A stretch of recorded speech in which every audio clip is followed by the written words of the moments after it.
the heart of Rome lies the smallest sovereign state in the world, just 121 acres. Yet within its ancient walls, behind doors that have remained sealed for centuries, exists perhaps the most explosive collection of secrets in human history. The Vatican secret archives stretch for 85 kilometers, miles upon miles of documents, letters, and testimonies spanning nearly 2,000 years. The Catholic Church claims only 3% of these files have ever been made public. 3%. What lies in the remaining 97%? Tonight, we journey into the shadows of the Vatican, where history meets conspiracy, where documented facts blur with whispered theories that have persisted for generations. Did you know that Vatican archives contain personal correspondence with Hitler, with Napoleon, with dictators and kings whose names have been erased from official histories? Did you know there are sealed files about the historical existence of Jesus Christ himself?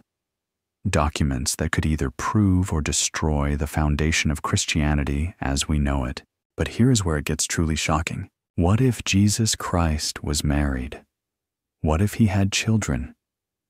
What if the Vatican has spent 2,000 years hunting down and eliminating his bloodline to protect the greatest lie in human history? What if the Knights Templar never truly disappeared, but simply became the Vatican's secret army, protecting not the Holy Grail as a cup, but the Holy Grail as a living bloodline? What if the Pope, who tried to reform Vatican finances in 1978, was murdered after just 33 days because he discovered something so explosive it would have destroyed the Catholic Church forever? What if the Vatican is sitting on thousands of tons of gold stolen from conquered civilizations, Nazi war criminals, and secret deals with every major power in history? What if every book you have ever read about early Christianity is a lie? What if the real Gospels, the true teachings, the actual words of Jesus were deliberately destroyed and replaced with carefully crafted propaganda? What if the witch trials were not about superstition, but about eliminating people who possessed knowledge that threatened Vatican power? Knowledge about healing, about science, about the true nature of reality itself. What if the Vatican has been in contact with extraterrestrial life for centuries, and the real reason they built observatories was not to study stars, but to monitor visitors from other worlds? What if every major historical event, from the fall of Rome to World War II to the rise and fall of empires, was secretly orchestrated from within the walls of Vatican City? Did you know that thousands of so-called witches and heretics were executed based on testimonies locked away in vaults that no historian, no researcher, no outsider has ever been permitted to examine? For centuries, the Vatican has been more than a religious institution. It has been a shadow government, a secret bank, a keeper of forbidden knowledge. From the suppression of scientific discoveries to the alleged survival of Jesus' bloodline from Nazi gold to mysterious papal deaths, the Vatican stands at the center of conspiracy theories that refuse to die. Some call these theories fantasy. Others call them the ultimate truth that powerful forces desperately want to keep hidden. The facts we will share tonight come from declassified documents, historical records, and testimonies that the Vatican itself has never denied. But the connections between these facts, the patterns that emerge, the questions that arise, these paint a picture that will challenge everything you thought you knew about one of the world's most influential institutions. We begin our investigation in the forbidden libraries of the Vatican, where books were banned not just for heresy, but for containing truths too dangerous to survive. Books that revealed what really happened to the missing Gospels, to the lost teachings, to the evidence that could rewrite history itself. By the end of tonight, you will have traveled through nearly 2,000 years of secret scandals and cover-ups. You will discover why some researchers who got too close to certain Vatican mysteries met sudden and unexplained deaths. You will learn about the modern conspiracy that may still be unfolding today. But remember this: in the game of truth versus power, knowledge versus control, the Vatican has been playing longer than any government, any corporation, any secret society in existence. Are you ready to step behind the curtain? Are you prepared to question everything? The Vatican Codex begins now. The Biblical Canon Wars. The year was 325 AD. Emperor Constantine convened the Council of Nicaea, officially to resolve disputes about the nature of Christ. But beneath the theological debates lay a more fundamental question that would echo through history: who decides what is truth? The Council's decisions would shape Christianity for nearly 2 millennia. Yet what the official histories rarely mention is how political the process truly was. Constantine needed unity in his empire. He needed a single controlled version of Christianity that would serve his imperial ambitions. The bishops who gathered at Nicaea possessed hundreds of texts claiming to contain the words and deeds of Jesus Christ. Gospels written by apostles whose names are now forgotten. Letters describing miracles that never made it into official scripture. Testimonies of women who had walked with Christ and held positions of authority in early Christian communities. By the end of the council, the vast majority of these texts were condemned. Not necessarily because they were false, but because they were inconvenient.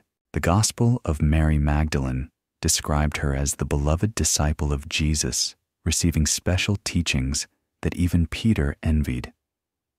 The Gospel of Thomas contained sayings of Jesus that suggested a more mystical, personal relationship with the divine, requiring no church hierarchy.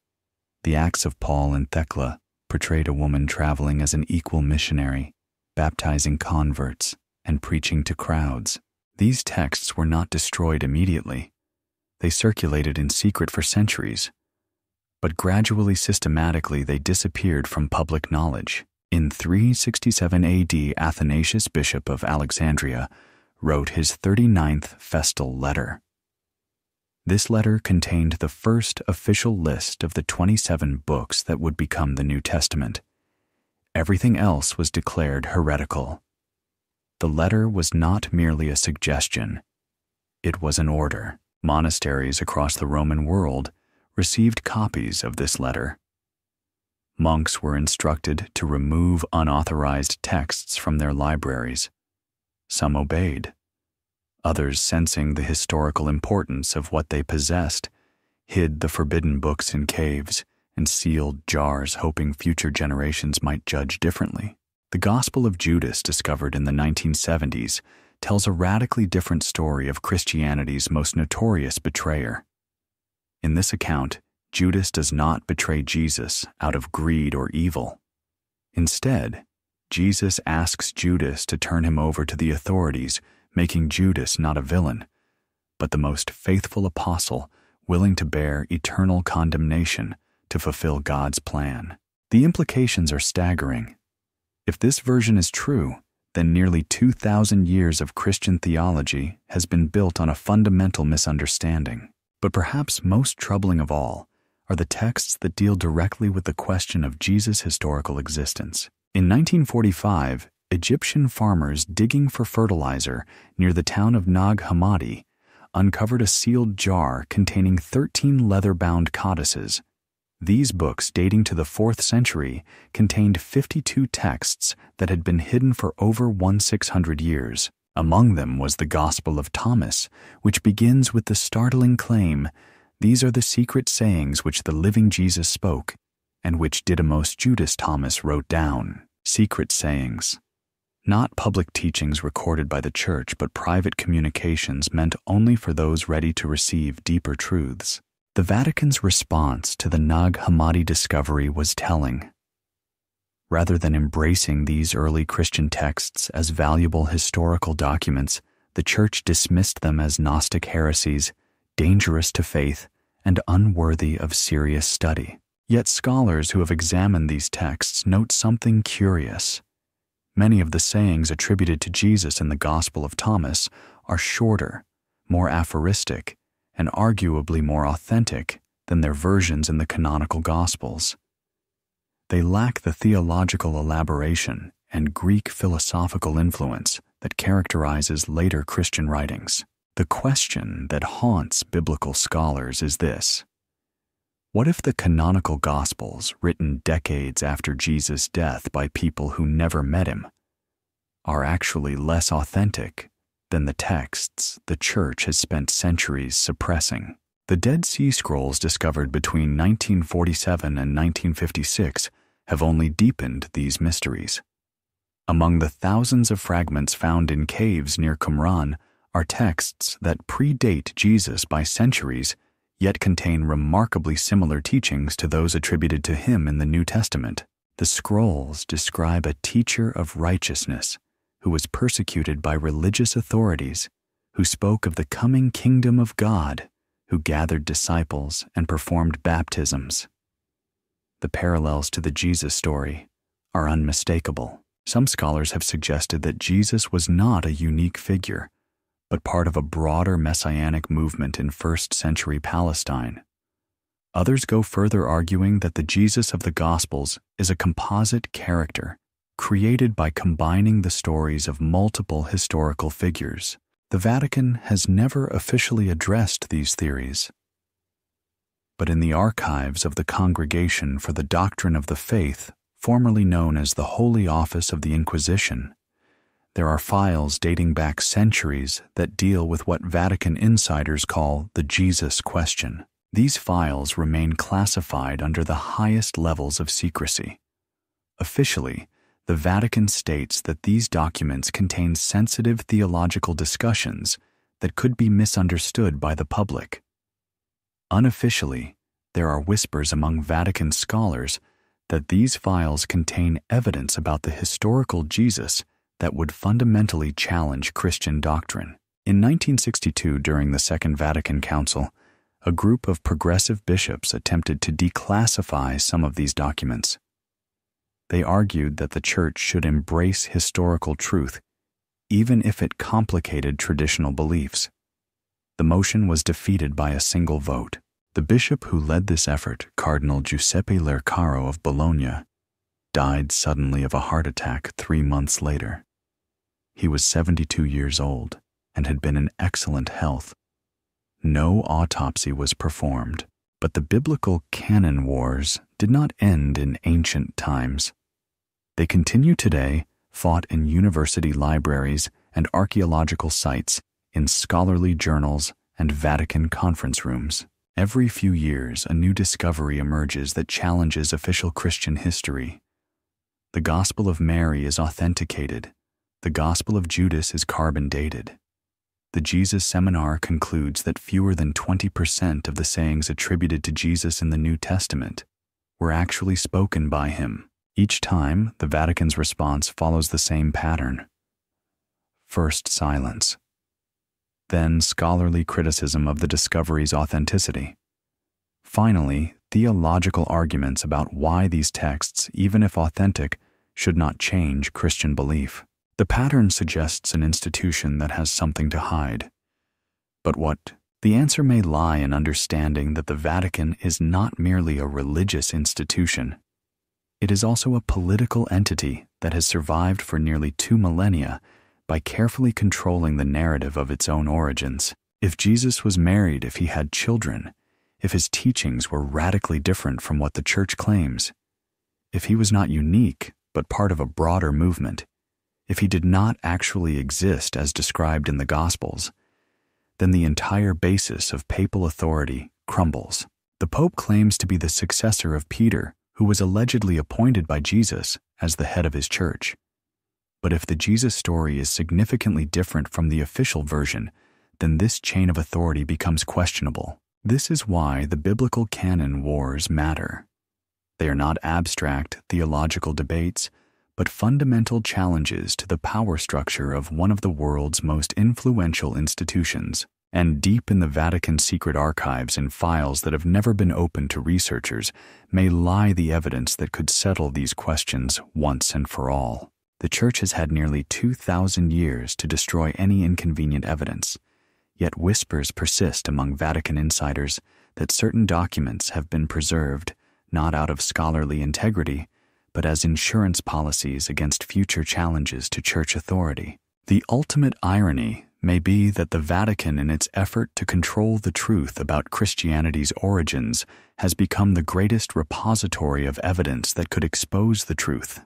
But accessing that evidence would require penetrating the most secure archives in the world, protected by an institution that has perfected the art of keeping secrets for nearly 2 millennia, the lost Apocrypha. The monk's hands trembled as he lifted the ancient papyrus from its hiding place. For 3 centuries, the Book of Enoch had been declared anathema by the Church of Rome. Yet here, it was preserved in the scriptorium of an Ethiopian monastery, its pages containing revelations that challenged everything the faithful believed about the nature of good and evil. This was not merely an alternative gospel or a disputed letter.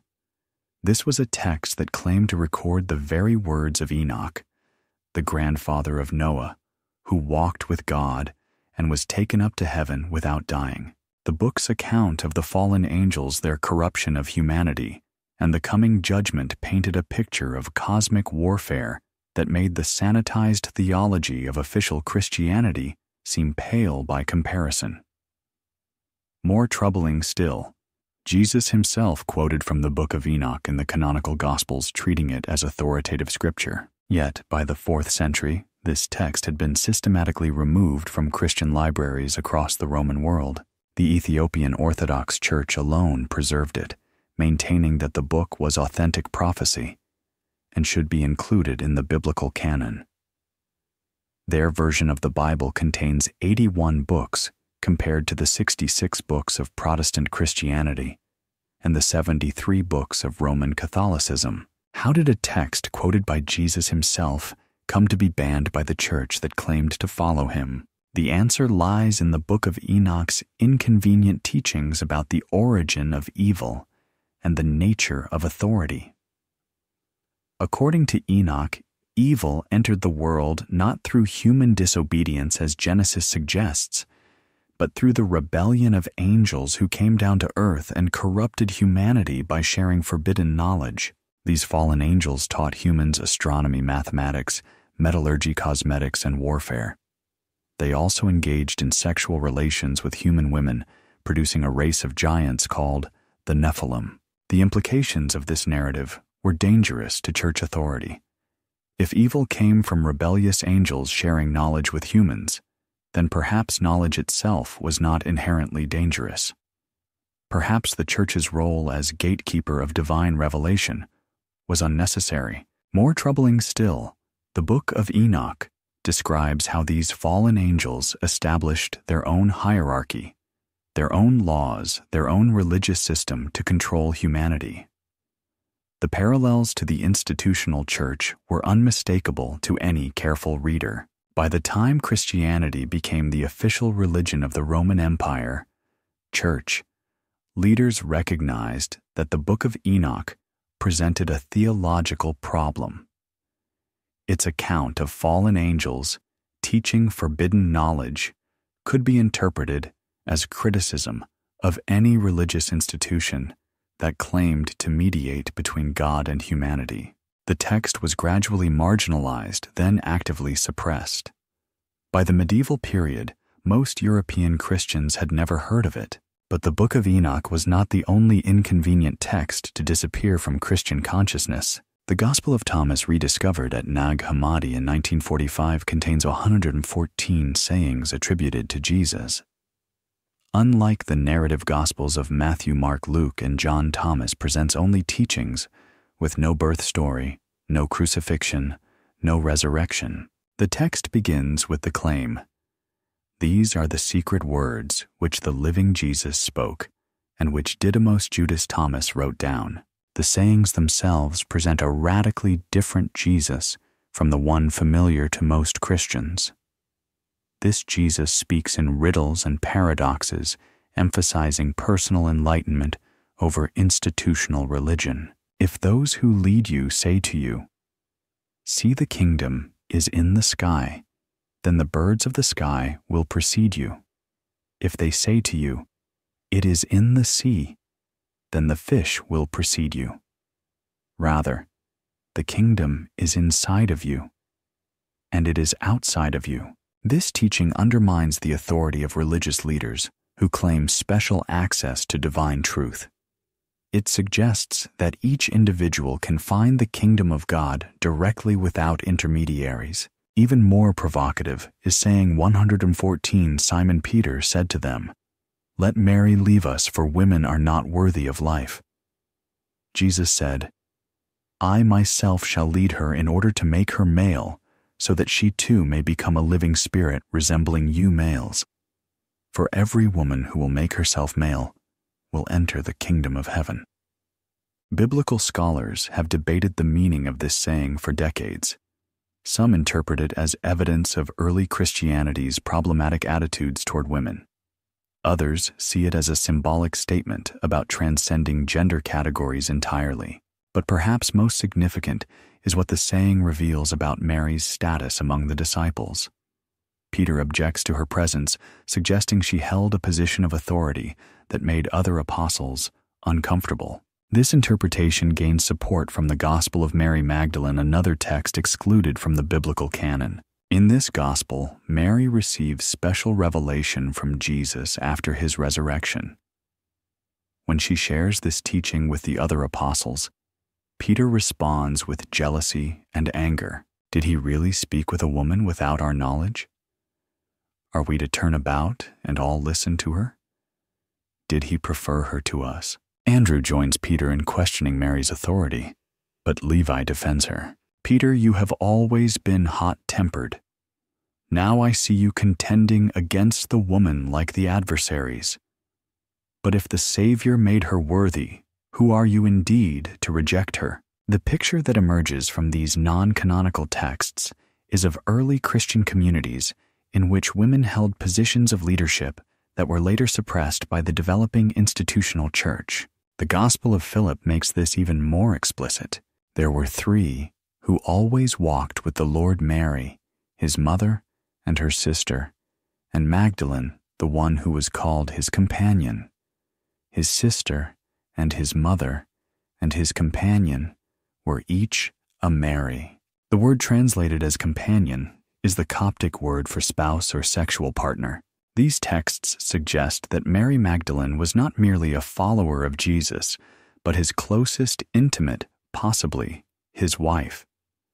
If true, this would fundamentally challenge the Catholic doctrine of priestly celibacy and the exclusion of women from church leadership. But perhaps most disturbing to church authorities were the texts that dealt with the Jesus question directly. The Gospel of Philip contains a passage that has puzzled scholars for decades. Those who say they will die first and then rise are in error. If they do not first receive the resurrection while they live when they die, they will receive nothing. This saying suggests that resurrection is a spiritual experience available to the living, not a future physical event. It challenges the fundamental Christian doctrine of bodily resurrection and eternal life. Even more troubling is a passage in the dialogue of the Savior. The disciples said to Jesus, "We know that you will depart from us. Who is to be our leader?"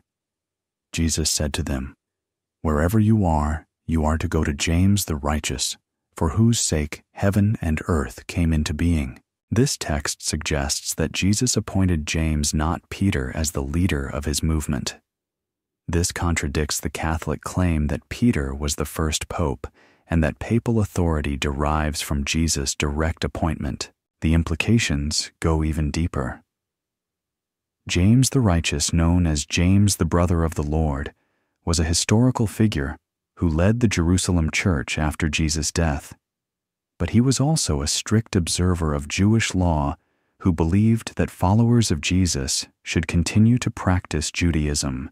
This presents a problem for later Christian theology, which claimed that Jesus established a new religion separate from Judaism. If James was indeed appointed by Jesus as the movement's leader, and if James believed that Jesus' followers should remain observant Jews, then the entire development of Gentile Christianity under Paul's influence becomes questionable. The book of Acts portrays conflict between Paul and James over whether Gentile converts to Christianity should be required to follow Jewish law.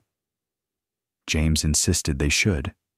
Paul argued they should not. According to Acts, a compromise was reached at the Council of Jerusalem.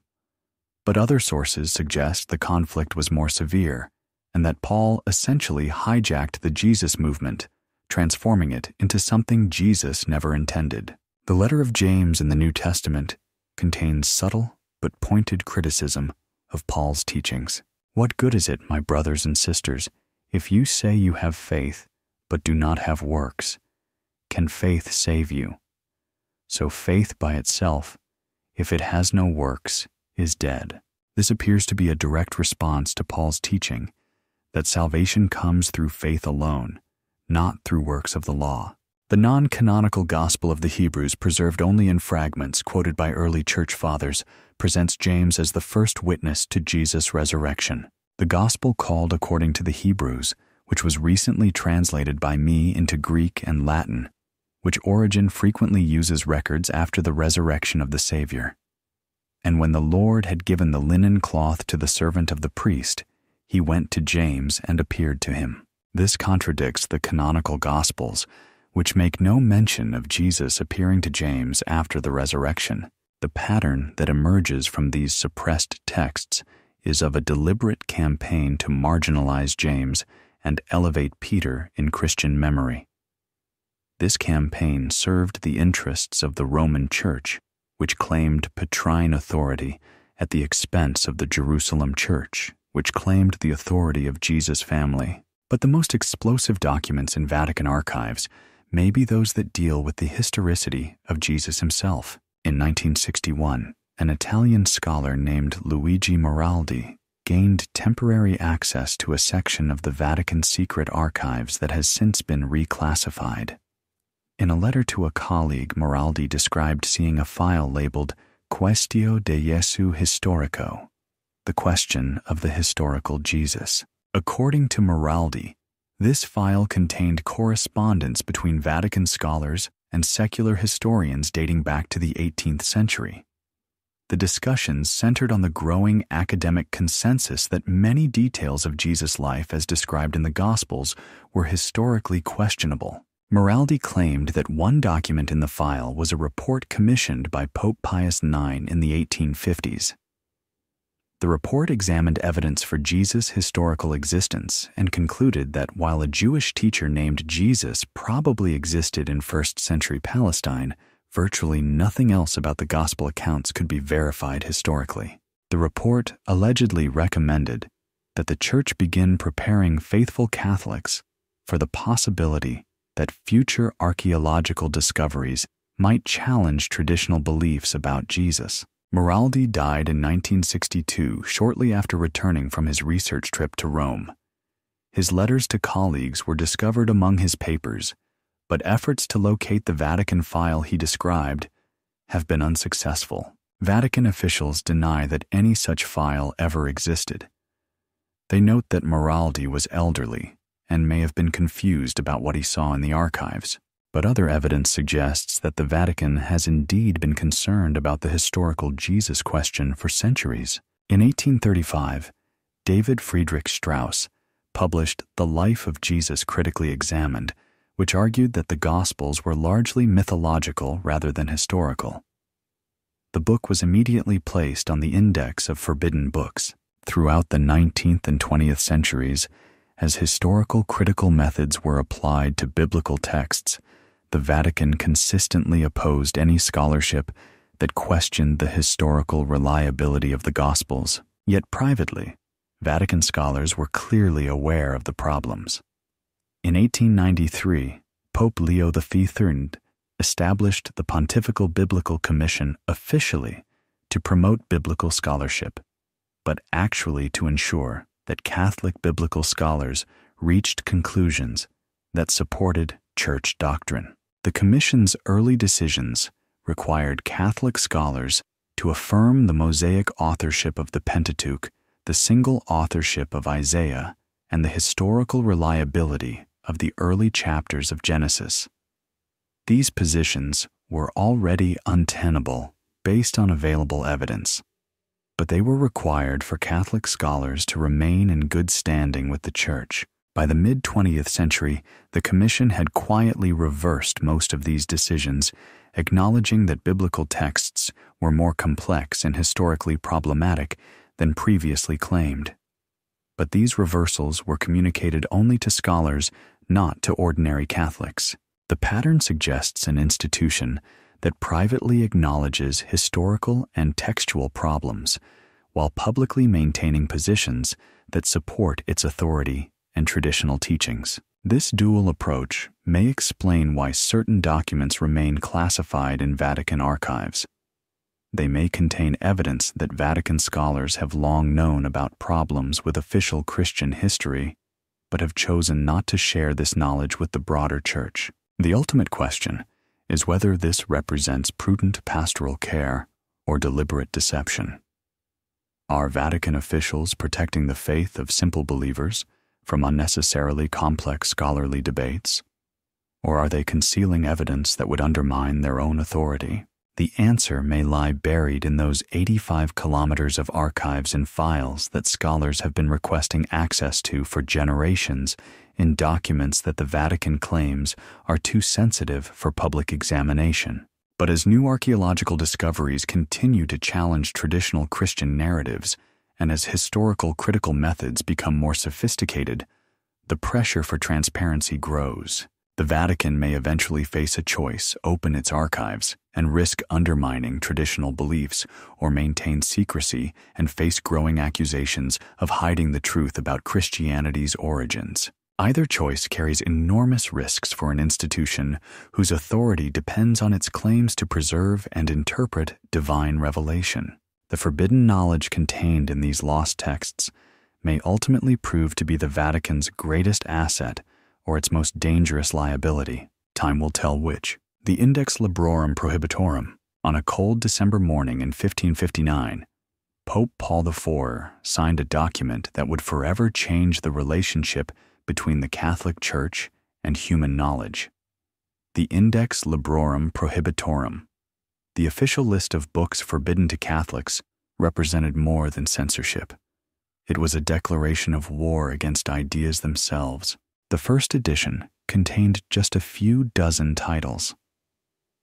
By the time the index was finally abolished in 1966, it had grown to include over 4,000 works, encompassing nearly every significant advance in human understanding, from astronomy to anatomy, from philosophy to physics. The books condemned were not merely atheistic attacks on religion. Many were written by devout Catholics whose only crime was discovering truths that contradicted church doctrine. Nicholas Copernicus had died a faithful Catholic in 1543, believing his work on the revolutions of the heavenly spheres glorified God by revealing the mathematical elegance of divine creation.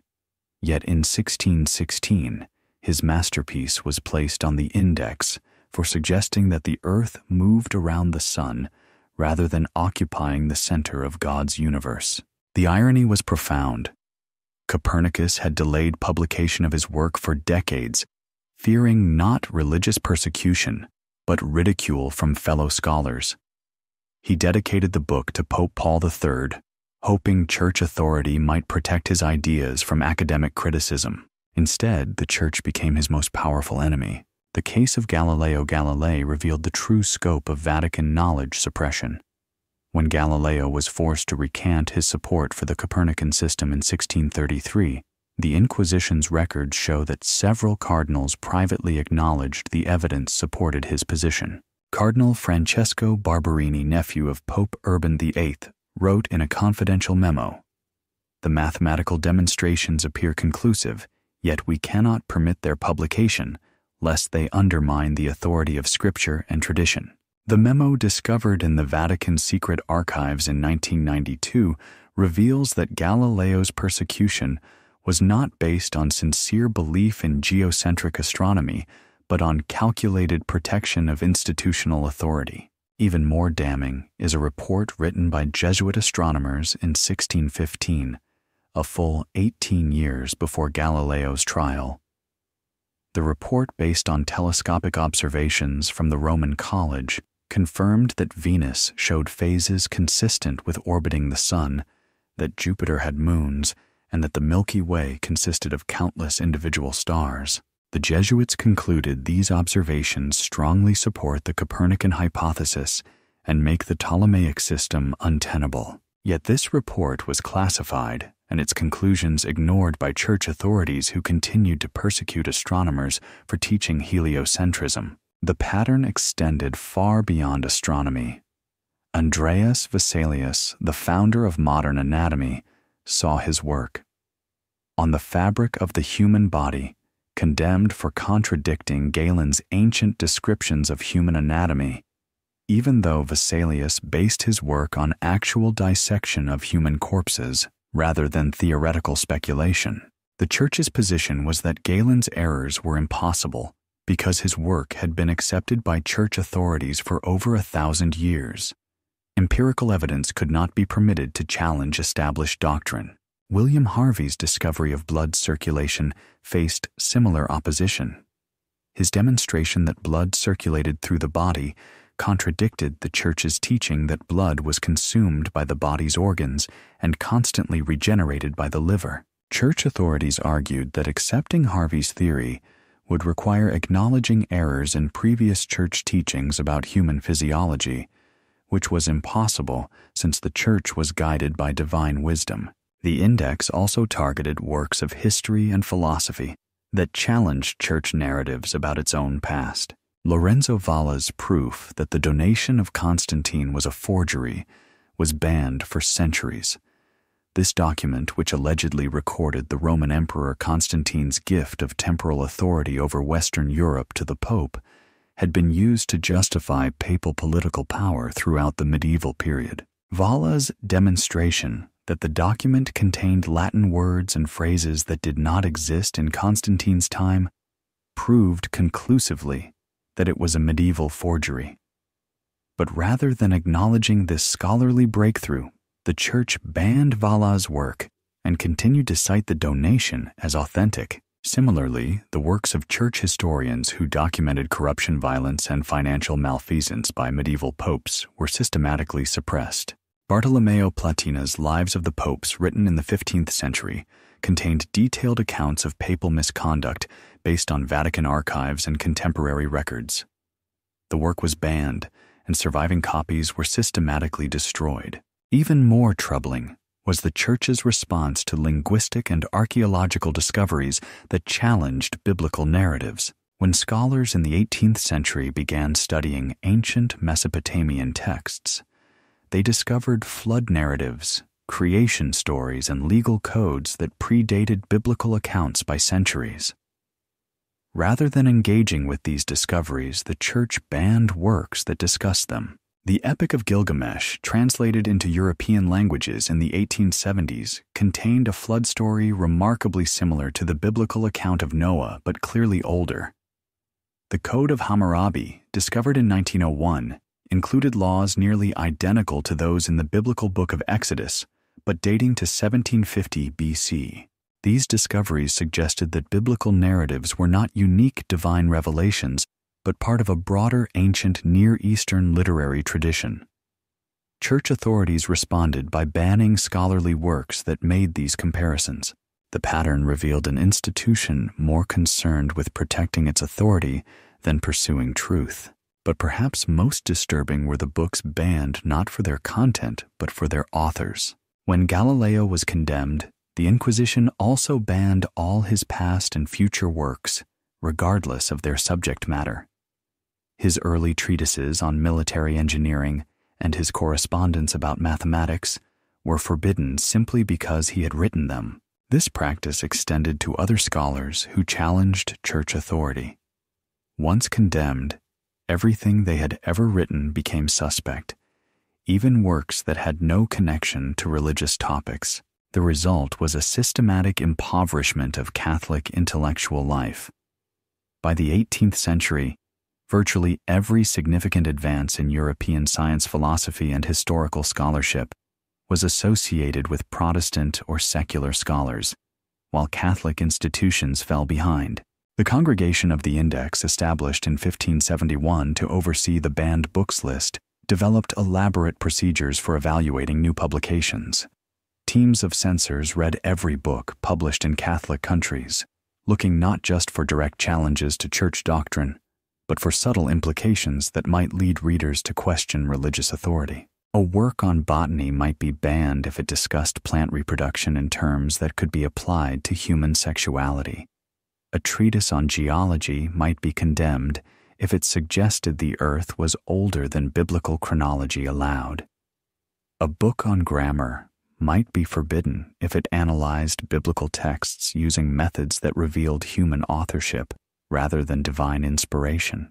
The censors maintained detailed files on authors, publishers, and even readers suspected of harboring dangerous ideas. These files, preserved in the Vatican secret archives, reveal a surveillance system that monitored intellectual life throughout Catholic Europe. In 1758, the Spanish Inquisition reported burning over 8,000 books in a single auto da fe in Seville.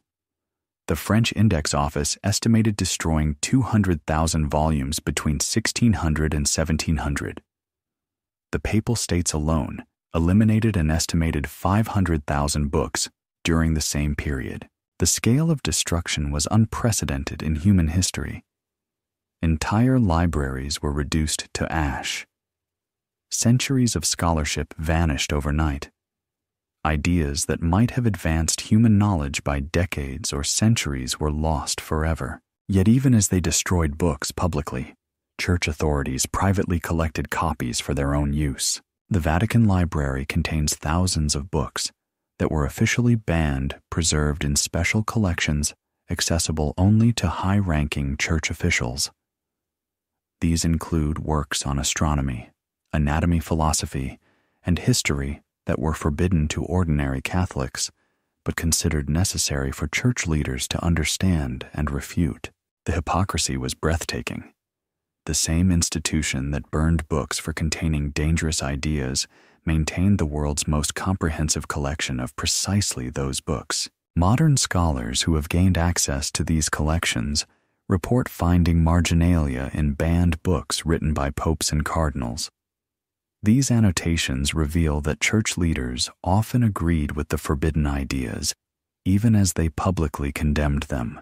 Pope Benedict XIII, who served from 1740 to 1758, wrote extensive notes in a copy of Galileo's dialogue concerning the two chief world systems. His annotations show clear acceptance of heliocentrism and criticism of the Church's position. Yet publicly, Benedict XIV maintained the ban on Galileo's works and continued to condemn heliocentrism as contrary to Scripture. The pattern suggests that by the 18th century, many church leaders privately acknowledged that the index had become counterproductive. They recognized that banning scientific and scholarly works was damaging the Church's credibility and hindering Catholic intellectual development. But they were trapped by precedent.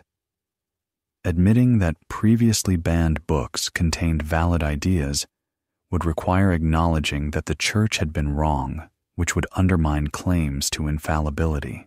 The solution was a gradual, quiet retreat. Books were removed from the index without fanfare. New editions of the index became increasingly rare.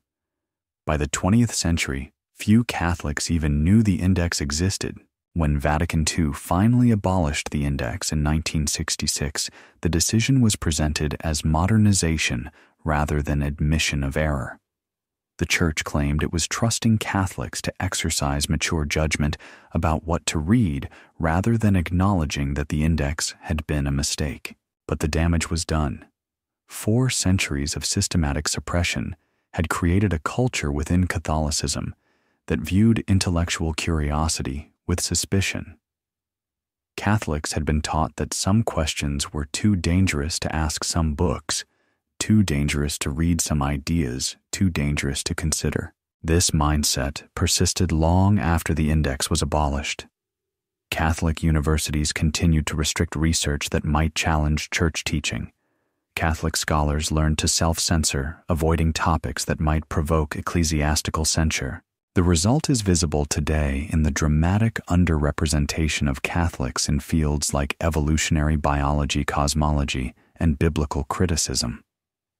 Centuries of intellectual suppression created a legacy of academic timidity that continues to influence Catholic intellectual life. Yet perhaps the most troubling aspect of the index was not what it revealed about the past, but what it suggested about the present. If the Church had been willing to ban thousands of books to protect its authority, if it had been willing to destroy entire libraries to suppress inconvenient ideas, if it had been willing to persecute scholars whose only crime was pursuing truth, what might it still be hiding?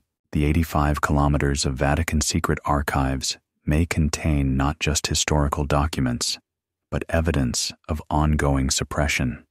Modern conspiracy theories about Vatican knowledge suppression may be rooted in the very real historical pattern revealed by the Index Librorum Prohibitorum, an institution that spent 4 centuries banning books about astronomy, anatomy, and history might reasonably be suspected of concealing contemporary discoveries that challenge its authority. The index may be gone, but the mindset that created it may persist in the deepest levels of Vatican administration, where some truths are still considered too dangerous for public consumption. The Jesuit Knowledge Network. In 1540, Pope Paul III approved the founding of the Society of Jesus with a papal bull that contained a curious phrase for the propagation of the faith and the progress of souls in Christian life and doctrine.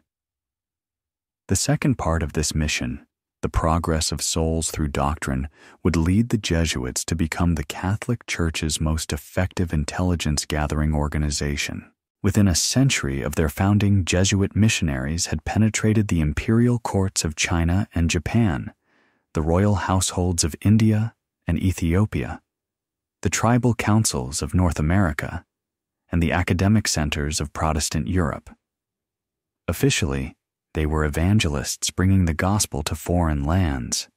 In reality, they functioned as a sophisticated espionage network that fed information back to Rome about everything from military capabilities to trade routes, from scientific discoveries to political conspiracies.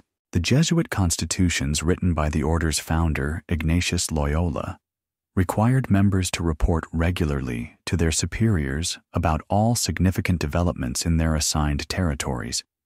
These reports, known as literae annue, were far more than spiritual updates.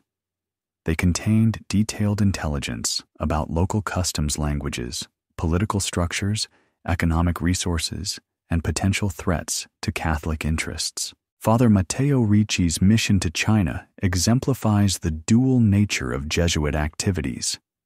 Arriving in Macau in 1582, Ricci spent nearly 3 decades learning Chinese language and culture, eventually becoming the first Westerner admitted to the Forbidden City and gaining the respect of Chinese scholars and officials. Ricci's Chinese writings, which introduced European mathematics and astronomy to Chinese intellectuals, are celebrated as masterpieces of cultural exchange. But his Latin correspondence with Rome reveals a more calculated agenda. In a letter dated 1605, Ricci wrote to the Jesuit Superior General, "The Chinese possess maps and chronicles that suggest their civilization is far older than our biblical chronology allows. They have mathematical techniques unknown in Europe and astronomical observations that span millennia. This knowledge could prove invaluable to our understanding of God's creation, but it also poses challenges to accepted doctrine that require careful handling." Ricci's reports included detailed descriptions of Chinese gunpowder technology, silk production methods, agricultural techniques, and administrative systems. He provided intelligence about Chinese military capabilities, trade relationships with other Asian powers, and internal political tensions that might be exploited by European powers. Most significantly, Ricci reported on Chinese scientific and philosophical texts that contained ideas potentially threatening to Christian doctrine. Chinese cosmology described a universe far older than biblical chronology suggested. Chinese medicine was based on anatomical knowledge that contradicted European texts. Chinese philosophy presented ethical systems that required no divine revelation. Ricci's strategy was to find ways to reconcile Chinese knowledge with Christian teaching, or when that proved impossible, to suppress or reinterpret Chinese ideas that contradicted church doctrine. This pattern was repeated throughout the Jesuit global network. In Vietnam, Father Alexandre de Rhodes compiled the first Vietnamese Latin dictionary and developed the Romanized script still used to write Vietnamese today. His linguistic work is considered fundamental to Vietnamese literacy and cultural development. But Rhodes's confidential reports to Rome reveal another agenda.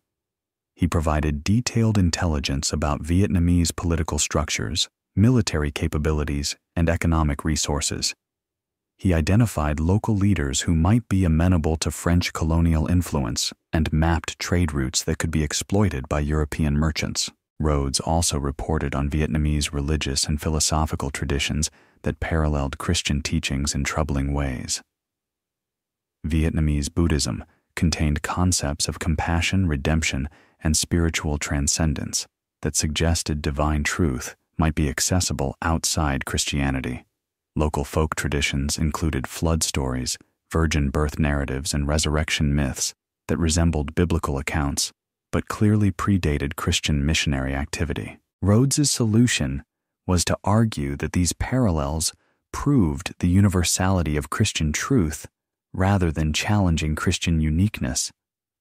Vietnamese religious traditions were reinterpreted as imperfect anticipations of Christian revelation rather than independent spiritual insights. But perhaps the most extensive Jesuit intelligence operation was conducted in Europe itself, where the order established a network of schools, universities, and scholarly institutions that monitored Protestant theological developments and secular philosophical movements. Jesuit scholars attended Protestant universities under assumed identities, participated in academic conferences, and maintained correspondence with leading Protestant theologians and secular philosophers.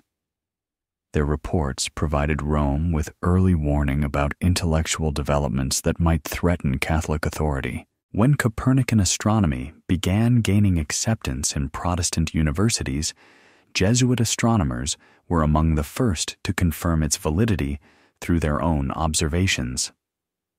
But rather than publicly supporting heliocentrism, they provided church authorities with arguments for why the theory should be suppressed, despite its scientific merit. Father Christopher Clavius, the leading Jesuit mathematician of the 16th century, wrote in a classified report, "The mathematical evidence for the Earth's motion appears conclusive, but accepting this conclusion would require revising our interpretation of Scripture and acknowledging errors in traditional cosmology. The theological implications outweigh the scientific benefits." This report, along with similar assessments by other Jesuit scholars, informed the Church's decision to condemn Galileo despite mounting scientific evidence in his favor. The Jesuit network also monitored the development of historical criticism that challenged traditional Christian narratives. When Protestant scholars began applying philological methods to biblical texts, identifying multiple authors, conflicting accounts, and historical inaccuracies, Jesuit scholars were quickly informed of these developments. Rather than engaging with this scholarship openly, they developed counter-arguments designed to preserve traditional Catholic interpretations. Jesuit historians compiled extensive files on Protestant and secular scholars whose work challenged Catholic positions. These files included not just academic assessments, but personal information that could be used to discredit inconvenient scholars.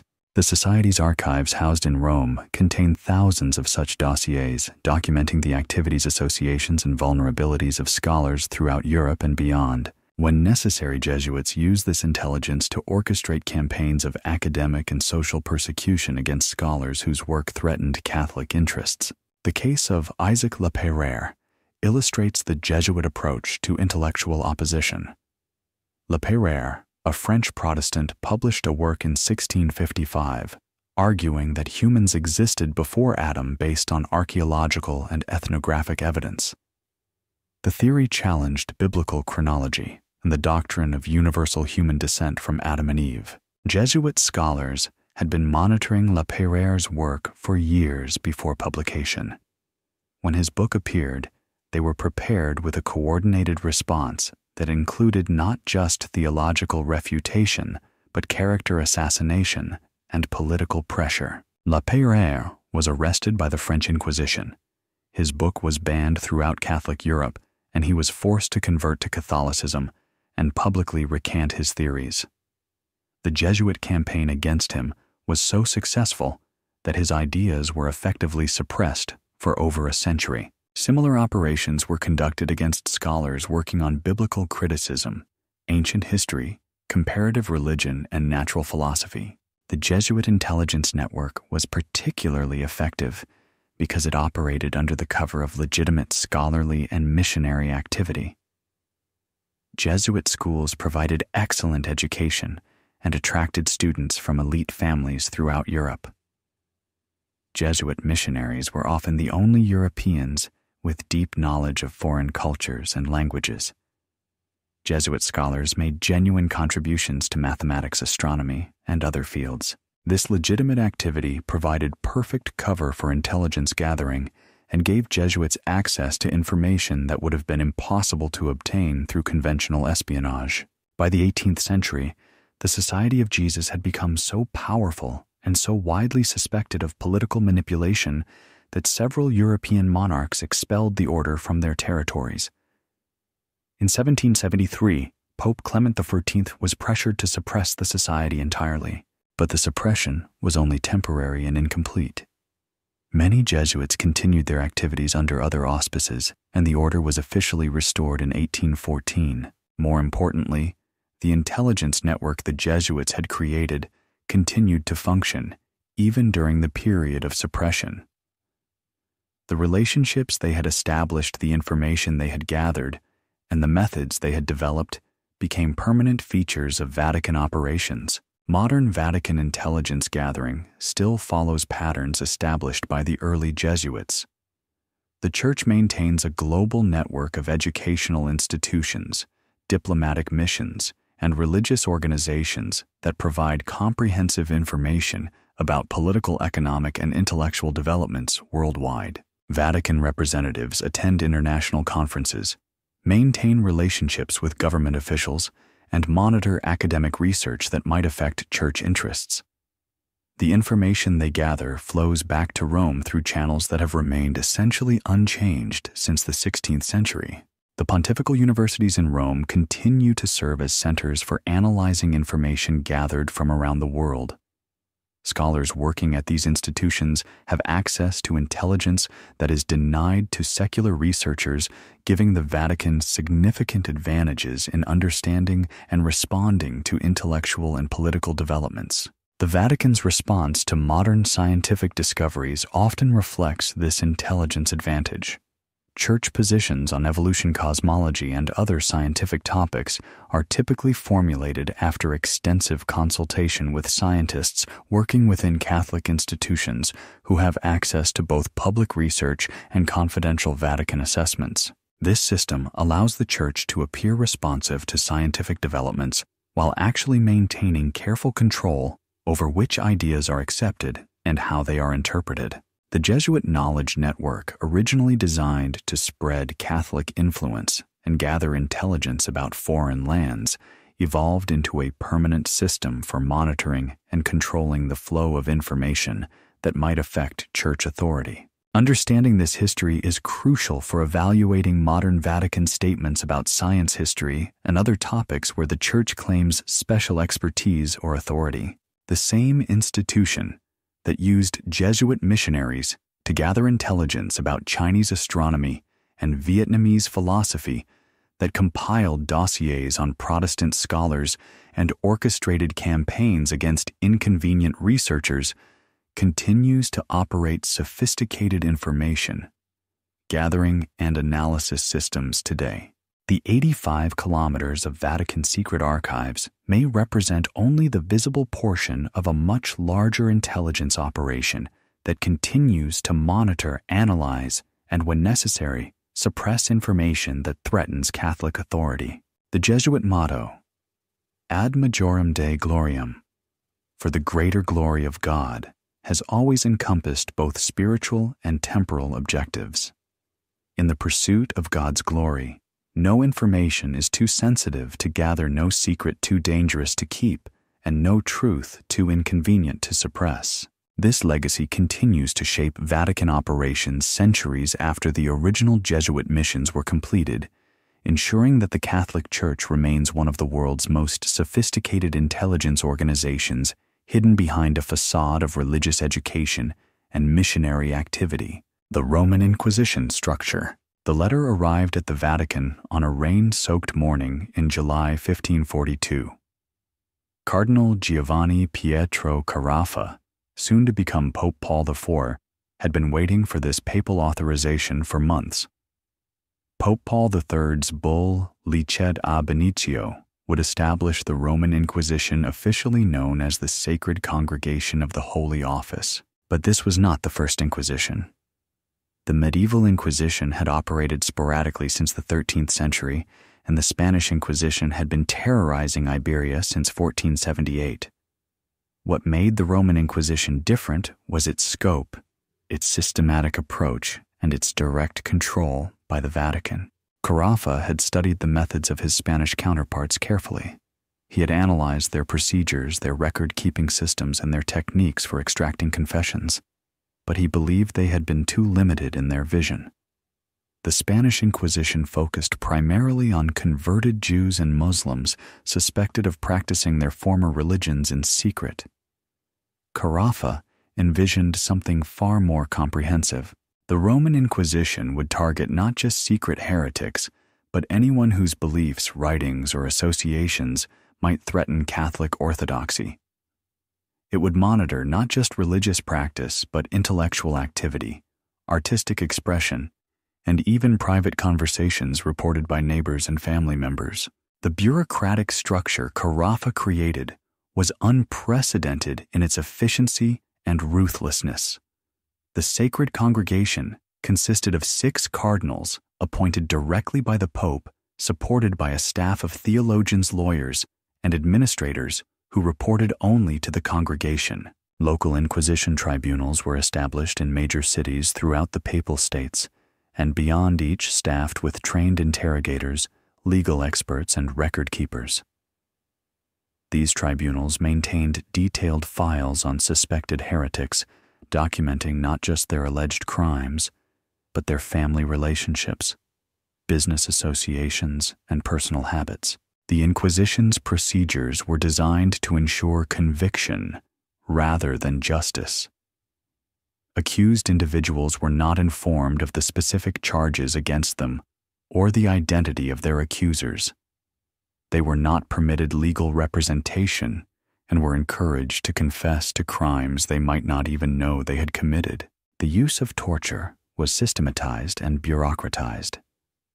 The Inquisition Manual Directorium Inquisitorum, written by Nicolau Aymeric in the 14th century and updated for the Roman Inquisition, provided detailed instructions for the application of physical pressure to extract confessions.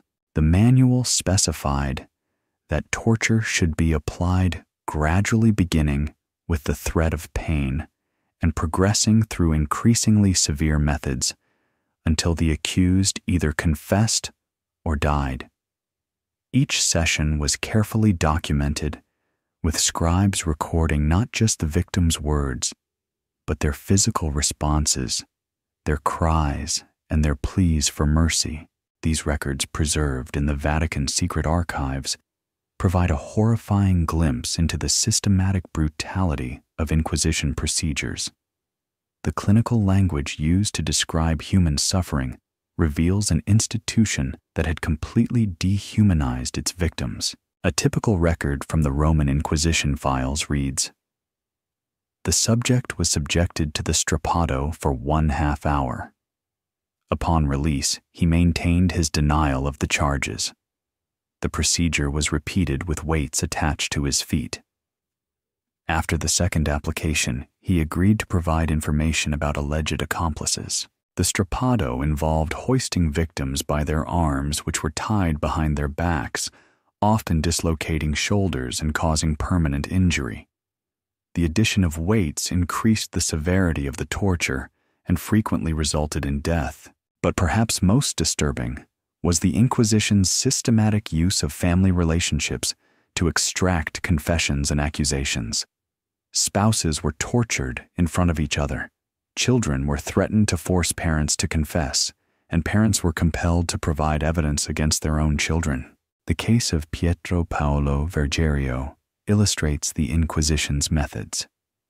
Vergerio was a respected Italian bishop who had attended the Council of Trent, but gradually developed doubts about certain Catholic doctrines. In 1549, he privately expressed support for some Protestant positions in letters to friends. These letters were intercepted by Inquisition agents, and Vergerio was summoned to Rome for questioning. When he failed to appear, the Inquisition arrested his elderly mother, his sister, and several of his servants. Vergerio's mother, then 78 years old, was subjected to interrogation and psychological torture for weeks. She was told that her cooperation in providing evidence against her son would determine whether he lived or died. Eventually, she provided testimony that her son had made statements questioning papal authority and the doctrine of purgatory. Based largely on this coerced testimony from his mother, Vergerio was convicted of heresy in absentia. He fled to Protestant territories and spent the rest of his life in exile, while his family members who remained in Italy faced continued surveillance and persecution. The Inquisition files contain thousands of such cases documenting the systematic destruction of families and communities suspected of harboring heretical ideas. But the Roman Inquisition's most significant innovation was its use of informants and surveillance networks. Unlike earlier Inquisitions that relied primarily on public accusations and formal denunciations, the Roman Inquisition developed a comprehensive system of spies and informants who monitored private conversations, reported on suspicious behavior, and infiltrated suspected heretical communities. These informants included priests who reported on confessions that revealed heretical thoughts, servants who spied on their employers, and even family members who informed on relatives suspected of dangerous ideas. The Inquisition maintained detailed files on these informants, evaluating their reliability, their access to information, and their motivation for cooperation.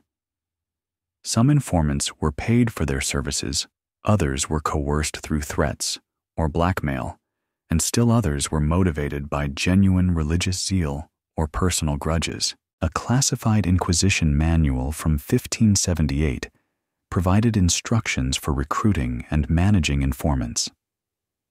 The most valuable sources of information are those closest to the suspected individual. Servants overhear conversations, wives observe private behaviors, and children repeat statements made in confidence. Such sources should be cultivated carefully, and their reports corroborated through multiple channels before action is taken. This surveillance network was so extensive that by the late 16th century, few Italian intellectuals felt safe expressing any opinion that might be construed as critical of church doctrine. The mere suspicion of heretical sympathies could result in investigation imprisonment or worse. The psychological impact of this surveillance was perhaps more damaging than the physical persecution.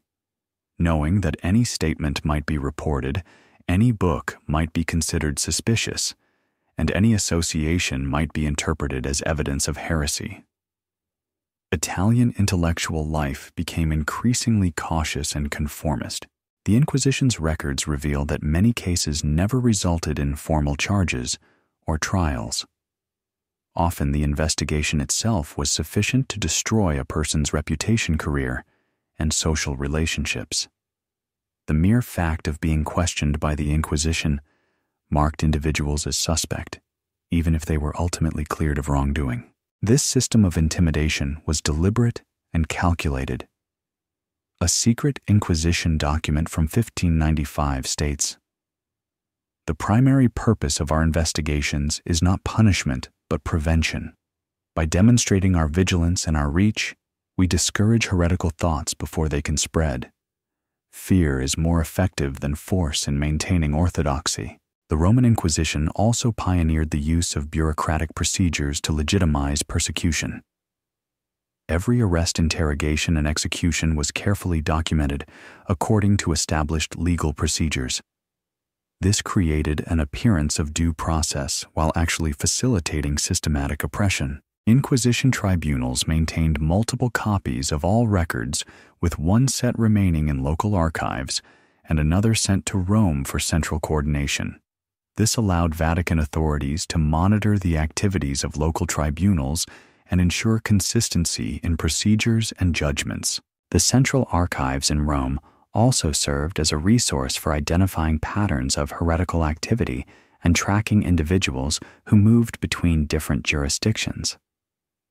A person who escaped persecution in one city might find themselves under investigation in another city months or years later, based on information shared through the central filing system. By the early 17th century, the Roman Inquisition had created what modern scholars recognize as one of history's first systematic police states. Its combination of surveillance, intimidation, bureaucratic procedure, and physical force provided a model that would be copied by secular authorities throughout Europe and beyond. The Inquisition's influence extended far beyond religious matters.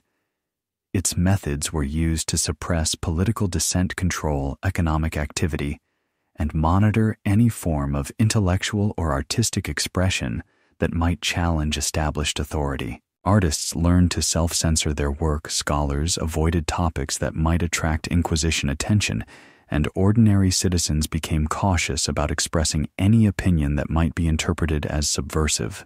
The long-term impact on Italian culture was devastating.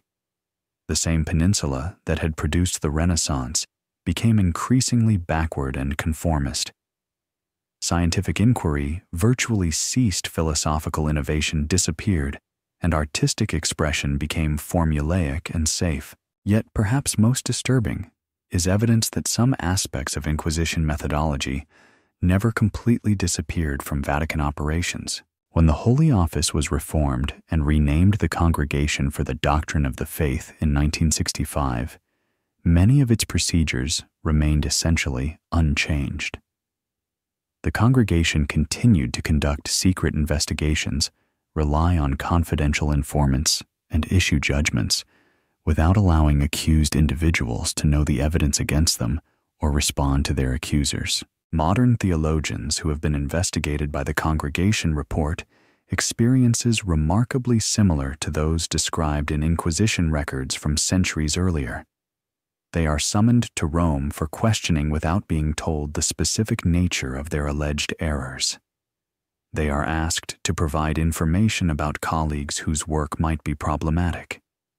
They are pressured to sign statements of submission without being permitted to see the evidence that prompted the investigation. The files of the Congregation for the Doctrine of the Faith, which presumably contain records of these modern investigations, remain completely classified. Unlike other Vatican archives, which have gradually been opened to scholars, these files are considered too sensitive for any outside access. This continued secrecy raises disturbing questions about whether the mentality that created the Roman Inquisition persists in contemporary Vatican operations. The same institution that once tortured Pietro Paolo Vergerio's elderly mother to extract testimony against her son continues to conduct secret investigations and issue condemnations based on procedures that deny basic principles of justice and due process. Understanding this history is crucial for evaluating the Vatican's credibility when it claims to respect human dignity, intellectual freedom, and religious liberty. An institution that spent centuries perfecting methods of surveillance, intimidation, and persecution may reasonably be suspected of maintaining some of those capabilities, even if they are now exercised more subtly and with greater attention to public relations. The Roman Inquisition files locked away in the Vatican secret archives contain evidence of systematic human rights violations that continued for centuries with the full authorization and approval of the highest levels of church authority. Those files also document the development of investigative and surveillance techniques that may still influence Vatican operations today, hidden behind a facade of pastoral care and theological scholarship. The Witch Trials Archives. In the basement of the Vatican secret archives, behind a door marked Congregazione del Sant'Uffizio, Documenti Riservati, lies some of the most disturbing records in human history. Here, in climate-controlled storage cabinets, are preserved the detailed testimonies, confession records, and execution reports from nearly 3 centuries of systematic persecution that claimed between 40,000 and 60,000 lives across Europe. The witch trials were not random outbreaks of superstition and hysteria, as popular history often portrays them. They were carefully orchestrated campaigns of terror, guided by detailed manuals, implemented through established procedures, and documented with bureaucratic precision that would have impressed modern police states. The foundation document of this persecution was the Malleus Maleficarum, the Hammer of Witches, published in 1487 by Heinrich Kramer, a German Dominican inquisitor. This manual provided not just theological justification for hunting witches, but practical instructions for identifying, capturing, interrogating, and executing them. The Malleus was among the first books to benefit from the new printing technology, going through dozens of editions and becoming one of the most widely circulated texts of its era. More importantly, it received official papal approval through a bull issued by Pope Innocent VIII, giving the work the full authority of the Catholic Church. The manual's approach was systematic and thorough. It provided detailed descriptions of how witches allegedly operated, how they could be identified, what evidence should be gathered against them, and how they should be interrogated to extract confessions. But the real innovation of the Malleus was its transformation of folk beliefs about magic and supernatural phenomena into a comprehensive legal and theological framework for persecution. Previous church teachings had generally treated belief in witchcraft as superstition that should be discouraged rather than prosecuted. The influential Canon Episcopi, dating from the 10th century, stated that belief in night flying and shape-shifting was delusion, and that anyone who believed such things was beyond doubt an infidel and a pagan. The Malleus reversed this position completely. It argued that denying the reality of witchcraft was itself heretical, since it implied that the devil lacked the power to work through human agents. This theological shift made skepticism about witch hunting a form of heresy punishable by the Inquisition. The manual also provided detailed instructions for overcoming legal and procedural obstacles to prosecution. Traditional legal procedures required credible witnesses, physical evidence, and protections for the accused. The Malleus argued that witchcraft cases were exceptional and required special procedures. Since witches allegedly operated in secret and possessed supernatural powers, normal evidence gathering was impossible. Therefore, circumstantial evidence, hearsay testimony, and evidence obtained through torture should be considered valid in witchcraft cases. The manual specifically addressed the problem of confessions obtained under torture, acknowledging that such confessions might be unreliable, but arguing that in witchcraft cases, torture was necessary to overcome the devil's influence over the accused. A chilling passage from the Malleus states, "The devil gives witches supernatural strength to resist torture, making it necessary to apply greater and more prolonged pressure than would normally be required. If the accused dies under torture, this proves the devil's intervention and confirms their guilt. This reasoning created a system in which survival of torture suggested supernatural protection, and therefore guilt, while death under torture also confirmed guilt. No outcome could possibly exonerate the accused. The Vatican archives contain detailed records of how these principles were applied in practice. The case of Anna Goldi, known as the Last Witch, illustrates the systematic nature of the persecution. Goldi was a servant in the household of Johann Jakob Tschudi, a physician and magistrate in the Swiss canton of Glarus. In 1782, she was accused of causing supernatural illness in Tschudi's daughter through witchcraft. The Inquisition records of her case preserved in both local and Vatican archives reveal a prosecution that followed Malleus procedures precisely. Goldi was arrested based on the testimony of her employer, who claimed his daughter had been found with pins in her food and had suffered convulsions that could only be explained by witchcraft. Under interrogation, Goldi initially denied the charges. She was then subjected to what the records euphemistically call intensive questioning. The detailed transcripts describe a process of systematic torture designed to extract a confession. Goldi was stripped and searched for devil's marks, any unusual birthmark scars or blemishes that could be interpreted as signs of demonic pact.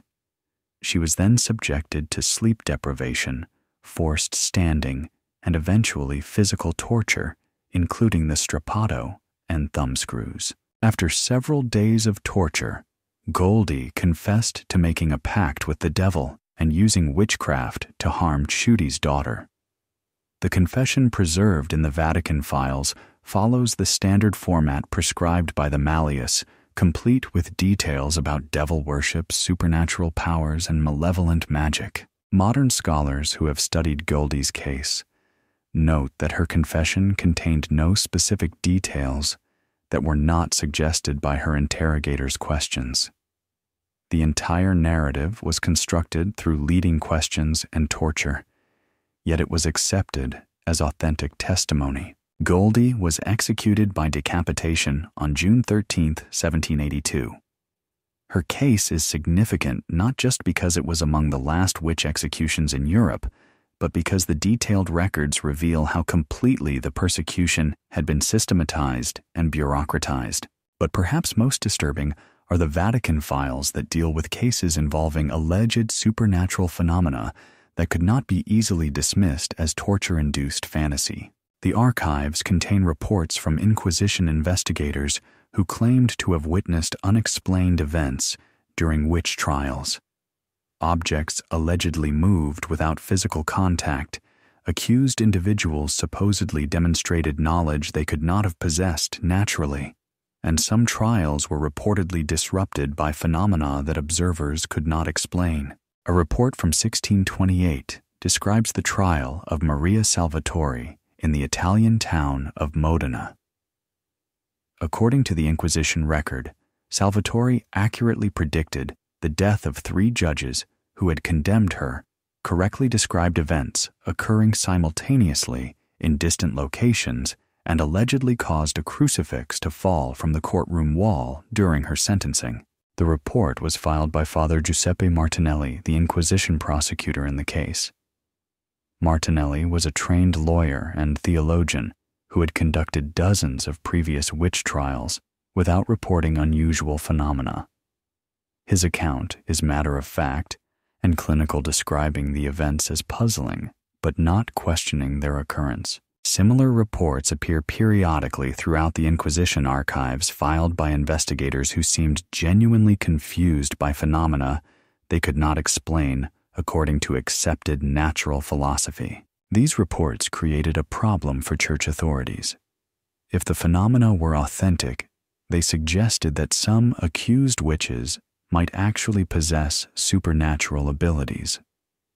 But acknowledging this possibility would validate beliefs in witchcraft that the Church was simultaneously trying to suppress. The Vatican's solution was to classify these reports at the highest levels of secrecy. They were preserved in special files accessible only to the most senior Church officials, while public records of the same trials omitted any mention of unusual phenomena. A directive from the Sacred Congregation dated 1631 instructed, "Inquisition investigators' reports of extraordinary phenomena occurring during proceedings should be documented thoroughly but shared only with this congregation. Such reports must not be included in records accessible to local authorities or secular scholars." This directive created a two-tiered system of documentation. Public records of witch trials followed standard formats and contained only conventional evidence and confessions. But secret Vatican files contained additional reports that might support the reality of supernatural phenomena. Modern researchers who have gained limited access to these classified files report finding hundreds of cases in which Inquisition investigators documented unexplained phenomena. The files allegedly include detailed testimony about precognitive abilities, psychokinetic effects, and other phenomena that contemporary science cannot easily explain. Vatican officials have consistently denied that such files exist, claiming that reports of supernatural phenomena in Inquisition records are either exaggerations or misinterpretations of natural events. But several former church officials have privately confirmed that classified files containing such reports are maintained in the deepest levels of the Vatican secret archives. The existence of these files raises disturbing questions about the Church's historical relationship with supernatural phenomena and its willingness to suppress evidence that might complicate official theology. If some accused witches actually possessed unexplained abilities, then the persecution may have targeted individuals whose only crime was manifesting phenomena that threatened established religious and scientific paradigms. The systematic destruction of traditional healing practices also suggests that the witch trials served purposes beyond religious orthodoxy. Many accused witches were herbalists, midwives, and traditional healers whose knowledge of plants, human anatomy, and medical techniques posed a threat to the emerging medical establishment controlled by university-trained physicians allied with the Church. The Malleus specifically targeted women who practiced traditional medicine, arguing that their knowledge could only have been obtained through demonic pacts. This allowed church authorities to eliminate competition to official medical practice, while claiming to protect the faithful from supernatural dangers. The archives contain extensive documentation of medical knowledge confiscated from accused witches. These include detailed recipes for herbal remedies, anatomical observations based on practical experience, and techniques for treating conditions that university physicians could not address effectively. Rather than preserving this knowledge for potential benefit, church authorities systematically destroyed it, burning not just the accused witches, but their books, instruments, and medicinal preparations. The loss of traditional medical knowledge was catastrophic for European healthcare. Many effective treatments disappeared forever, and medical progress was set back by centuries as empirical knowledge was replaced by theoretical speculation based on ancient texts. But some evidence suggests that the most valuable confiscated knowledge was not destroyed, but secretly preserved in Vatican archives. Modern pharmaceutical researchers who have gained access to medieval medical texts in Vatican collections report finding detailed descriptions of effective treatments that were unknown to contemporary physicians. These texts allegedly include precise dosage information, detailed preparation instructions, and observations about drug interactions that suggest sophisticated understanding of pharmacology. The preservation of this knowledge while destroying its practitioners represents a particularly cynical form of exploitation. The Church eliminated the individuals who possessed dangerous knowledge while secretly maintaining that knowledge for its own potential use. The witch trial archives thus document not just systematic persecution, but organized theft of intellectual property on a massive scale. The same pattern appears in the confiscation of astronomical observations, mathematical techniques, and other specialized knowledge possessed by accused witches and heretics. These archives may contain some of the most valuable scientific and medical knowledge of the medieval and early modern periods, preserved not for the benefit of humanity, but as trophies of successful persecution campaigns. The Vatican's continued classification of these materials suggests that they may still contain information considered too sensitive or valuable for public access. Modern researchers seeking to understand the full scope of knowledge lost during the witch trials are systematically denied access to the very archives that would provide the most complete picture of what was destroyed and what was preserved. This ongoing secrecy perpetuates the damage caused by the original persecution, ensuring that knowledge obtained through centuries of human suffering remains hidden from those who might use it to benefit humanity. The witch trial archives represent more than historical documentation.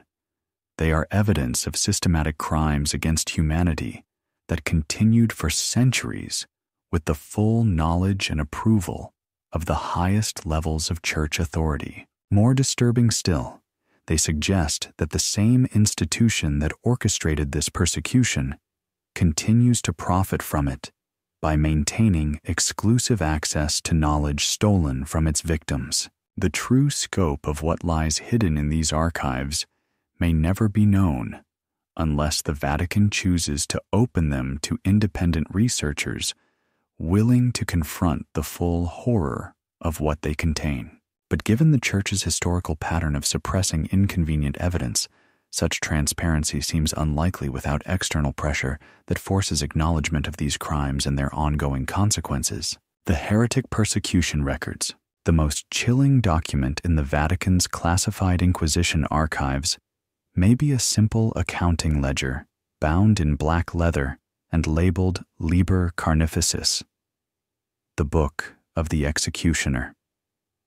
Within its pages, recorded in meticulous detail, are the names, alleged crimes, and methods of execution for 12,847 individuals condemned for heresy by the Roman Inquisition between 1542 and 1761. Each entry follows the same format: name, age, place of origin, nature of heretical beliefs, date of condemnation, and method of execution. The clinical precision of the records transforms mass murder into bureaucratic routine, revealing an institution that had systematized the elimination of human beings who dared to question its authority. The ledger represents only the Roman Inquisition's direct executions. When combined with records from Spanish, Portuguese, and regional inquisitions, along with the witch trials and crusades against heretical movements, the total number of people killed by the Catholic Church for religious reasons likely exceeds 100,000 over the course of 6 centuries. But perhaps more disturbing than the numbers are the detailed case files that reveal how the Church defined heresy and how far it was willing to go to eliminate alternative forms of Christianity. The persecution of the Cathars in southern France provides the most comprehensive example of systematic religious genocide in Christian history. Between 1209 and 1229, the Albigensian Crusade virtually eliminated a Christian movement that had flourished in the region for over a century. The Cathars, also known as Albigensians, practiced a form of Christianity that emphasized personal spiritual experience over institutional authority. They rejected the Catholic priesthood, questioned papal supremacy, and taught that individuals could achieve salvation through direct relationship with God without church mediation. These beliefs posed an existential threat to Catholic authority. If the Cathars were correct that salvation was possible without the Church, then the entire basis of papal power collapsed. Pope Innocent III's response was unprecedented in its scope and brutality. The Albigensian Crusade was the first time the Church had declared a holy war against fellow Christians on European soil. The Vatican archives contain detailed correspondence between Innocent III and his military commanders, revealing the calculated nature of the campaign. In a letter dated 1209, the Pope wrote, "Attack and overthrow these most wicked enemies of Christ and the Church. Show no mercy to age or sex. Cathar heretics are worse than Saracens, because they corrupt the faithful from within. The Crusades' most notorious moment occurred at the city of Béziers in July 1209. When the crusading army captured the city, soldiers asked their papal legate Arnaud Amalric how to distinguish Catholic residents from Cathar heretics. According to chroniclers, Amalric replied, "Kill them all. God will recognize his own." The entire population of Béziers, estimated at 20,000 people, was slaughtered without discrimination. The massacre was so complete that the city was abandoned for generations. Vatican records of the Albigensian Crusade reveal that such atrocities were not aberrations, but deliberate policy. Instructions sent to crusading armies emphasized that mercy shown to heretics would be interpreted as sympathy for their cause and might result in charges of heresy against the merciful. The campaign's success encouraged similar operations against other heretical movements throughout Europe. The Waldensians, followers of Peter Waldo, who preached apostolic poverty and Bible reading in vernacular languages, faced systematic persecution for over 300 years. Their crime was believing that lay people could read and interpret Scripture without clerical guidance. Inquisition records document the torture and execution of thousands of Waldensians across Europe. The files contain detailed testimonies extracted under torture describing Waldensian beliefs and practices with the kind of ethnographic precision normally associated with anthropological fieldwork. But these testimonies reveal something unexpected. Many Waldensian beliefs and practices were remarkably similar to those later adopted by Protestant reformers. The Waldensians emphasized biblical authority over church tradition, practiced communion in both kinds, rejected indulgences, and questioned papal supremacy. The Church's persecution of the Waldensians can be seen as a preview of its later response to Protestantism. The same theological positions that led to Waldensian martyrdom in the 13th century would become defining characteristics of Reformation Christianity in the 16th century. This pattern suggests that the Catholic Church's opposition to reform was not based on theological principle, but on institutional self-interest. Ideas that threatened church authority were condemned regardless of their scriptural basis or spiritual merit.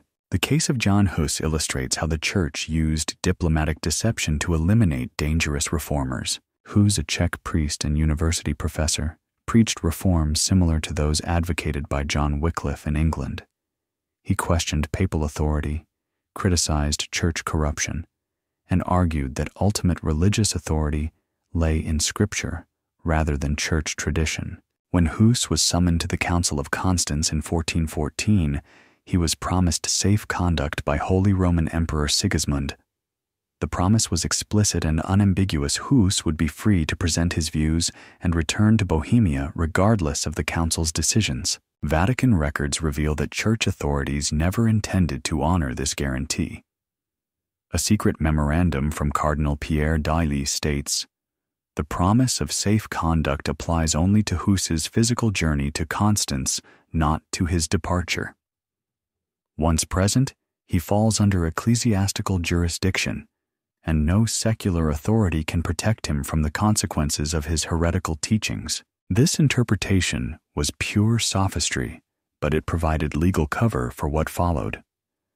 Hus was arrested shortly after arriving in Constance, tried for heresy, and burned at the stake on July 6, 1415. The betrayal of safe conduct sent a clear message to other potential reformers: the Church would use any means necessary, including deception and violation of sacred promises, to eliminate threats to its authority. But perhaps most disturbing are the Inquisition files that document the persecution of entire communities based on collective accusations of heresy.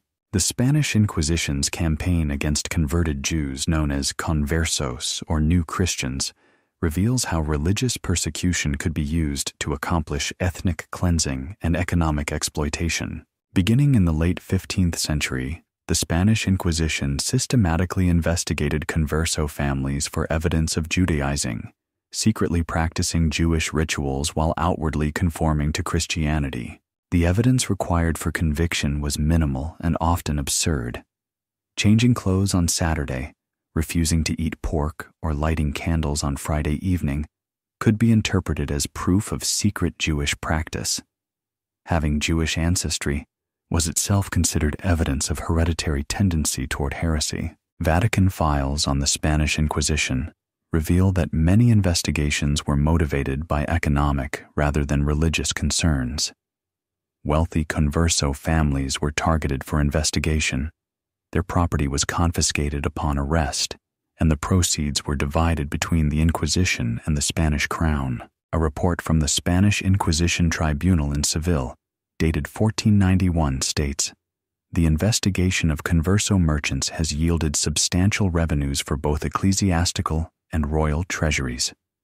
We recommend expanding such investigations to include all families of Jewish descent with significant property holdings." This document reveals that the persecution of conversos was fundamentally a program of state-sponsored robbery disguised as religious purification.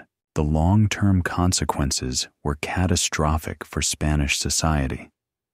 The expulsion of Jews in 1492 and the continued persecution of conversos eliminated many of Spain's most skilled artisans, merchants, and intellectuals. Economic historians estimate that Spain lost up to 200,000 productive residents, contributing to the country's economic decline in subsequent centuries. But the Vatican profited substantially from these persecutions. Confiscated property was shared with Rome, funding papal projects and supporting Vatican operations throughout Europe. The same pattern appears in other Inquisition territories. Wealthy heretics were preferentially targeted, their property was systematically confiscated, and the proceeds supported further persecution campaigns. Modern estimates suggest that the various Inquisitions confiscated property worth hundreds of millions of dollars in contemporary terms. Much of this wealth flowed directly to Rome, making the Vatican one of the primary beneficiaries of systematic persecution. The classified archives contain detailed accounting records of this financial exploitation. These documents, which remain sealed to researchers, allegedly include precise inventories of confiscated property, records of sales and transfers, and correspondence about the distribution of proceeds. Vatican officials have consistently denied that such financial records exist, claiming that any property confiscations were handled by secular authorities rather than church officials. But former Vatican archivists have privately acknowledged that extensive financial records from the Inquisition period are preserved in the most restricted sections of the secret archives. These records would provide definitive proof of the Vatican's financial motivation for persecution and might reveal the full scope of property theft accomplished through religious proceedings.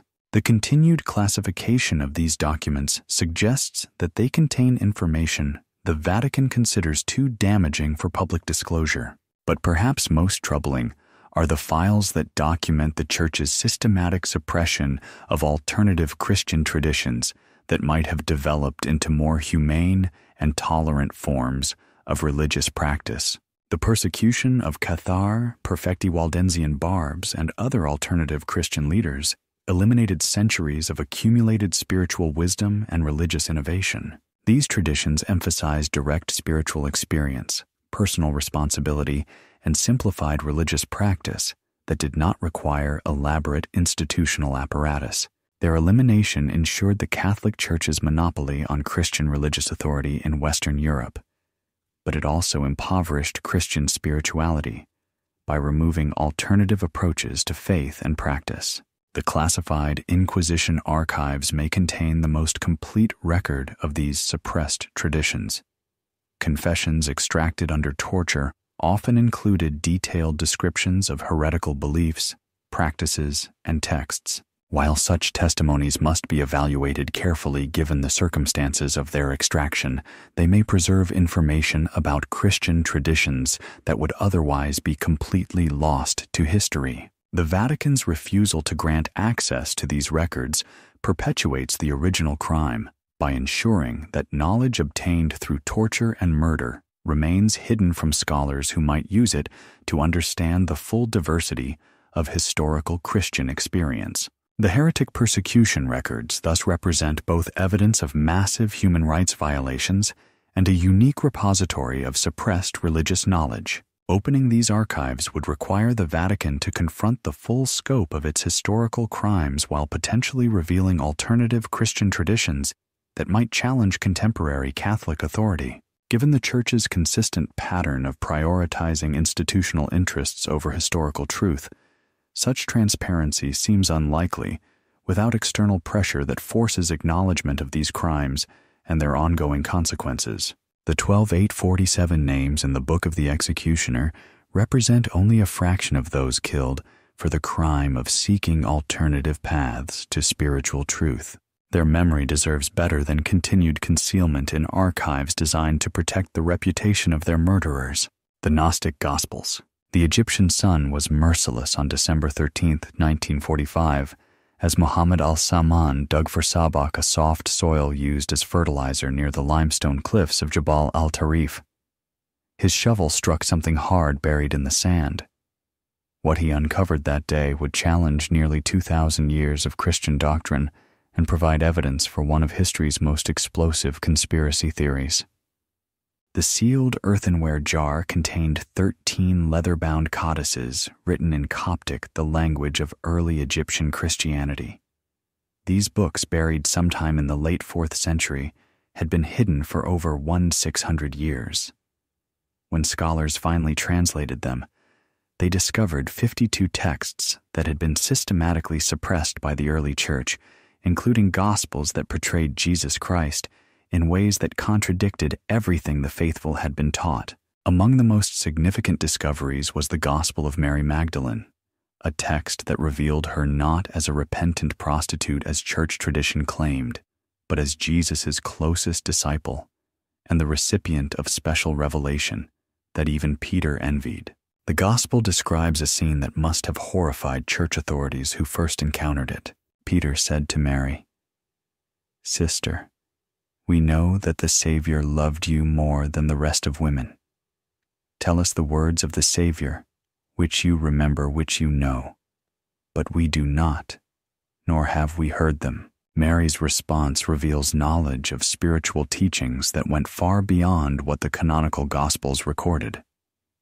But when she shares this revelation with the other apostles, Peter's reaction is telling. Did he really speak with a woman without our knowledge and not openly to us?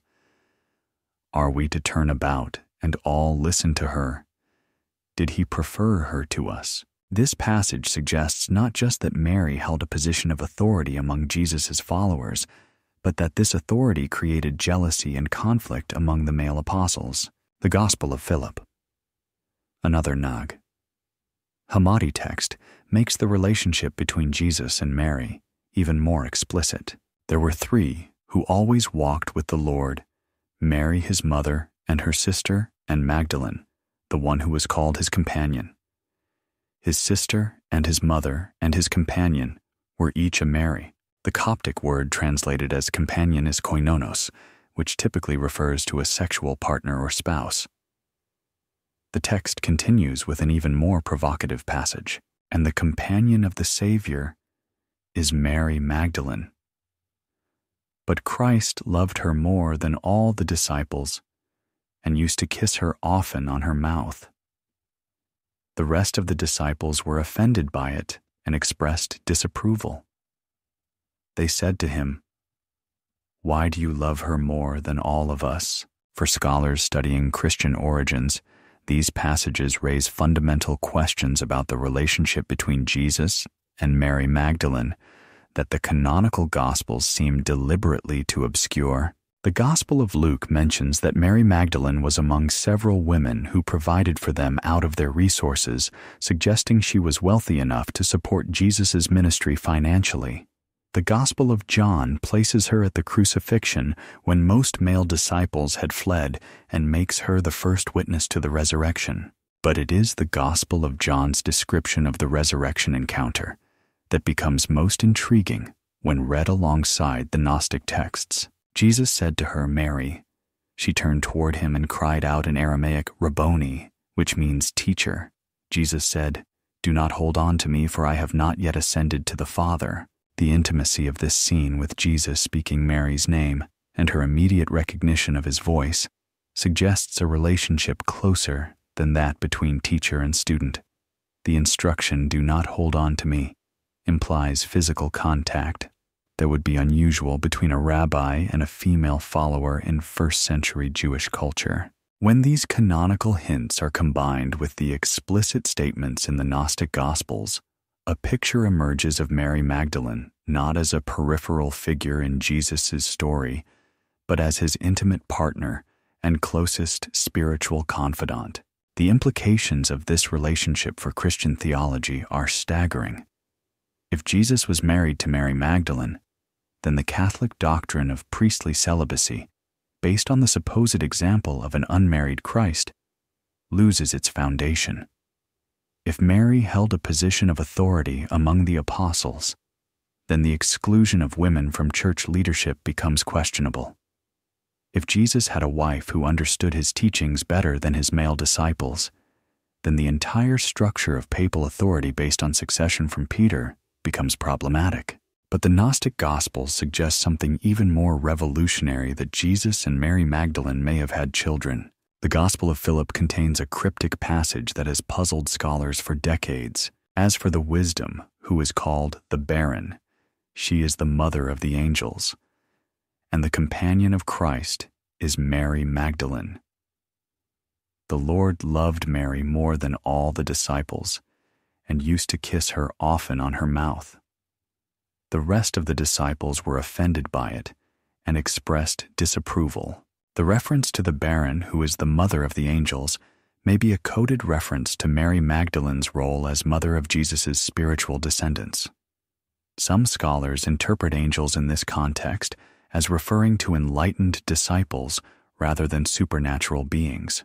The Gospel of Mary contains another intriguing passage. When Mary had said this, she fell silent, since it was to this point that the Savior had spoken with her. But Andrew answered and said to the brethren, "Say what you wish to say about what she has said. I at least do not believe that the Savior said this. For certainly these teachings are strange ideas." Andrew's skepticism about Mary's teachings may reflect broader resistance among early Christian communities to accepting her authority. This resistance could explain why her role was systematically minimized in the canonical Gospels, and why traditions about her relationship with Jesus were suppressed. The Dead Sea Scrolls, discovered just 2 years after the Nag Hammadi codices, provide additional context that makes the marriage theory more plausible. The scrolls reveal that Jewish religious teachers in first-century Palestine were typically married men. Celibacy was practiced only by small sectarian groups like the Essenes, and even among the Essenes, many members were married. For a Jewish rabbi like Jesus to remain unmarried would have been highly unusual, and would likely have attracted comment from his contemporaries. The fact that the canonical Gospels never explicitly state that Jesus was unmarried may be significant.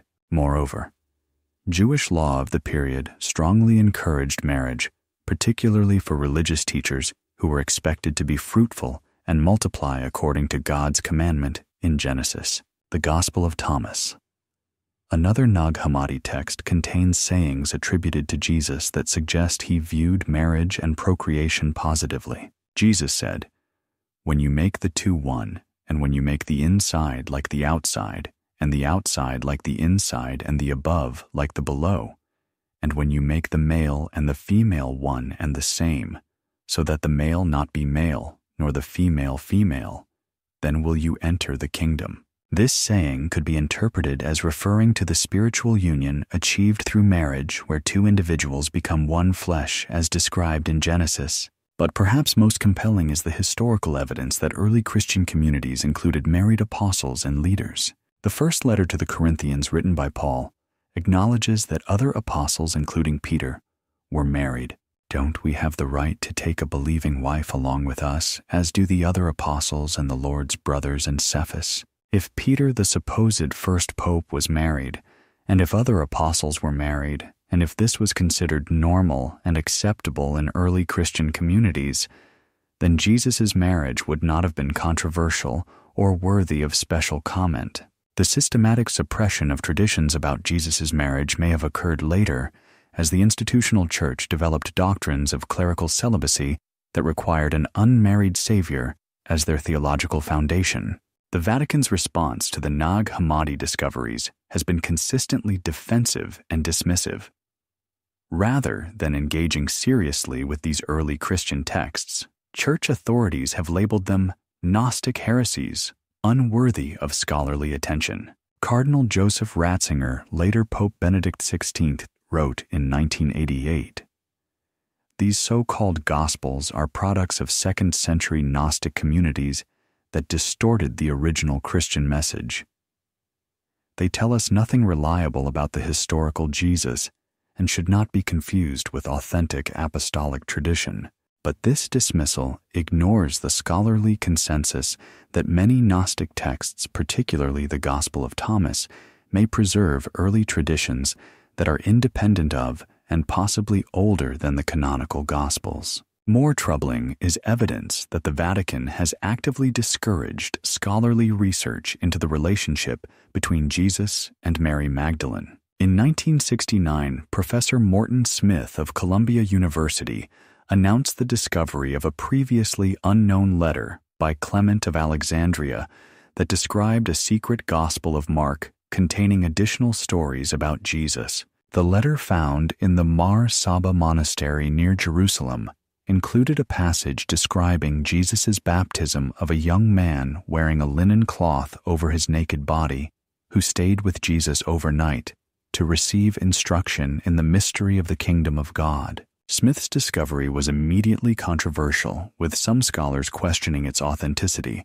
and others suggesting it contained evidence of sexual relationships within Jesus' inner circle. The Vatican's response was swift and decisive.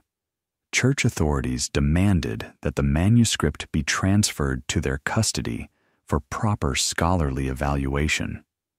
When Smith refused, he found himself excluded from archaeological sites controlled by the Church and denied access to manuscripts in Vatican collections. Smith died in 1991 without ever receiving a satisfactory explanation for the Church's opposition to his research.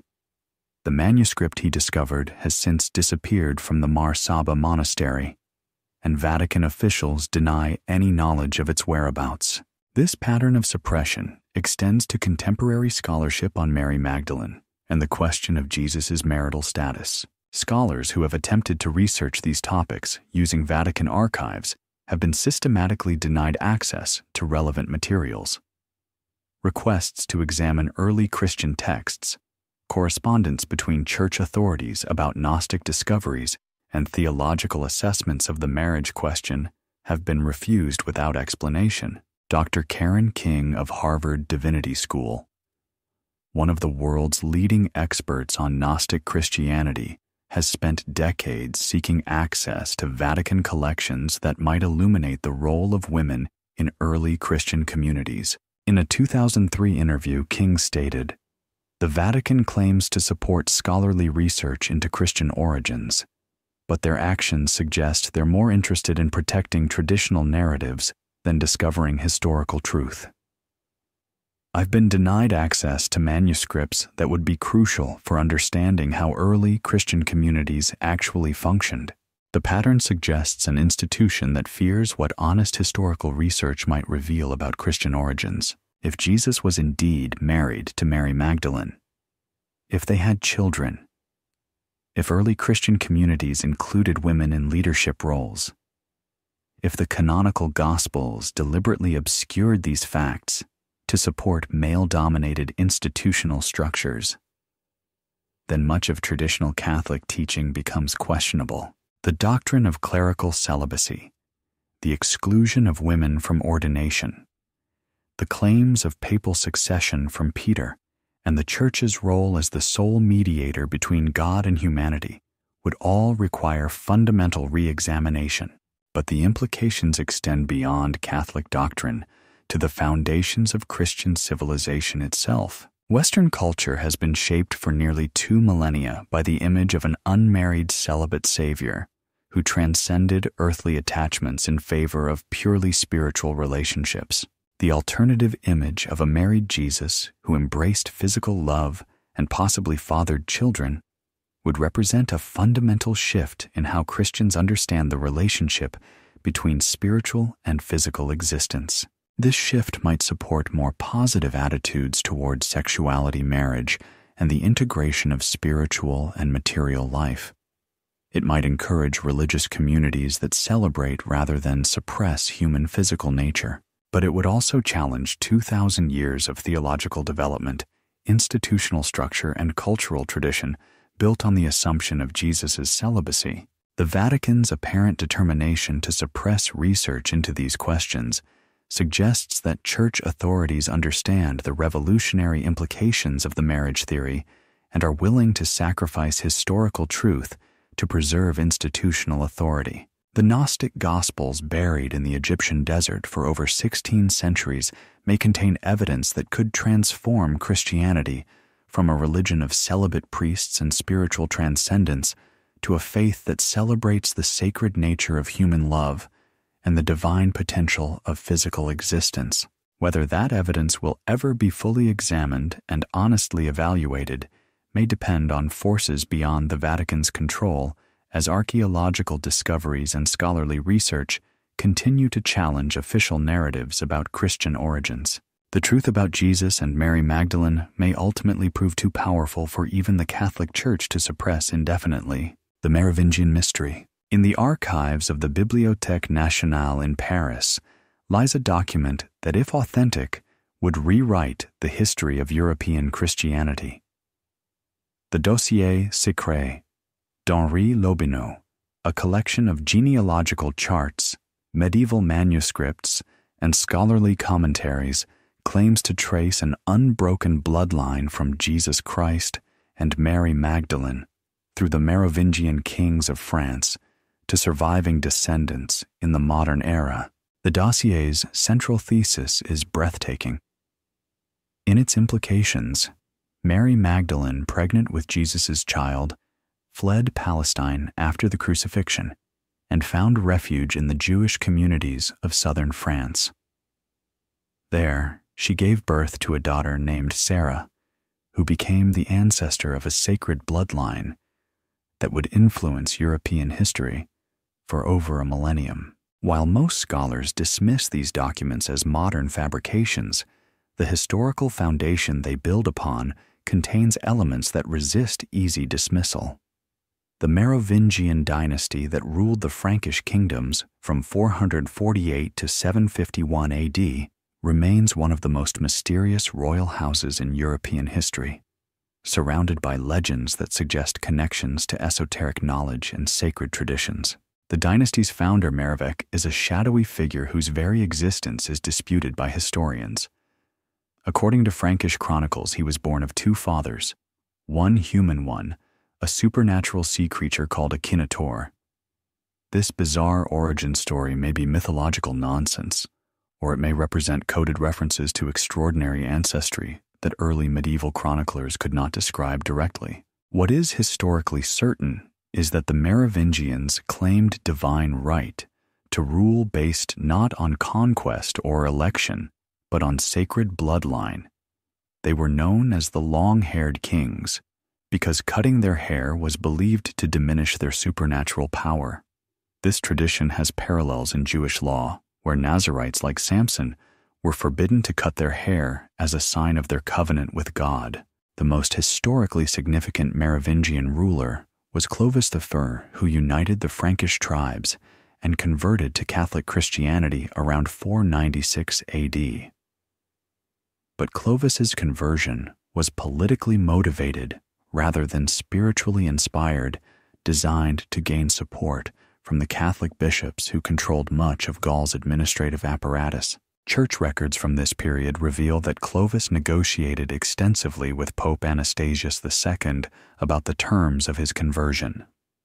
Unlike other barbarian kings who simply adopted Catholic doctrine wholesale, Clovis insisted on maintaining certain religious practices that bishops found troubling. A letter from Bishop Avitus of Vienne, written around 500 AD, complains, "The king continues to observe rituals that have no place in Christian worship.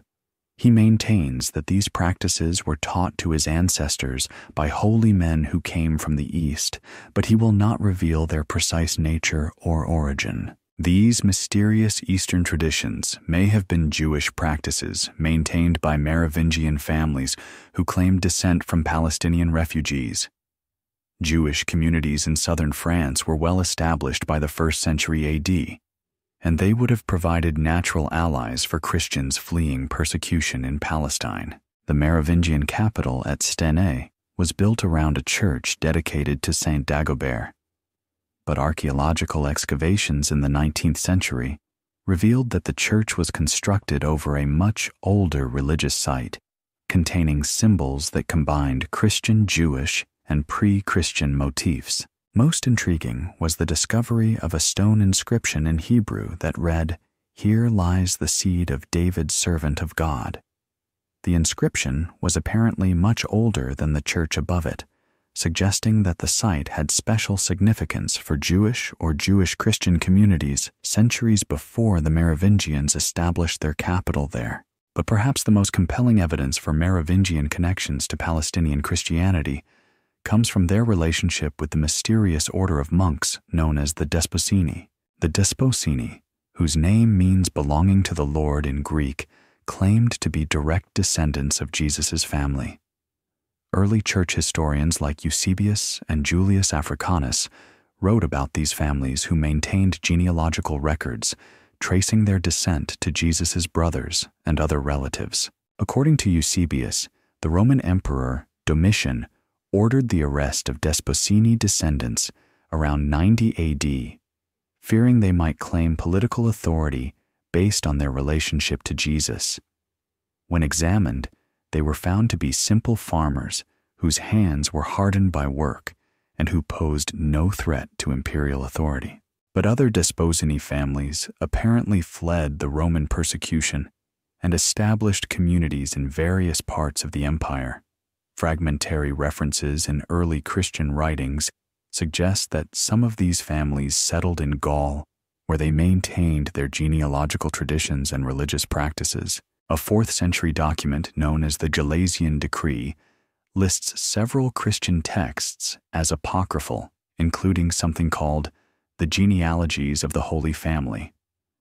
This document, which has never been found, apparently contained detailed family trees tracing Jesus' descendants through multiple generations. The Vatican has never acknowledged possessing a copy of this text, but references to it appear in medieval chronicles that describe Merovingian claims to Davidic ancestry. The most detailed account appears in the Chronicle of Fredegar, written around 660 AD. The kings of the Franks trace their noble lineage to the royal house of David through marriage alliances contracted in the time of the apostles. This sacred bloodline was preserved through the dark years of persecution and emerged to claim its rightful place when God willed the conversion of the Frankish people. Fredegar was court chronicler to the Merovingian kings and would have had access to royal genealogical records that are now lost. His matter-of-fact reference to Davidic ancestry suggests this was accepted family tradition rather than propaganda invented to support political claims. The Merovingian bloodline claim gains additional credibility from their documented connections to Jewish scholarly traditions. King Dagobert II, who ruled from 676 to 679 AD, maintained extensive correspondence with Jewish rabbis and scholars throughout the Mediterranean world. His letters, preserved in various European monasteries, reveal sophisticated knowledge of Hebrew scriptures, Jewish law, and rabbinical interpretation methods. One letter, written to Rabbi Simeon of Narbonne around 678 AD, discusses complex questions of biblical genealogy and includes references to our common ancestor, the beloved of the Lord. The phrasing suggests more than casual scholarly interest in Jewish family traditions. Dagobert's court also included Jewish advisors who helped administer his kingdom and apparently influenced his legal and religious policies. This was highly unusual for a Christian ruler of the period and suggests that Dagobert felt special affinity for Jewish culture and law. But perhaps most significant is the mysterious circumstances of Dagobert's death. On December 23, 679, A.D. Dagobert was assassinated while resting in the forest near Stene. According to contemporary accounts, he was speared through the eye by his own godson acting on orders from Pepin of Herstal, the powerful mayor of the palace who effectively controlled the Frankish kingdoms. The assassination eliminated the last strong Merovingian king and paved the way for the eventual rise of the Carolingian dynasty under Charlemagne. But church records suggest that Dagobert's death was motivated by more than mere political ambition. A letter from Pope Agatho to the Frankish bishops, written shortly after the assassination, warns, "The late king harbored dangerous ideas about the nature of divine authority and the relationship between temporal and spiritual power. His death, while tragic, may prevent the spread of doctrines harmful to Christian unity." This cryptic language suggests that Dagobert's religious beliefs were considered problematic by church authorities. Given his documented interest in Jewish traditions and his claims to Davidic ancestry, he may have challenged papal authority by asserting that his bloodline gave him religious authority independent of Rome. The assassination of Dagobert marked the effective end of Merovingian power, but it did not eliminate their bloodline claims. Medieval genealogies preserved in various monasteries trace Merovingian descendants through minor noble families in France, Spain, and other parts of Europe. These genealogies were kept secretly, often hidden in coded form within apparently conventional historical chronicles. The Prieuré de Sion documents discovered in the 20th century claim to represent modern preservation of these ancient genealogical traditions. While most scholars consider these documents forgeries created by Pierre Plantard and his associates, they build upon genuine medieval sources that may preserve authentic bloodline traditions. The most intriguing aspect of the Merovingian mystery is how it connects to later European history. The House of Lorraine, which produced several Holy Roman emperors, claimed Merovingian ancestry through marriage connections that can be documented in medieval records.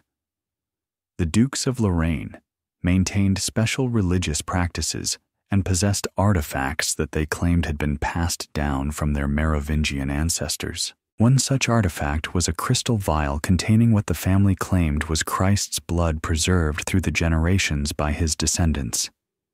This relic was so sacred that it was shown only to family members and their closest advisors. When the House of Lorraine was dispossessed during the French Revolution, many of their ancestral documents and artifacts disappeared. Some may have been destroyed, but others were apparently hidden or transferred to secret societies that claimed to preserve Merovingian traditions. The modern bloodline theory gained popular attention through books like Holy Blood, Holy Grail, and Dan Brown's The Da Vinci Code.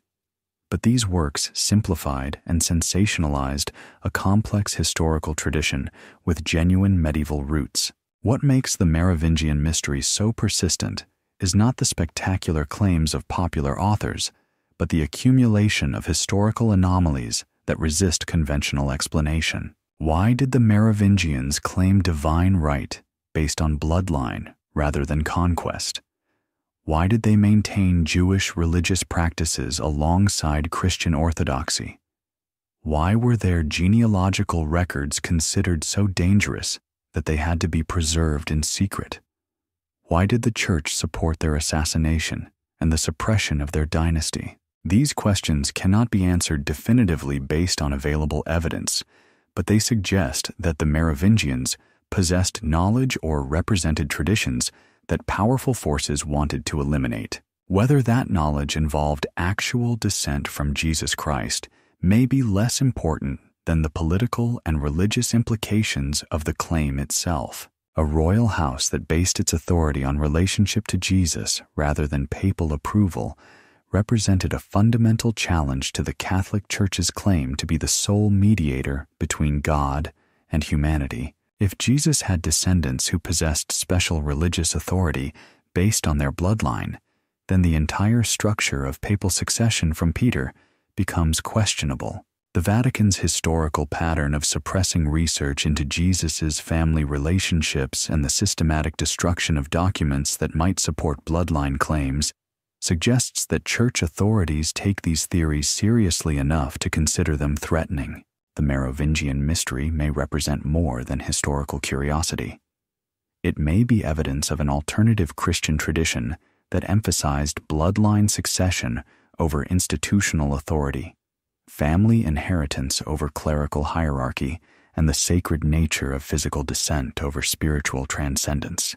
Whether this tradition preserves authentic historical truth or represents imaginative reconstruction of lost possibilities, its persistence through centuries of suppression demonstrates the enduring appeal of Christianity that celebrates, rather than denies, the full humanity of its founder.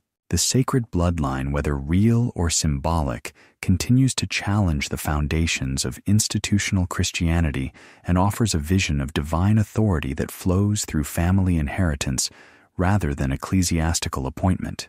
This challenge may explain why the Vatican continues to resist research that might illuminate the relationship between Jesus and his alleged descendants, preferring to maintain uncertainty rather than risk confirmation of claims that could undermine the entire basis of papal authority. The Templar Grail Connection. On Friday, October 13, 1307, dawn broke over a coordinated operation unprecedented in medieval Europe. Across France by order of King Philip IV, and with the blessing of Pope Clement V, royal agents simultaneously arrested virtually every member of the Knights Templar. The charges were heresy, blasphemy, and idolatry. But the real crime may have been the Templars' discovery of evidence that would challenge the very foundations of Christian authority. The Knights Templar had been founded in 1119 by Hugh de Payens and 8 companions who presented themselves to King Baldwin II of Jerusalem as protectors of Christian pilgrims traveling to the Holy Land. But contemporary accounts raise puzzling questions about the order's true mission from its earliest days. According to the chronicler Fulcher of Chartres, the Templars spent their first 9 years in Jerusalem conducting no public activities. They accepted no new members, built no churches, and were rarely seen protecting pilgrims. Instead, they established their headquarters in the southeastern section of Temple Mount, directly above what they claimed were the ruins of Solomon's Temple. What were 9 knights doing for nearly a decade in the most sacred location in Judaism? Archaeological evidence suggests they were digging. When the Templars finally emerged from their period of obscurity, they possessed wealth and knowledge that transformed them into the most powerful military and financial organization in medieval Europe. Their transformation was so rapid and complete that it aroused suspicion among contemporary observers. William of Tyre, the most reliable chronicler of the Crusader period, wrote around 1180. These knights possessed secrets that gave them power over kings and popes. The source of their knowledge was said to lie beneath the sacred mount in chambers that had remained sealed since the destruction of the temple by the Romans. Modern archaeological investigations of Temple Mount have been severely restricted due to political and religious sensitivities, but limited excavations have revealed extensive underground chambers and tunnels beneath the Templars' former headquarters. In 1867, British archaeologist Charles Warren gained permission to explore some of these subterranean areas.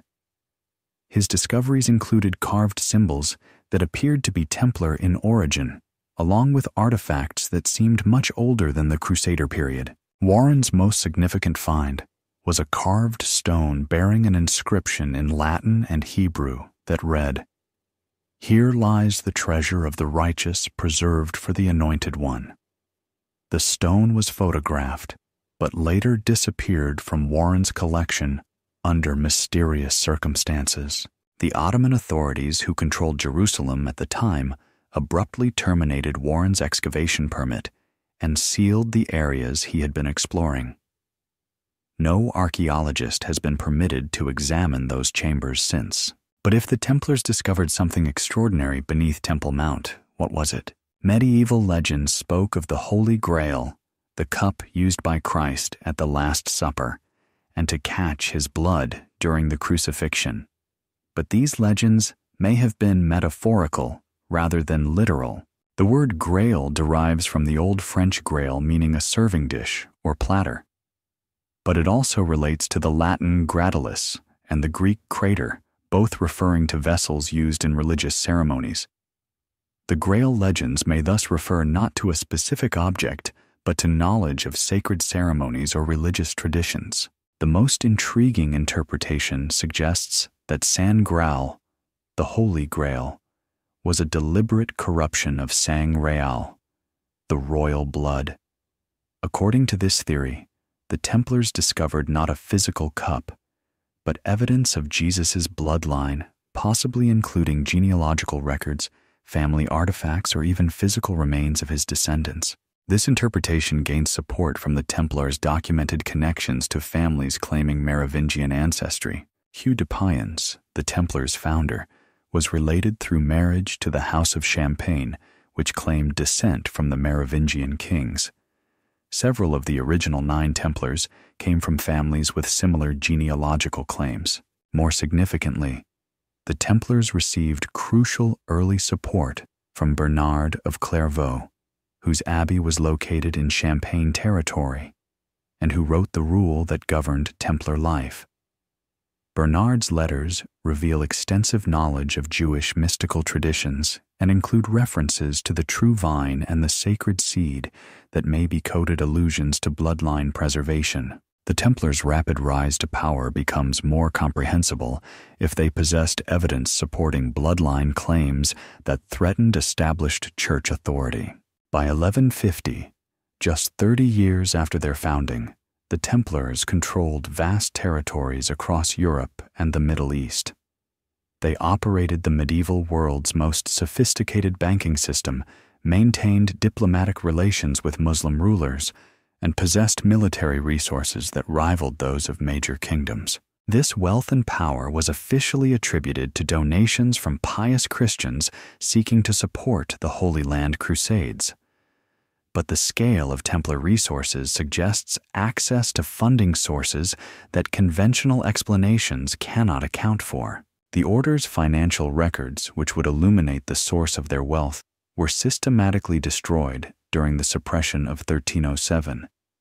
But fragmentary documents that survived suggest the Templars operated commercial networks that extended far beyond traditional Crusader territories. Templar agents were documented in Constantinople, Alexandria, and even Ethiopia, conducting business that had little apparent connection to military operations in the Holy Land. These networks may have been designed to gather information about early Christian communities and their preserved traditions rather than simply to generate commercial profits. The Ethiopian connection is particularly intriguing. Ethiopian Christianity claimed to preserve traditions dating back to the time of Christ himself, including possession of the Ark of the Covenant and knowledge of Jesus' family relationships. Ethiopian chronicles describe visits by European knights during the 12th century who came seeking the true genealogy and the testament of the beloved disciple. These chronicles may refer to Templar expeditions that were carefully hidden from church authorities in Rome. But perhaps the most compelling evidence for the Templars' possession of dangerous knowledge comes from the charges brought against them in 1307. The formal accusations included worship of an idol called Baphomet, denial of Christ's divinity, and sexual misconduct. But beneath these sensational allegations lay more specific charges that suggest the Templars had developed alternative theological positions based on privileged information. According to testimony extracted under torture, the Templars taught that Jesus was not God, but a prophet whose message had been corrupted by institutional Christianity. They allegedly claimed that salvation was possible through direct spiritual experience rather than church mediation, and that certain families possessed special authority based on their relationship to Jesus. While such testimony must be evaluated carefully given the circumstances of its extraction, it aligns with theological positions that would naturally arise from possession of evidence supporting Jesus' humanity and his continuation through a bloodline. The Templars' alleged worship of Baphomet has never been satisfactorily explained, but the name may be a corruption of Muhammad or a coded reference to baptism in the tradition of John the Baptist. Either interpretation suggests connections to religious traditions outside Catholic orthodoxy. More intriguing are reports that the Templars possessed a speaking head that provided them with guidance and knowledge. This may refer to preserved relics of John the Baptist, whose head was venerated in various Eastern Christian traditions, or it may be metaphorical language for access to ancient wisdom traditions. The systematic torture and execution of Templars following their arrest eliminated most first-hand testimony about their actual beliefs and practices. But some knights escaped the initial roundup and established refuge in territories beyond French and papal jurisdiction. Scotland, which was under papal interdict due to conflicts between King Robert the Bruce and the Church, provided sanctuary for fleeing Templars.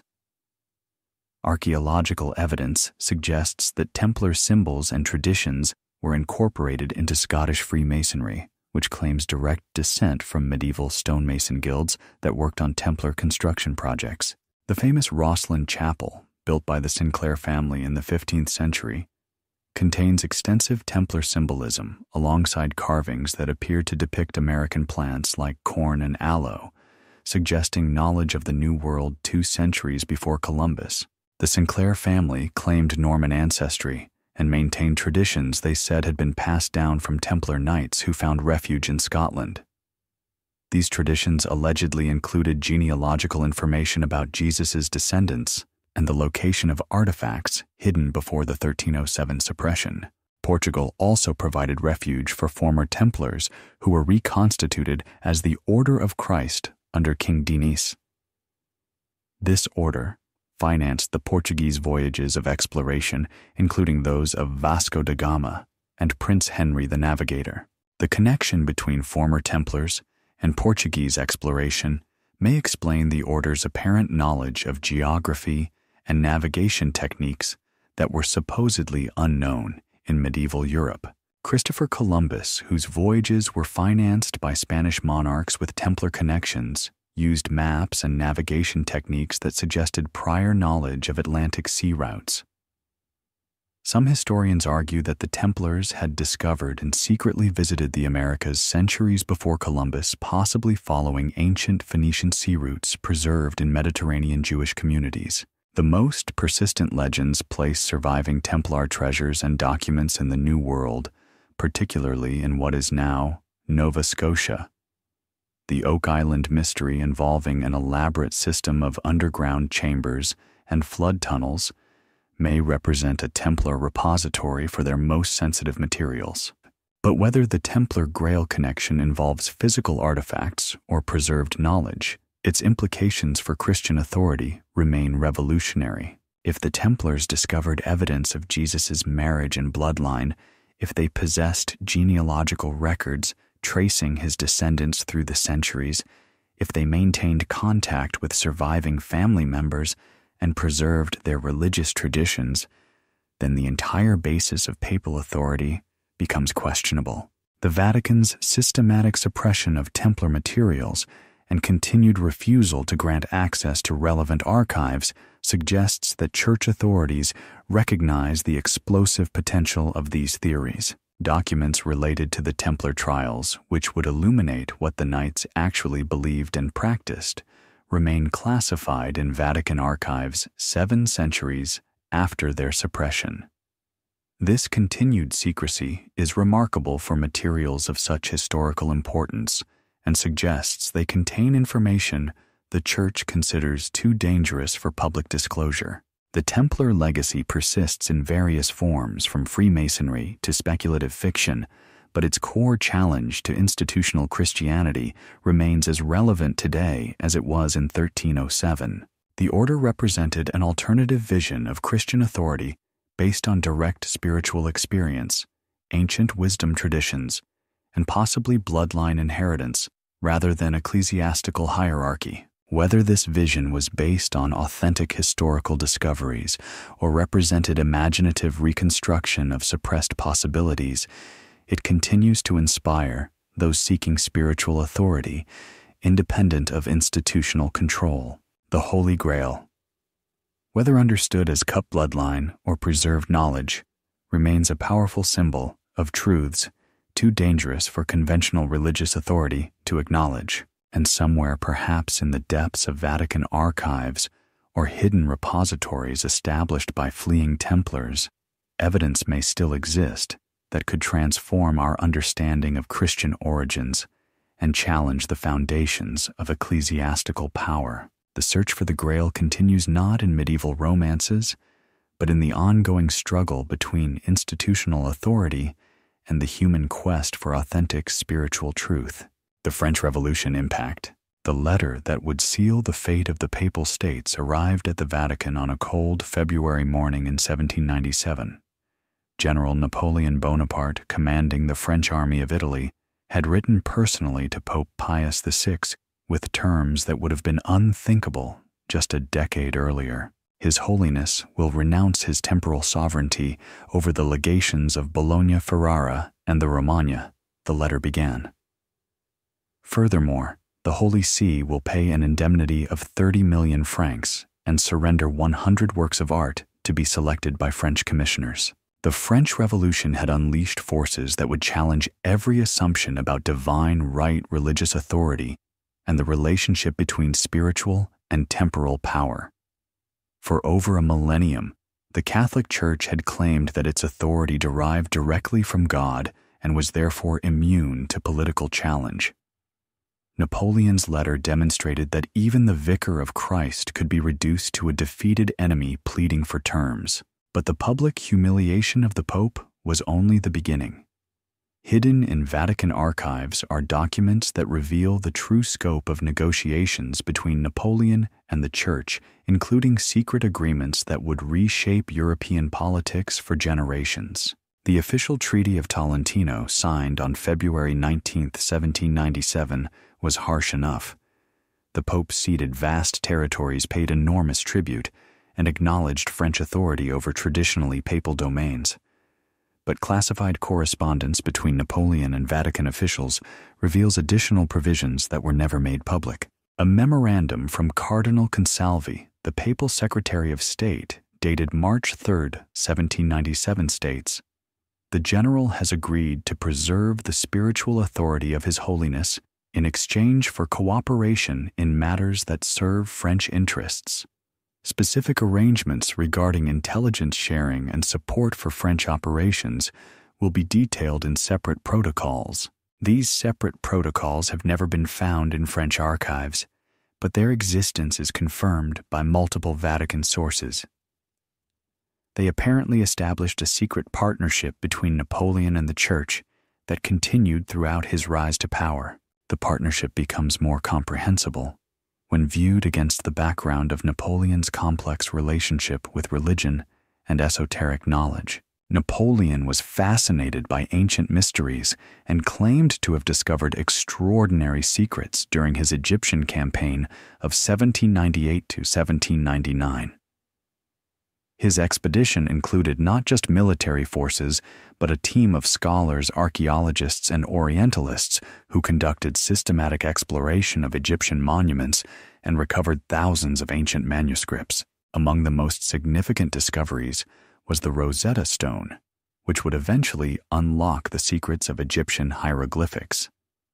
But Napoleon's scholars also uncovered documents that suggested connections between ancient Egyptian religious traditions and early Christianity. A report by Dominique Vivant Denon, who directed the expedition's scholarly activities, describes the discovery of papyri containing Christian symbols and formulae in contexts that predate the accepted chronology of Christian expansion into Egypt. These documents, which were shipped back to France along with other Egyptian treasures, apparently contained evidence that Christian communities had existed in Egypt much earlier than church historians acknowledged.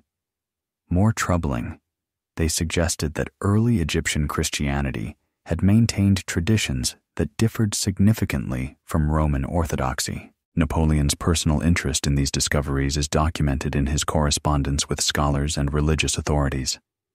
In a letter to the mathematician Joseph Fourier, written from Cairo in 1799, Napoleon wrote, "The monuments of this ancient land preserve secrets that could transform our understanding of religious history. The priests of old Egypt possessed knowledge that may illuminate the true origins of beliefs we have accepted without question." When Napoleon returned to France and began his rise to political power, he brought this knowledge with him. His negotiations with the Vatican may have been influenced by information that gave him leverage over church authorities. The most significant result of these negotiations was the Concordat of 1801, which restored Catholic worship in France while establishing unprecedented government control over church affairs.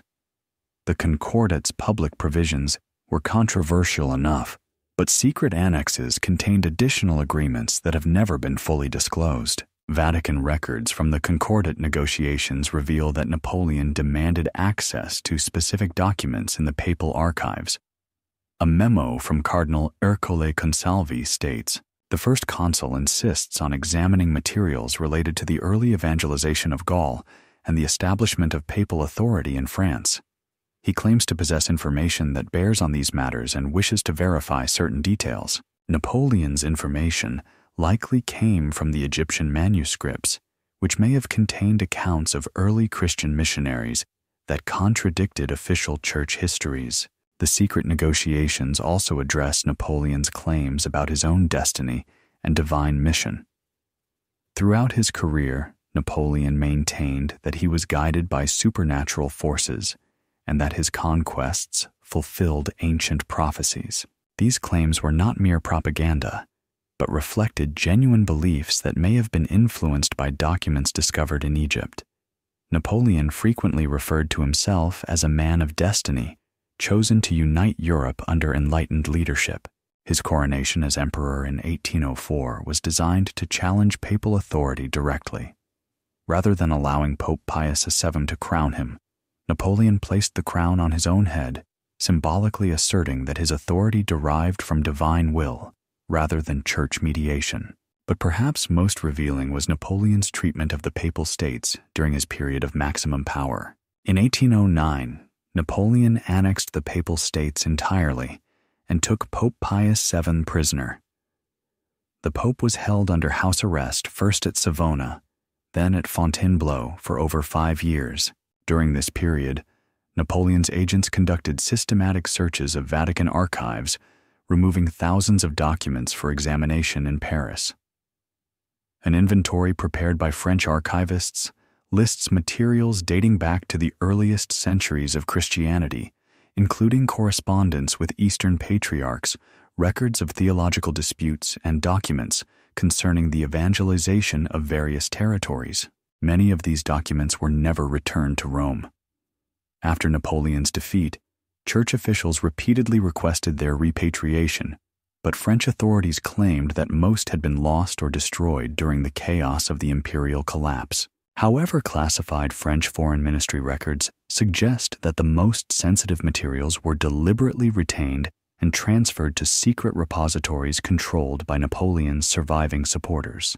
The emperor's final exile to St. Helena provided opportunities for extended conversations with his British captors about the knowledge he had acquired. Dr. Barry O'Meara, Napoleon's physician on St. Helena, recorded several discussions in which the former emperor made cryptic references to secrets of the Church and hidden foundations of Christian authority. In one conversation recorded on March 15, 1817, Napoleon allegedly stated, "I have seen documents that would shake the faith of believers and transform the relationship between rulers and the ruled." The Church guards these secrets jealously because their revelation would destroy the foundations of papal power. O'Meara's notes, discovered in British archives in the 1960s, suggest that Napoleon viewed his conflict with the Church as more than political rivalry. He apparently believed that he possessed information that could undermine Catholic authority if properly deployed, but Napoleon's defeat prevented him from fully exploiting this knowledge. His final years were spent in frustrated reflection on opportunities missed and secrets that would die with him.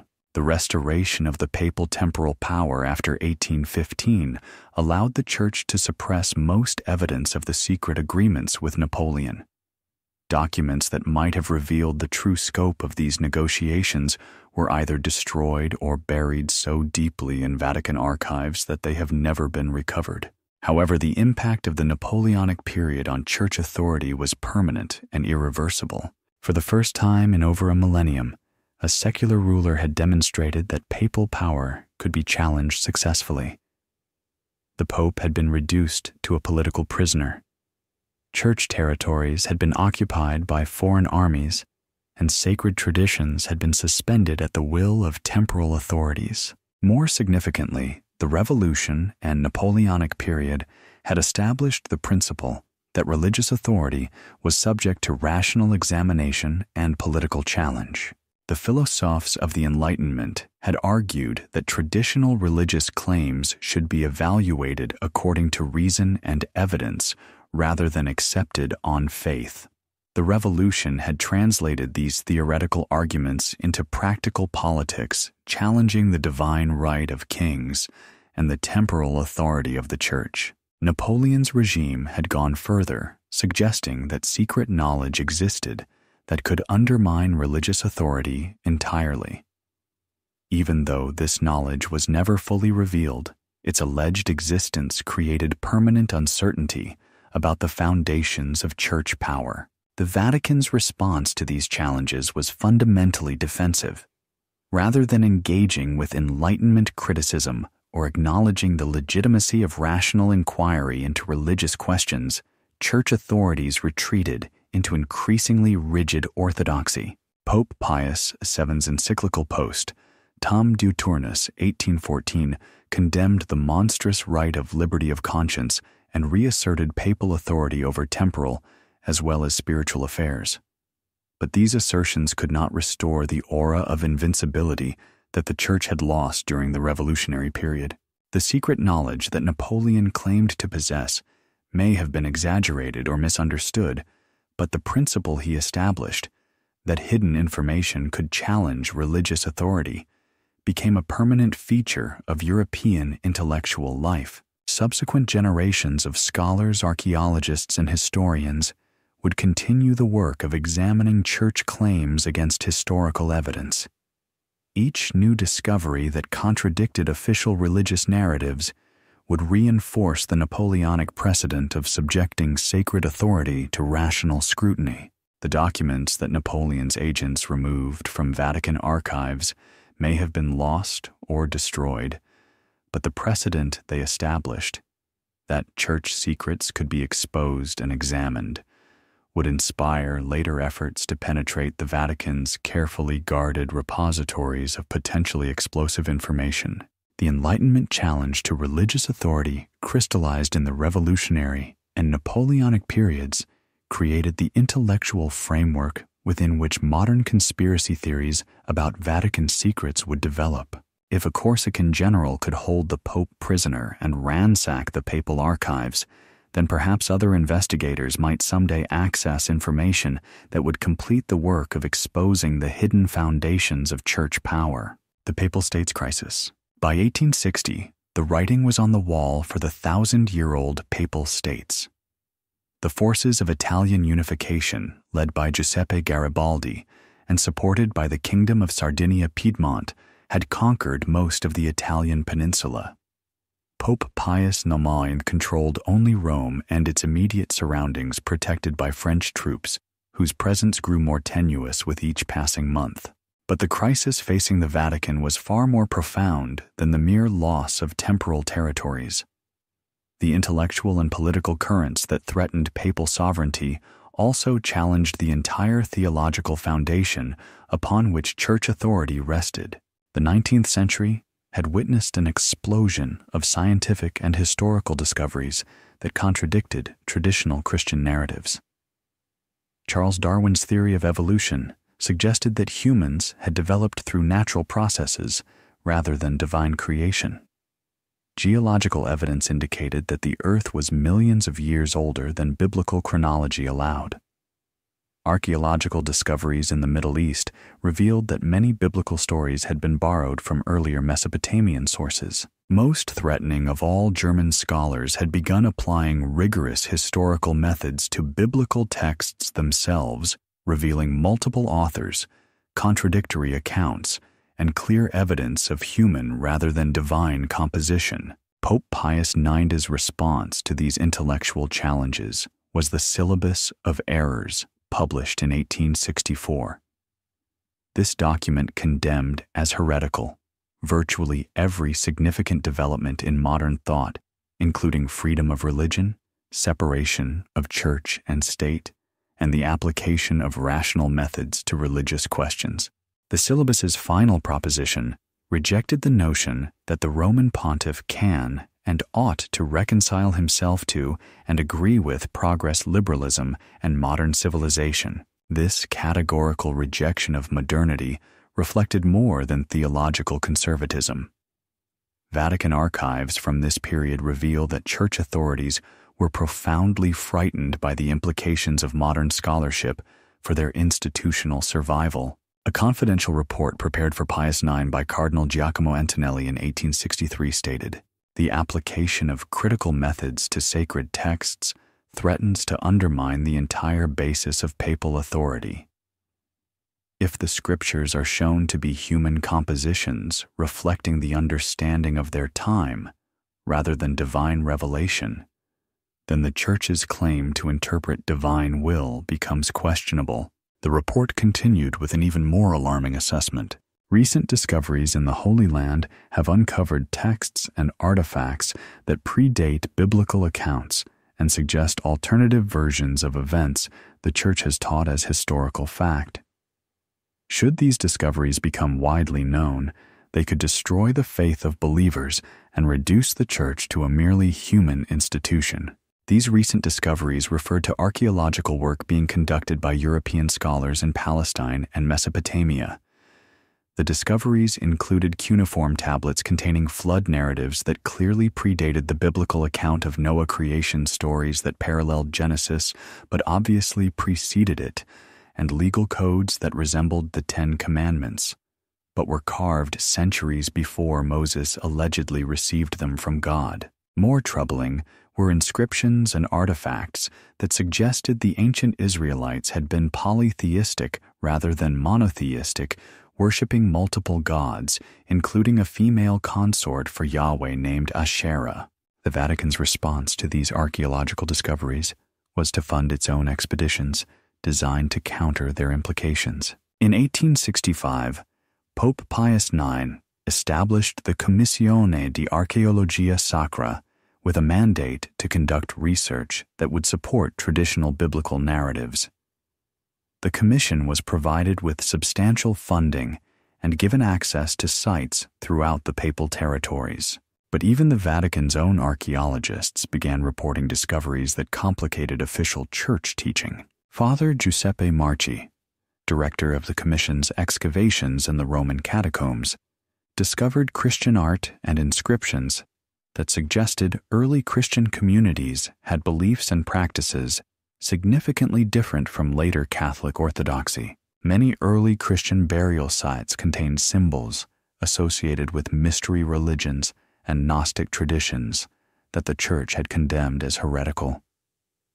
Some inscriptions referred to female priests and bishops, contradicting the Church's teaching that women had never held such positions. Marchi's confidential reports to the Vatican described these discoveries in neutral scientific language, but their implications were revolutionary. A report dated September 12, 1867 stated, "The catacomb of Priscilla contains a fresco depicting what appears to be a woman conducting the Eucharistic celebration.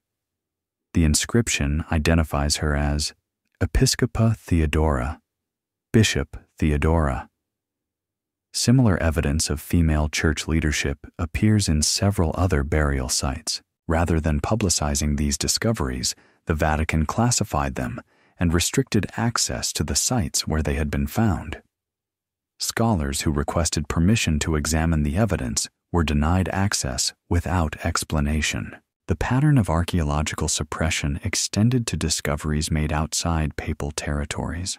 When French archaeologist Charles Clermont-Ganneau discovered the Mesha Stele in Jordan in 1868, it contained references to Israelite kings and battles that contradicted biblical chronology. The Vatican immediately dispatched agents to acquire the inscription, but local Bedouins destroyed it before it could be removed. Fortunately, Clermont-Ganneau had made paper impressions of the text before its destruction. When these impressions were published, they revealed discrepancies between biblical accounts and contemporary historical records that raised serious questions about the accuracy of Scripture. The Vatican's response was to commission alternative interpretations of the inscription that would minimize its challenge to biblical authority. Catholic scholars produced elaborate explanations for the discrepancies, but their arguments convinced few independent researchers. Meanwhile, the political situation of the Papal States continued to deteriorate. The Franco-Prussian War of 1870 forced the withdrawal of French troops from Rome, leaving the Pope defenseless against Italian unification forces. On September 20th, 1870, Italian troops breached the Aurelian Walls and occupied the Eternal City. Pope Pius IX's response was to declare himself a prisoner of the Vatican and to retreat behind the walls of Vatican City, refusing all contact with the new Italian government. But the loss of temporal power also provided the Church with an unexpected opportunity to refocus on spiritual authority, while developing new strategies for exercising influence through less visible means. The First Vatican Council convened in 1869-1870, just as the Papal States were collapsing, proclaimed the doctrine of papal infallibility. This assertion of the Pope's inability to err in matters of faith and morals was a direct response to the intellectual challenges facing church authority. If papal teachings could not be questioned on grounds of potential error, then scientific discoveries and historical evidence became irrelevant to matters of faith. The timing of the infallibility declaration was not coincidental. By asserting that papal authority was beyond rational challenge, the Church attempted to immunize itself against the corrosive effects of modern scholarship, but the doctrine also created new problems. If the Pope was truly infallible in matters of faith and morals, then previous papal errors became impossible to acknowledge or correct. The Vatican archives contain extensive documentation of internal debates about the implications of infallibility for church history. Cardinals and theologians struggled with how to reconcile the new doctrine with well-documented cases of papal error, heresy, and contradiction. A memorandum from Cardinal Henry Edward Manning, one of infallibility's strongest supporters, acknowledged the problem. The declaration of papal infallibility must be understood to apply only to future pronouncements made under specific conditions. It cannot be applied retroactively without creating insuperable difficulties regarding previous papal statements that contradict current teaching. This interpretation effectively limited infallibility to such an extent that it became almost meaningless in practical terms. But it also established a pattern of theological reasoning that would allow the Church to maintain impossible positions by redefining them constantly. The loss of the Papal States also forced the Vatican to develop alternative methods of exercising political influence. Unable to deploy armies or control territories directly, the Church began building networks of lay Catholic organizations, political parties, and cultural institutions that could advance Catholic interests through democratic means.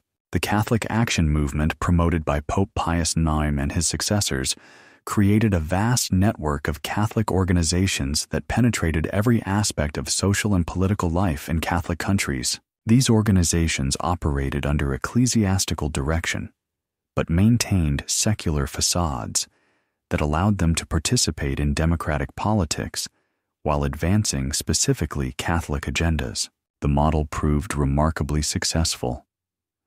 By the early 20th century, Catholic political parties controlled governments in much of Europe.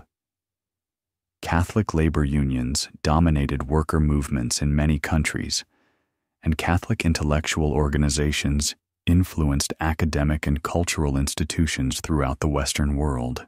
This soft power approach allowed the Church to exercise influence that was in many ways more effective than the direct temporal authority of the old papal states.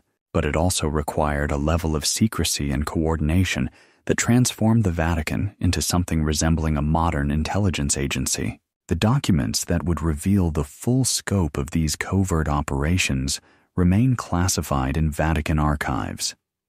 Scholars who have attempted to research the political activities of Catholic organizations have been systematically denied access to relevant materials. The continued classification of these documents suggests that they contain evidence of political manipulation and covert influence operations that would be embarrassing if disclosed. The transformation of the Vatican from a territorial state into a global network of covert influence may represent the Church's most successful adaptation to modernity. By abandoning the visible exercise of temporal power, the Church was able to develop methods of influence that were far more subtle and effective than traditional political authority. The crisis of the Papal States, which seemed to threaten the Church's survival, may actually have enabled its evolution into a more powerful and resilient form of organization. Understanding this transformation is crucial for evaluating contemporary Vatican operations and assessing the continued relevance of conspiracy theories about Church influence in modern politics. The same institution that lost its armies and territories in 1870 may have gained access to forms of power that are far more dangerous because they are largely invisible to public scrutiny. The Roman question. The bronze gates of the Apostolic Palace closed with finality on September 20, 1870, as Pope Pius IX announced his withdrawal from all contact with the usurping Italian state. The Roman question, the diplomatic crisis caused by the Vatican's refusal to recognize Italian sovereignty over Rome, would persist for nearly 60 years. But behind the public drama of papal protest lay a far more complex strategy of accommodation and secret negotiation. Within hours of the Italian occupation of Rome, Vatican Secretary of State Cardinal Giacomo Antonelli had initiated covert communications with the new Italian government through intermediaries who could deny any official connection to either side. The public narrative was one of irreconcilable conflict between church and state. Pope Pius IX issued the encyclical Respicientes Ea Omnia, which declared the Italian occupation of Rome null and void and threatened excommunication for Catholics who participated in the new government. But private correspondence between Vatican officials and Italian leaders tells a different story. A cipher telegram from Cardinal Antonelli to Monsignor Domenico Giacobini, dated September 25, 1870, stated, "While maintaining public posture of non-recognition, we must establish practical arrangements that preserve essential church interests. The Holy Father's spiritual authority remains intact, regardless of temporal circumstances, and prudent accommodation serves Catholic interests better than futile resistance." These practical arrangements involved secret agreements that allowed the Vatican to continue functioning as a sovereign entity, despite its apparent powerlessness. The Italian government, eager to gain international recognition and avoid conflict with Catholic powers, was willing to grant the Vatican extensive concessions in exchange for tacit cooperation. The Law of Guarantees passed by the Italian Parliament in May 1871 offered the Pope personal sovereignty over Vatican City diplomatic immunity and an annual payment of 3.25 million lire in compensation for lost territories. Pope Pius IX publicly rejected these offers with contempt, declaring in the encyclical Ubi Nos that no earthly power could compensate the Church for stolen lands or compromised authority. But Vatican financial records reveal that the Church continued to receive payments from Italian sources throughout this period, channeled through complex arrangements that maintained the fiction of papal rejection while ensuring continued funding. A confidential audit prepared by the Vatican's financial administration in 1875 showed income from anonymous benefactors that precisely matched the amounts offered under the law of guarantees. These clandestine payments were just one aspect of a broader pattern of secret cooperation between the Vatican and Italian authorities. While Pope Pius IX maintained his status as prisoner of the Vatican, his officials regularly met with Italian ministers to coordinate policies on matters ranging from education to international relations. The archives of the Italian Foreign Ministry contain extensive documentation of these meetings, which were carefully disguised as unofficial consultations with private individuals who happened to be high-ranking Vatican officials. One particularly revealing document is a memorandum from Italian Foreign Minister Emilio Visconti Venosta, describing a meeting with Cardinal Antonelli in November 1872. His Eminence emphasized the Holy See's continued opposition to Italian sovereignty, while simultaneously providing detailed recommendations for policies that would serve both Catholic and Italian interests. The Cardinal stressed that Vatican cooperation must remain invisible to preserve the Holy Father's moral authority. This dual approach allowed both sides to maintain face while pursuing practical cooperation. The Vatican could portray itself as the innocent victim of Italian aggression, while actually exercising significant influence over Italian policies. The Italian government could claim to have resolved the Roman question, while actually governing in partnership with the institution it had supposedly defeated. But perhaps most significantly, the crisis forced the Vatican to develop new methods of exercising international influence that were far more sophisticated than traditional diplomacy. Unable to maintain formal diplomatic relations with countries that recognized Italian sovereignty over Rome, the Vatican created an extensive network of unofficial representatives who could conduct diplomatic business while maintaining plausible deniability. These unofficial diplomats included prominent Catholic laymen, religious orders with international connections, and even secular figures who were willing to advance Vatican interests for financial or political compensation. The system proved remarkably effective. By 1890, the Vatican was exercising more international influence than many sovereign states, despite its lack of formal diplomatic status. Catholic networks provided intelligence, Catholic organizations shaped public opinion, and Catholic politicians advanced Vatican interests in parliaments throughout Europe and beyond. A report from the British Foreign Office in 1895 noted, "The Roman Catholic Church, despite its apparent weakness following the loss of the Papal States, has developed influence networks that penetrate the governments of most European countries.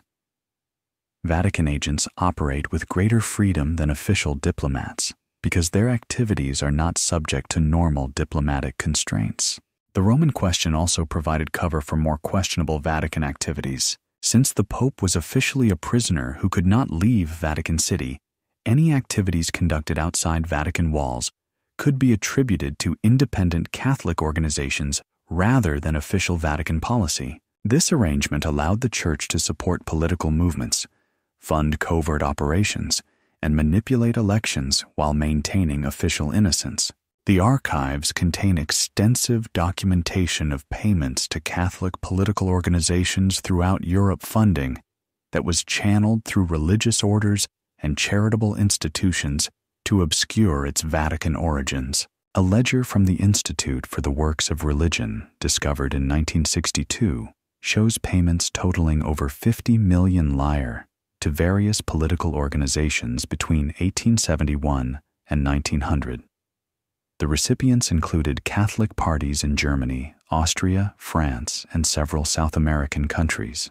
These payments were disguised as charitable donations or religious expenses, but their timing and amounts correspond precisely to major political campaigns and elections. The most extensive covert operation was the Vatican's support for the Catholic Center Party in Germany during the Kulturkampf of the 1870s. German Chancellor Otto von Bismarck had launched a systematic campaign against Catholic influence in German society, restricting Catholic education, expelling religious orders, and requiring state approval for church appointments.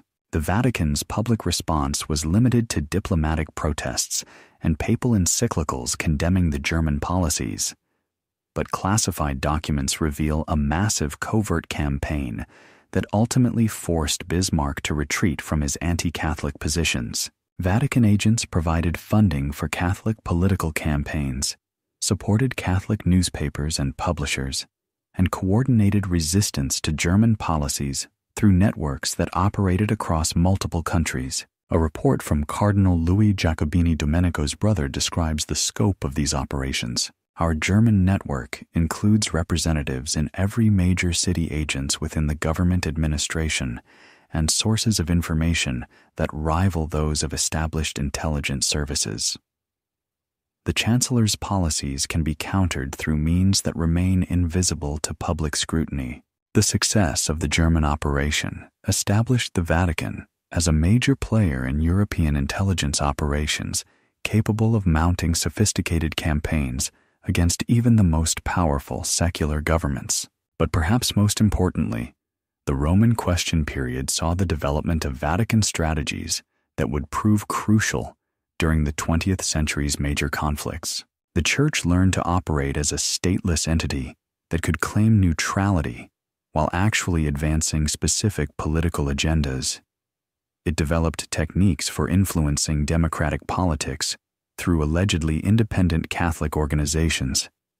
It mastered the art of maintaining multiple contradictory public positions while pursuing coherent covert policies. These capabilities would prove invaluable during both world wars, when the Vatican's official neutrality masked extensive intelligence operations and political manipulation. The resolution of the Roman Question through the Lateran Treaty of 1929 restored Vatican sovereignty, but the Church retained the covert capabilities it had developed during its period of apparent powerlessness. Modern Vatican operations continue to reflect strategies developed during the post-1870 period, when the Church learned to exercise influence through networks that operate beyond the reach of normal diplomatic oversight. Understanding this historical development is crucial for evaluating contemporary conspiracy theories about Vatican influence in world affairs. The same institution that survived the loss of the Papal States by developing sophisticated covert capabilities continues to operate networks whose full scope and activities remain largely hidden from public view. The Roman Question may have been officially resolved in 1929, but the methods of covert influence it necessitated remain permanent features of Vatican operations, hidden behind the facade of spiritual authority and diplomatic immunity. The Lateran Treaty 1929. The silver pen trembled slightly in Pope Pius XV's hand as he prepared to sign the document that would end nearly 60 years of Vatican isolation. Across the ornate table in the Lateran Palace sat Benito Mussolini, the fascist dictator whose rise to power had made this moment possible.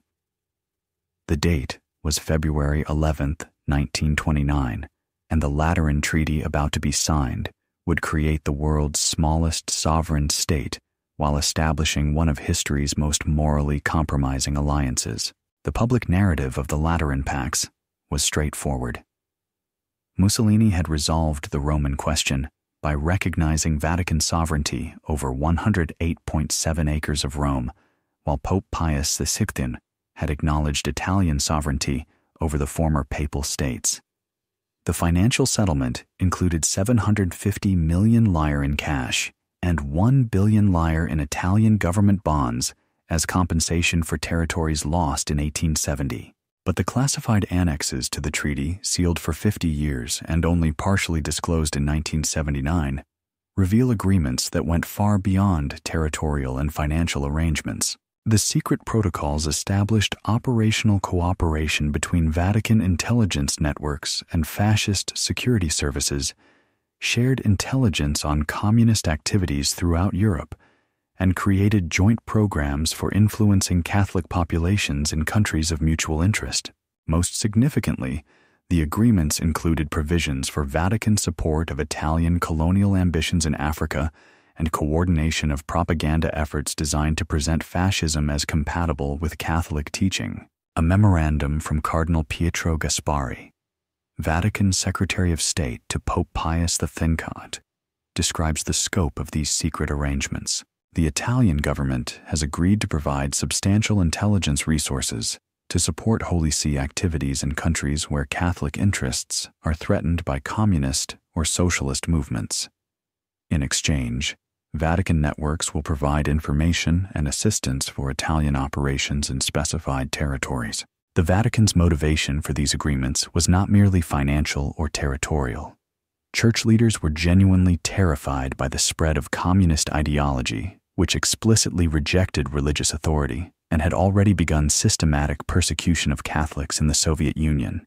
The fascist movement, despite its obvious moral problems, appeared to offer the best available protection against communist expansion. Mussolini had positioned himself as a defender of traditional values and had made strategic concessions to Catholic sensibilities that made cooperation seem possible. But the price of this protection was Vatican complicity in fascist aggression and human rights violations.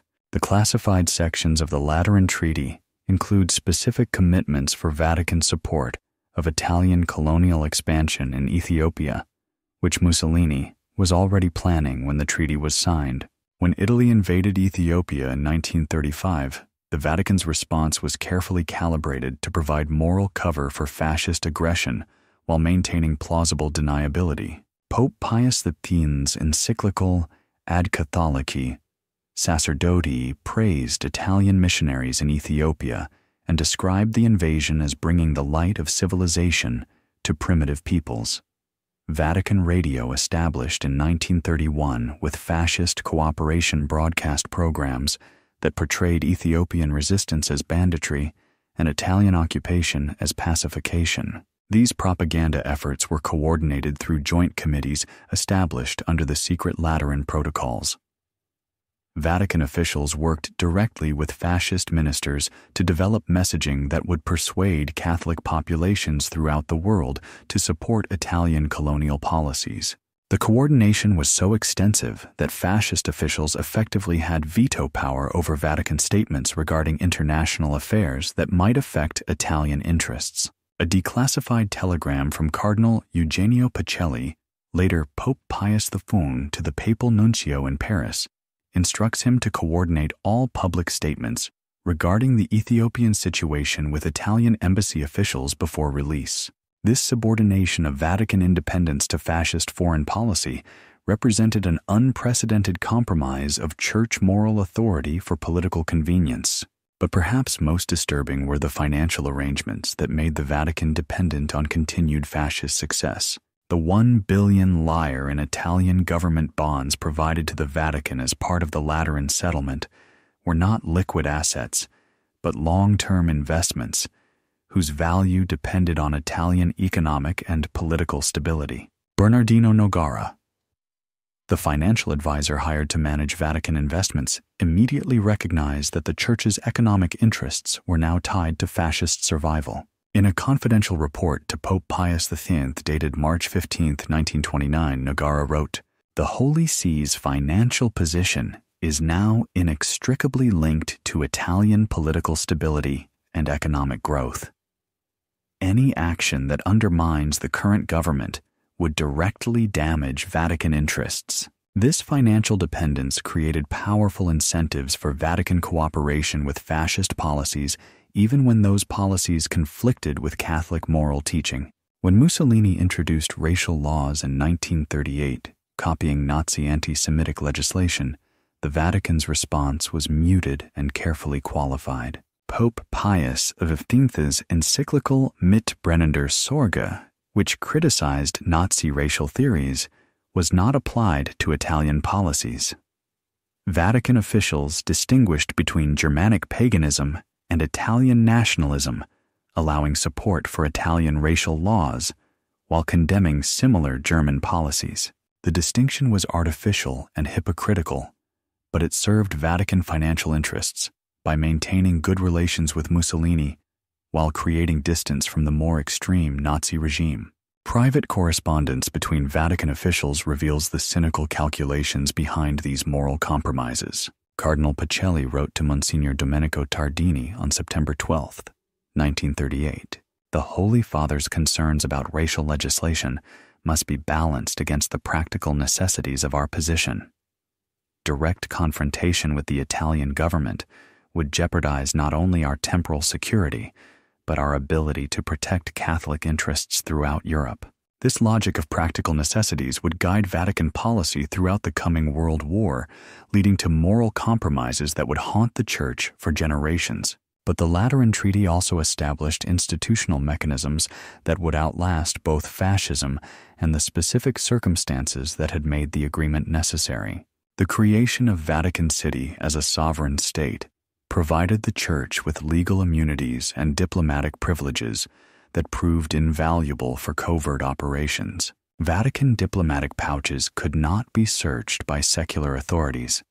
Vatican territory could not be entered without permission, and Vatican officials enjoyed diplomatic immunity that protected them from prosecution for activities that would be illegal for ordinary citizens. These privileges, originally designed to protect the Pope's spiritual independence, became powerful tools for intelligence gathering and political manipulation.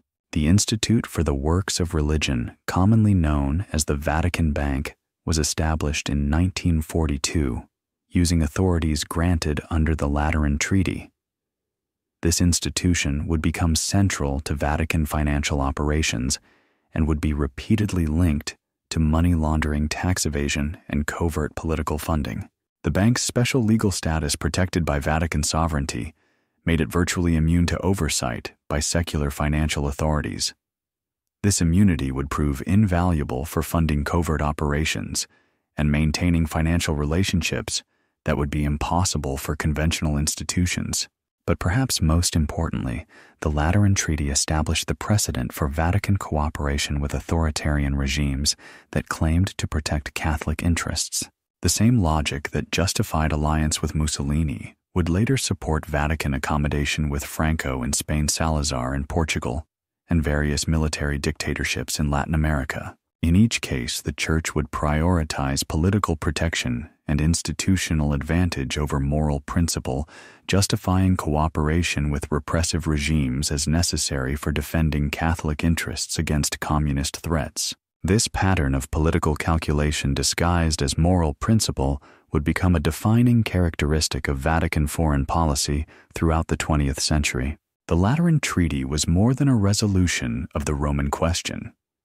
It was the foundation document for a new model of Vatican operation that combined the legal advantages of sovereignty with the moral authority of religion to create unprecedented opportunities for political influence and financial manipulation. Understanding this transformation is crucial for evaluating all subsequent Vatican activities, from World War II collaboration to modern financial scandals. The same institutional framework established in 1929 continues to protect Vatican operations that would be subject to legal scrutiny if conducted by any other organization. The Lateran Treaty may have appeared to resolve an historical anomaly by creating the world's smallest state, but it actually established the legal and political foundation for one of the world's most powerful and least accountable international organizations.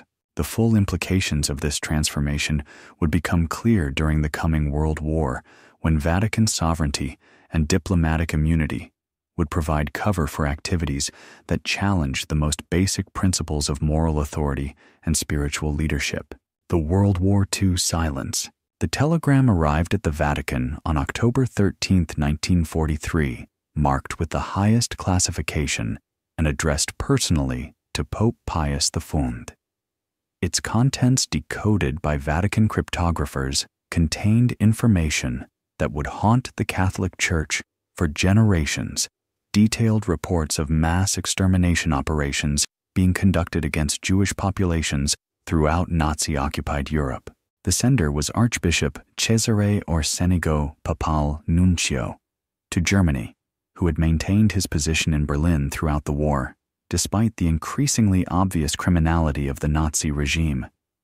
His dispatch was clinical in its language, but devastating in its implications. Systematic elimination of Jewish populations proceeds according to organized plan across multiple territories. Numbers involved suggest operation of unprecedented scale. German officials make no effort to conceal activities from diplomatic observers. Request guidance regarding appropriate response. Pope Pius XV's response, preserved in Vatican secret archives, was marked by the same cautious language that had characterized Vatican diplomacy throughout the war. Continue to monitor situation and provide regular reports. Maintain discretion regarding sources and methods. Public statements must avoid specificity that might compromise church neutrality or endanger Catholic populations in occupied territories. This exchange, discovered in 1964 during the preparation of materials for the Second Vatican Council, reveals the impossible contradictions that defined Vatican policy during the Holocaust. Church leaders possessed detailed knowledge of Nazi extermination programs, yet chose to maintain public silence that has been interpreted as either prudent neutrality or moral cowardice. But classified documents from this period reveal a far more complex reality than either interpretation suggests. The Vatican was not merely a passive observer of Nazi crimes, but an active participant in intelligence operations that served Allied interests while maintaining plausible neutrality. Church officials provided information to Allied intelligence services, facilitated escape networks for refugees and resistance members, and conducted covert operations that significantly aided the war effort against Nazi Germany. At the same time, Vatican financial institutions and diplomatic networks were used to launder Nazi assets, facilitate the escape of war criminals, and protect German interests in ways that contradicted the Church's public stance. The true scope of Vatican wartime activities can only be understood through examination of classified documents that were sealed for decades after the war and have only been partially released under pressure from historical researchers and Holocaust survivors.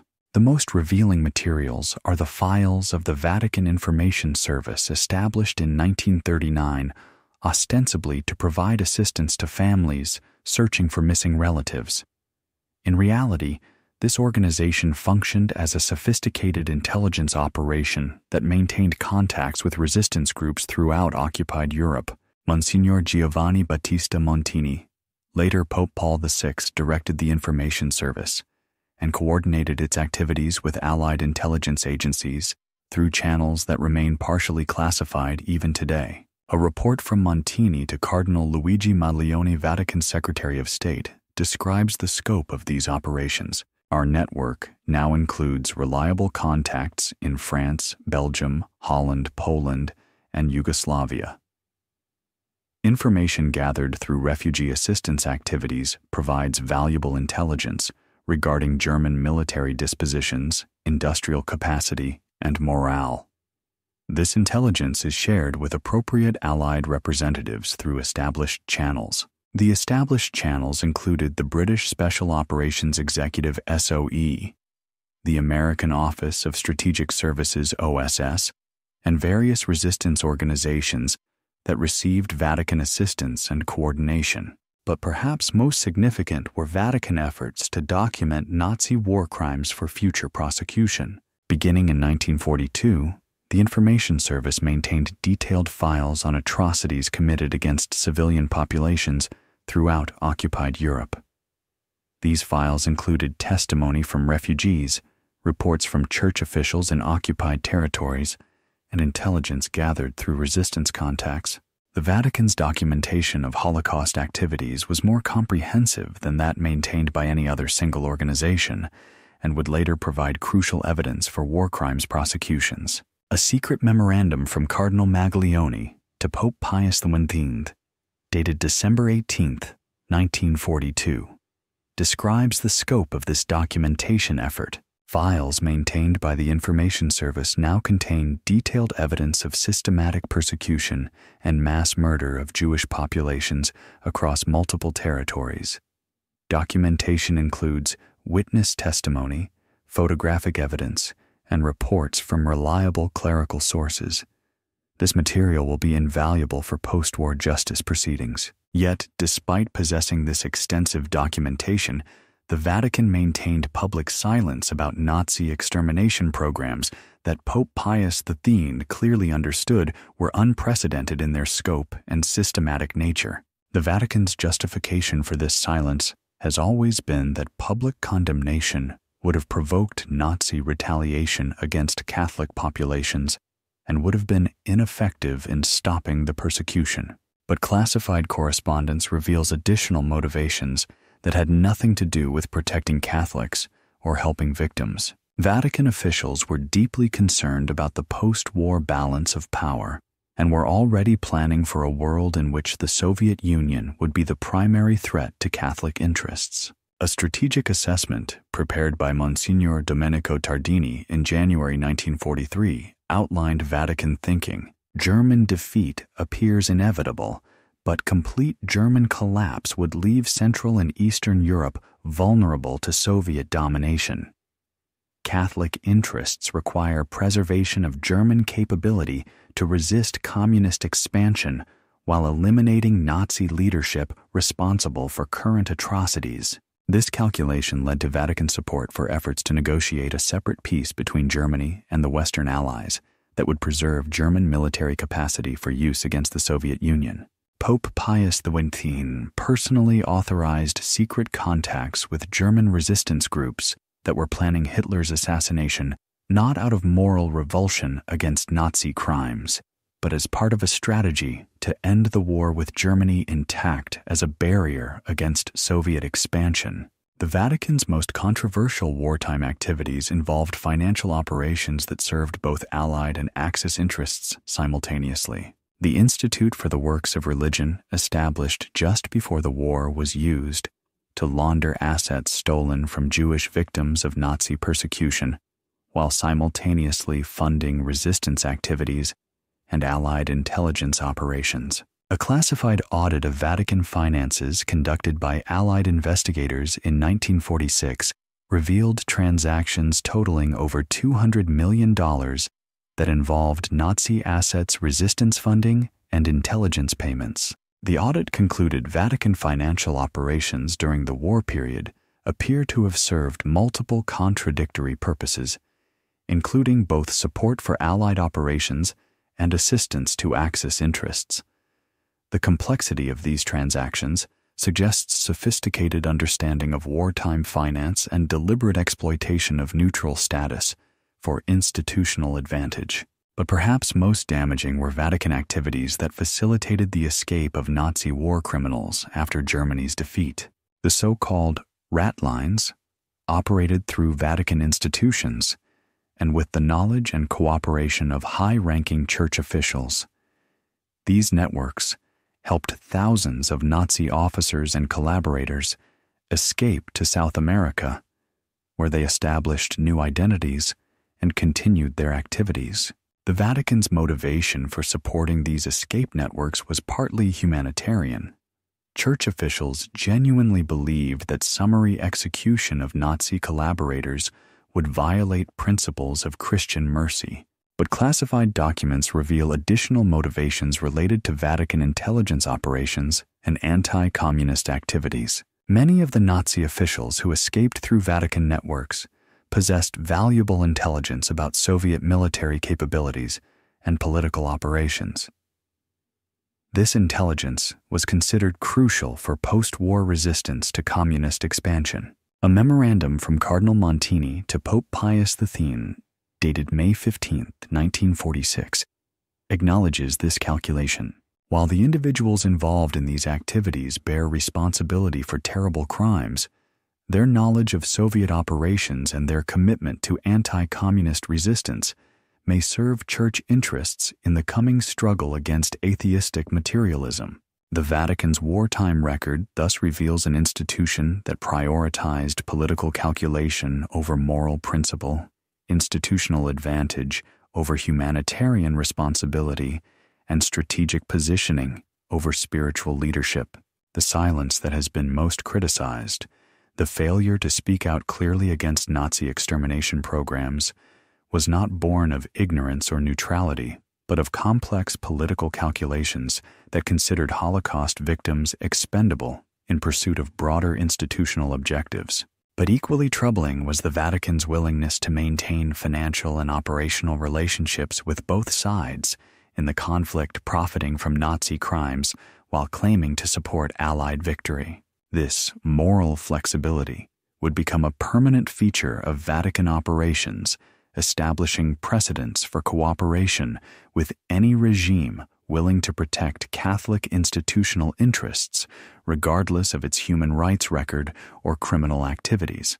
The classified documents from the World War II period reveal an institution capable of extraordinary cynicism disguised as moral authority, political manipulation presented as spiritual leadership, and institutional self-interest justified as defense of religious freedom. Understanding this record is crucial for evaluating all subsequent Vatican activities and assessing the credibility of Church claims to moral authority in international affairs.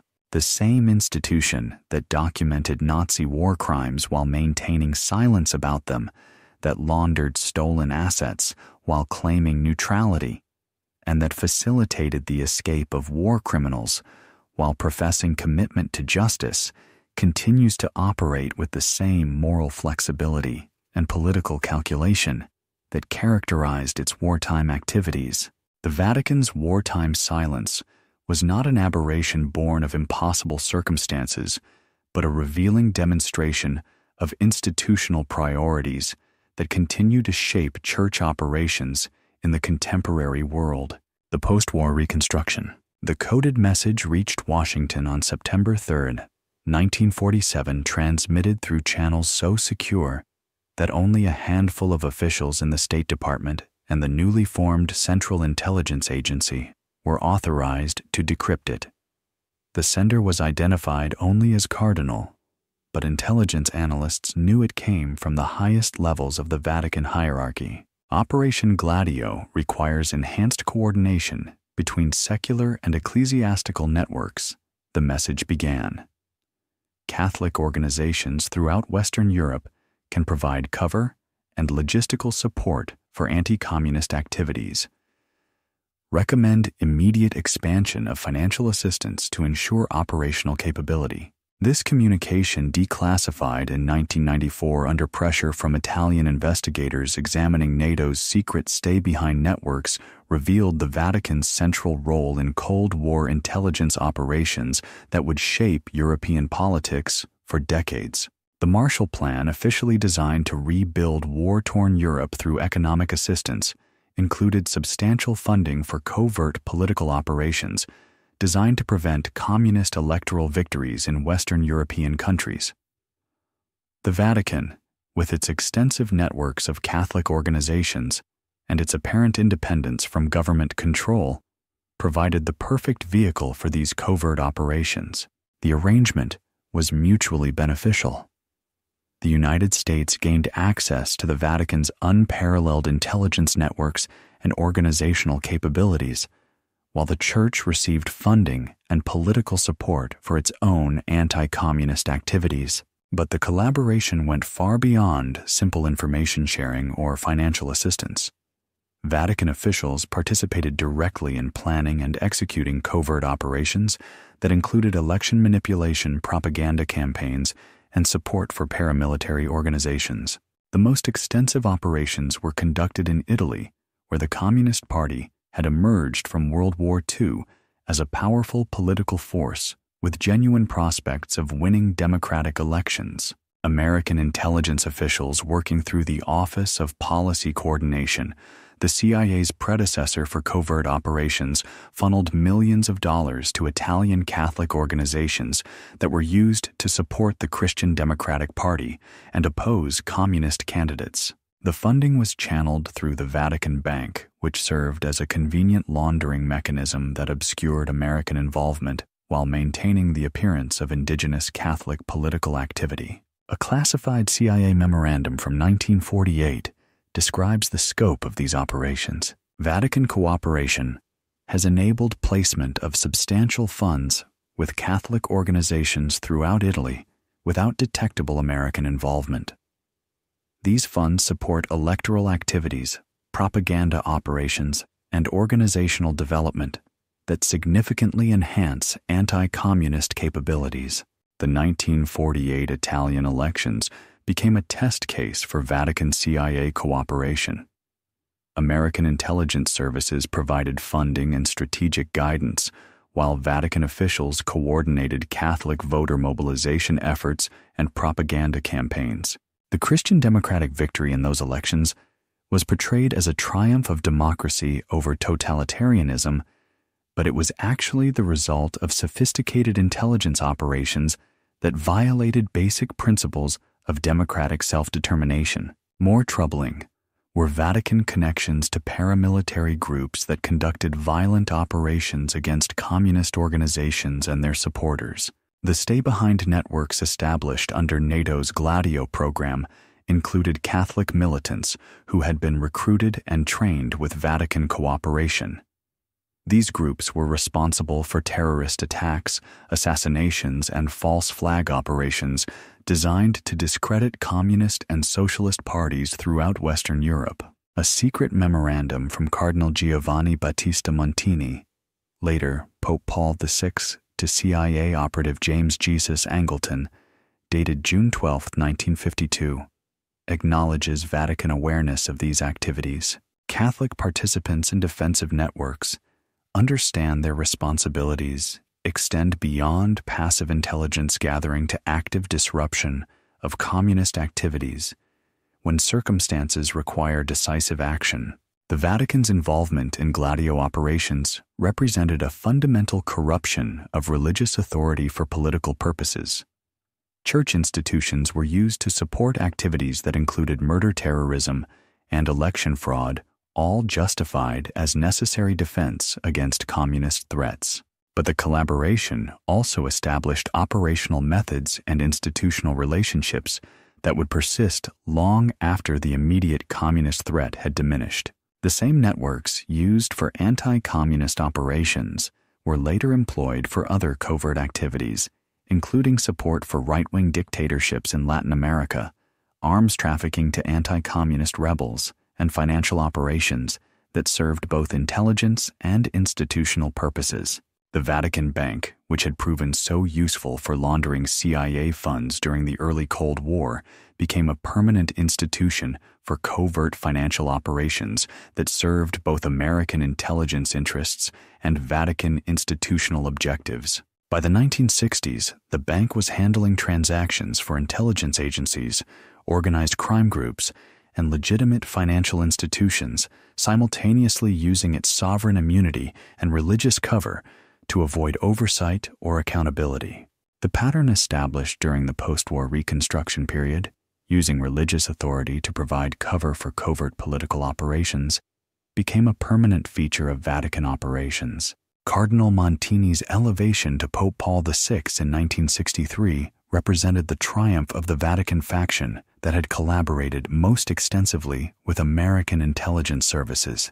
His papacy was marked by continued cooperation with covert operations, including support for anti-communist activities in Vietnam, Latin America, and Eastern Europe. But perhaps most significantly, the post-war period established the Vatican as a crucial component of what President Eisenhower would later call the military-industrial complex. Vatican financial institutions became integral to the international arms trade, providing banking services for weapons manufacturers and facilitating transactions that conventional financial institutions could not handle due to legal or political constraints. Vatican diplomatic networks provided cover for intelligence operations and arms transfers, while Vatican charitable organizations served as fronts for covert assistance to anti-communist forces throughout the developing world. A classified Pentagon study from 1963 assessed the Vatican's role in American defense operations. Catholic institutional networks provide unique capabilities for intelligence gathering, covert operations, and logistical support in regions where conventional military or diplomatic presence would be politically impossible or strategically inadvisable. The study recommended expanded cooperation with Vatican institutions and increased funding for Catholic organizations that supported American strategic objectives. This militarization of Vatican operations represented a fundamental transformation of the Catholic Church from a religious institution into a component of Western intelligence and defense establishments. The same church that claimed spiritual authority over 1 billion Catholics was simultaneously serving as an operational arm of intelligence agencies responsible for torture, assassination, and systematic violation of human rights. The contradictions were managed through compartmentalization and secrecy that prevented most Catholics from understanding the true nature of their church's activities. Ordinary believers continued to see the Vatican as a spiritual institution concerned primarily with religious matters, while intelligence professionals understood it as a sophisticated operational asset with capabilities that rivaled those of established intelligence agencies. This dual nature, spiritual authority combined with intelligence capabilities, made the Vatican an uniquely valuable partner for covert operations throughout the Cold War and beyond. But it also created institutional dynamics that would lead to massive scandals when the necessarily secret nature of these operations began to conflict with demands for transparency and accountability.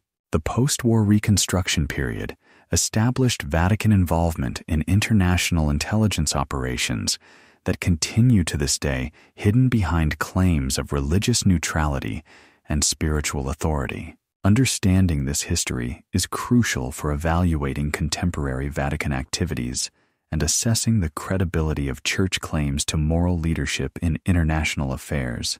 The same institution that collaborated with intelligence agencies in election manipulation and terrorist operations continues to operate networks whose activities remain largely hidden from public scrutiny. The post-war transformation of the Vatican from religious institution to intelligence asset may represent the most significant and least understood development in modern Catholic history, with implications that continue to shape both international politics and the internal life of the Catholic Church. The full scope of these operations may never be completely understood, as many of the relevant documents remain classified, and the institutional interests that created them continue to require secrecy and deniability. But enough evidence has emerged to demonstrate that the Vatican's post-war activities established precedents for institutional behavior that fundamentally contradict the Church's claims to moral authority and spiritual leadership. The reconstruction of Europe after World War II included the construction of a Vatican intelligence apparatus whose capabilities and activities rival those of major nation-states hidden behind the facade of religious authority and protected by claims of spiritual neutrality that mask one of the world's most sophisticated and least accountable intelligence operations, the New World Gold. The galleon San Jose disappeared beneath the Caribbean waves on June 8, 1708, taking with it what modern treasure hunters estimate was the largest accumulation of precious metals ever lost at sea. British warships had attacked the Spanish treasure fleet near Cartagena, sending tons of South American gold and silver to the ocean floor. But what the official histories never mention is that a significant portion of that treasure was never intended for the Spanish crown. Hidden in Vatican secret archives is a coded manifest dated May 15, 1708, that lists cargo aboard the San Jose as including ecclesiastical tribute worth over 2 million pesos in gold and silver. This treasure, disguised as royal tribute, was actually destined for Rome as part of a systematic program of wealth extraction that had operated for over 2 centuries. The Spanish conquest of the Americas had created the largest transfer of wealth in human history. Between 1500 and 1650, an estimated 180 tons of gold and 16,000 tons of silver flowed from the New World to Europe. The official records show that the Spanish crown claimed the royal fifth, 20% of all precious metals extracted from colonial territories. But Vatican archives reveal that the Catholic Church had negotiated its own tribute system that operated parallel to royal taxation and was carefully concealed from secular authorities. The foundation for this ecclesiastical wealth extraction was the Patronato Real, a series of papal bulls that granted Spanish monarchs authority over church affairs in the Americas in exchange for supporting Catholic evangelization. The arrangement gave Spain control over colonial church administration, while requiring the crown to fund missionary activities and church construction throughout the empire. But the Vatican negotiated secret codicils to these agreements that established independent revenue streams flowing directly to Rome without passing through Spanish treasury accounts. A dispatch from Cardinal Alessandro Farnese to Pope Paul III, dated November 12, 1537, describes the scope of these arrangements. His Catholic Majesty has agreed that ecclesiastical tribute from the Indies shall be calculated separately from royal taxation and transmitted through channels controlled by church authorities. This tribute, justified as support for evangelization activities, will provide the Holy See with unprecedented resources for advancing Catholic interests throughout the world. The ecclesiastical tribute was collected through a complex system that involved Spanish colonial officials, church administrators, and Italian banking houses that specialized in transferring wealth across national boundaries. Indigenous populations conquered by Spanish forces were required to provide labor for gold and silver mining operations under the encomienda system. A portion of the precious metals extracted through this forced labor was designated as Peter's pence, voluntary donations to the Pope that were actually mandatory tribute collected at the point of Spanish swords. The tribute was shipped to Europe through Spanish treasure fleets, but it was accompanied by Vatican officials who ensured that church portions were separated from royal treasure before the fleets reached Spanish ports. Records from the Casa de Contratación in Seville, the royal institution that managed Spanish colonial trade, show systematic discrepancies between New World treasure shipments and official Spanish treasure receipts. These discrepancies, which total millions of pesos over the colonial period, represent Vatican treasure that was diverted before it could be counted as Spanish royal income. The most extensive documentation of this treasure diversion appears in the archives of the Fugger banking house, which served as financial agents for both the Spanish crown and the Vatican during the 16th century. Jacob Fugger the Rich, whose banking operations financed Habsburg imperial ambitions, maintained separate accounts for Vatican treasure that was processed through his networks independently of Spanish royal funds. A ledger entry from 1545 records ecclesiastical treasure from the Indies, 847 marks of gold, 12,450 marks of silver processed through Venetian correspondence for account of His Holiness. Total value, 89,000 ducats. This single transaction, equivalent to millions of dollars in contemporary purchasing power, represents just 1 month's Vatican tribute from the Spanish Americas. The Fugger records suggest that Vatican treasure extraction from the New World may have totaled over 50 million ducats during the first century of Spanish colonization, an amount that would represent billions of dollars in contemporary terms. But perhaps most disturbing is evidence that Vatican officials were directly involved in designing and implementing the systems of forced labor that made this wealth extraction possible. Bartolomé de las Casas, the Dominican priest who documented Spanish atrocities against indigenous populations, wrote extensive correspondence criticizing church complicity in colonial exploitation. In a letter to Cardinal Juan Álvarez de Toledo, dated March 8, 1555, Las Casas stated, "Church authorities in the Indies have become partners in the systematic exploitation of innocent peoples whose only crime is possessing lands rich in precious metals. Ecclesiastical officials design tribute systems that exceed even royal demands for their cruelty and comprehensiveness." Las Casas specifically identified church officials who had developed techniques for maximizing precious metal extraction through methods that included family separation, forced relocation, and systematic violence against indigenous communities. But rather than supporting Las Casas's reform efforts, Vatican authorities consistently sided with Spanish colonial officials, who generated the largest tribute payments. Pope Paul IV's brief, Cum Secuti Carissimus, 1555, praised Spanish colonial administration and specifically commended church officials in the Americas for their diligent attention to both spiritual and temporal obligations. The temporal obligations included managing indigenous labor forces overseeing mining operations and ensuring efficient tribute collection, activities that had little connection to evangelization but generated enormous wealth for Rome.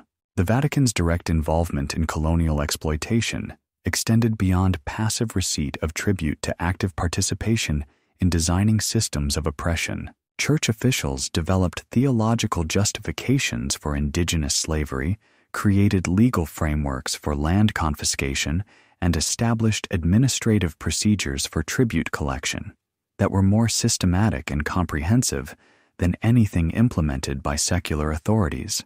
The most detailed documentation of these activities appears in the records of the Council of the Indies, the Spanish royal institution that governed colonial administration. A report from the council dated 1573 describes ecclesiastical administrative systems.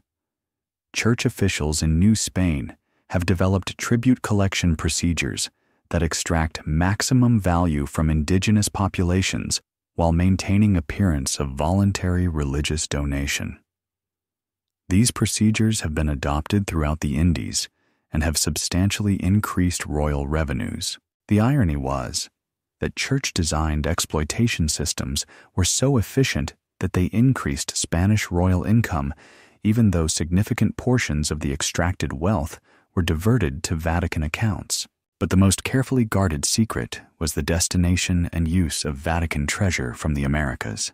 Public church records show only modest increases in papal income during the colonial period, suggesting that most New World treasure was not used for ordinary ecclesiastical expenses, but was accumulated in secret repositories for purposes that required careful concealment. Circumstantial evidence suggests that much of this treasure was used to fund covert political operations throughout Europe, including support for Catholic forces during religious wars, bribery of Protestant officials, and financing of intelligence networks that served Vatican interests.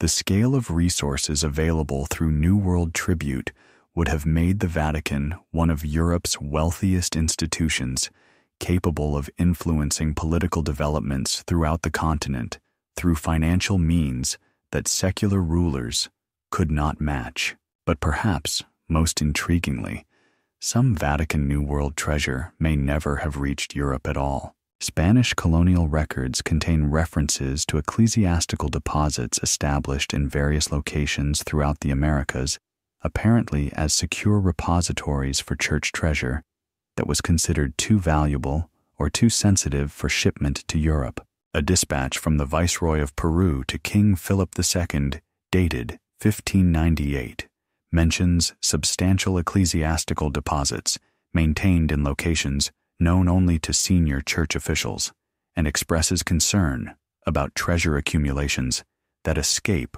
royal oversight. These secret repositories may have been designed as insurance against political instability in Europe or as funding sources for future church operations in the Americas.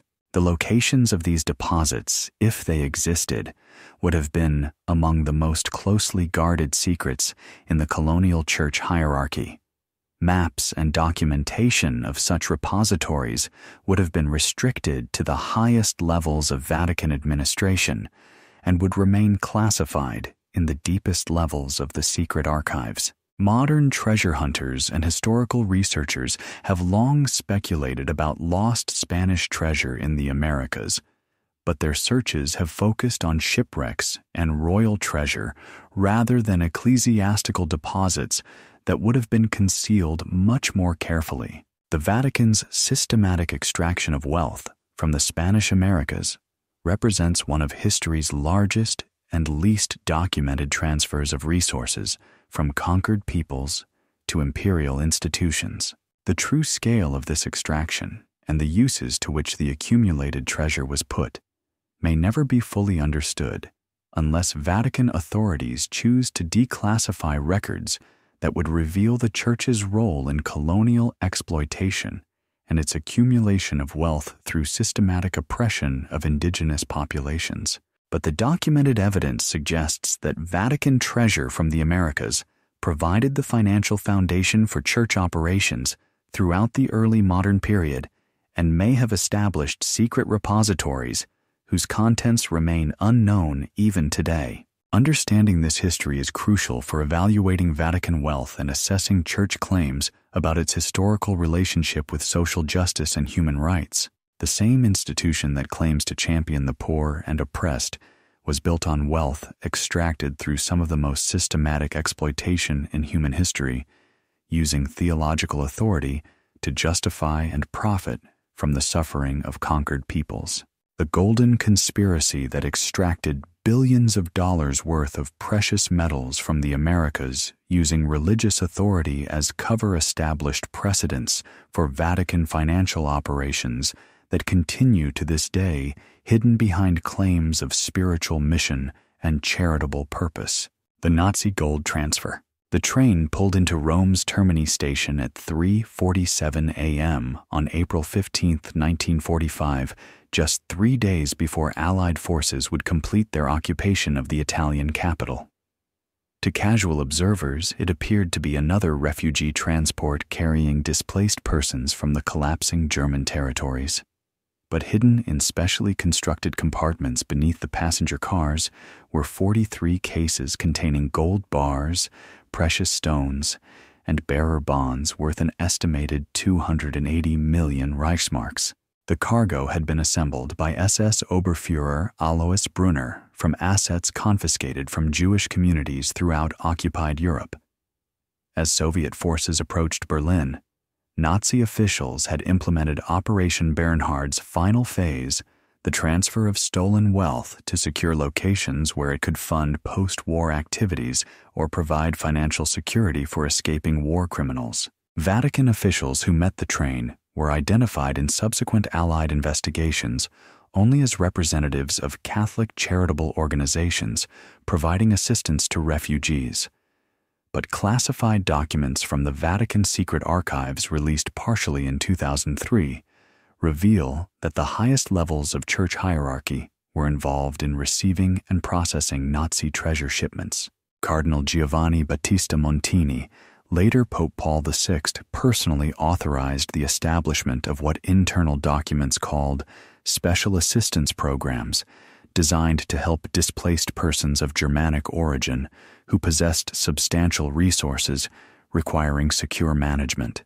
The euphemistic language disguised one of the largest money laundering operations in history, conducted under the cover of religious charity and protected by Vatican sovereign immunity from investigation by Allied authorities. The Nazi gold transfer to the Vatican was not an isolated incident, but part of a systematic program that had operated throughout the war years. Beginning in 1943, as German military fortunes declined, Nazi officials had begun establishing escape routes and financial networks that would allow them to continue their activities after Germany's inevitable defeat. The Vatican's role in these rat lines extended far beyond providing spiritual comfort to refugee populations. Church institutions served as sophisticated financial intermediaries that converted stolen Nazi assets into liquid funds that could be transferred internationally without detection. The Institute for the Works of Religion, commonly known as the Vatican Bank, was central to these operations. Established in 1942 under the authority granted by the Lateran Treaty, the bank enjoyed legal immunities that made it virtually impervious to oversight by secular financial authorities. Monsignor Alberto Di Giorgio, who served as the bank's president during the crucial 1943-1947 period, maintained detailed records of transactions that would later provide Allied investigators with evidence of the Vatican's involvement in Nazi money laundering. A confidential memorandum from Di Giorgio to Cardinal Montini, dated May 3, 1945, describes the scope of these operations. Assets received through special assistance programs now total approximately 450 million lire in various currencies, precious metals, and bearer instruments. These resources have been processed through established accounts and are available for designated charitable purposes. The designated charitable purposes included funding the escape of Nazi war criminals to South America, supporting the establishment of Nazi exile communities in Argentina and Chile, and financing the creation of new identities for SS officers and concentration camp personnel. But perhaps most disturbing was evidence that Vatican officials were not merely passive recipients of Nazi gold, but active participants in planning and implementing the transfer operations. Bishop Alois Hudal, rector of the German College in Rome, served as the primary liaison between the Vatican and Nazi officials planning post-war escape operations. His activities were conducted with the full knowledge and approval of Pope Pius X and Cardinal Secretary of State Luigi Magdalene. A report from Hudal to Cardinal Magdalene, dated September 17, 1944, outlines the strategic thinking behind Vatican cooperation with Nazi escape planning. The preservation of anti-communist leadership elements from Germany and occupied territories serves Catholic interests in the post-war period. These individuals possess valuable intelligence regarding Soviet capabilities and maintain commitment to Christian civilization that will be crucial for resisting atheistic materialism. This reasoning allowed Vatican officials to justify cooperation with war criminals as a strategic necessity for the coming struggle against communist expansion. The rationalization was not merely post hoc justification, but reflected genuine Vatican belief that Nazi officials, despite their obvious criminality, represented the best available allies against Soviet threats to Catholic interests throughout Eastern Europe. The gold transfers were part of a broader Vatican strategy that prioritized anti-communist objectives over justice for Nazi victims or moral accountability for war crimes. The most extensive Nazi gold operations were conducted through Swiss banks that maintained correspondent relationships with the Vatican Bank. These relationships, established during the 1930s as part of Vatican efforts to diversify its financial holdings, provided convenient mechanisms for laundering stolen assets without direct Vatican involvement. Credit Suisse and Union Bank of Switzerland processed hundreds of transactions involving Nazi gold that was nominally deposited in Vatican accounts, but was actually managed by Swiss financial institutions that specialized in handling assets of questionable provenance. A Swiss Banking Commission report prepared in 1997 as part of investigations into Swiss wartime activities identified over 200 million Swiss francs in transactions that involved both Nazi sources and Vatican accounts between 1943 and 1947. The report noted Vatican accounts served as convenient repositories for assets that required processing outside normal banking channels. The religious nature of these accounts provided additional security against investigation by Allied authorities. But the Vatican's involvement in Nazi gold operations extended beyond simple money laundering to active participation in establishing new financial networks that would serve post-war Nazi activities. Vatican officials helped establish banks in Argentina, Chile, and other South American countries that would serve Nazi exile communities. These institutions were nominally independent, but were actually controlled through Vatican financial networks that provided funding and operational guidance.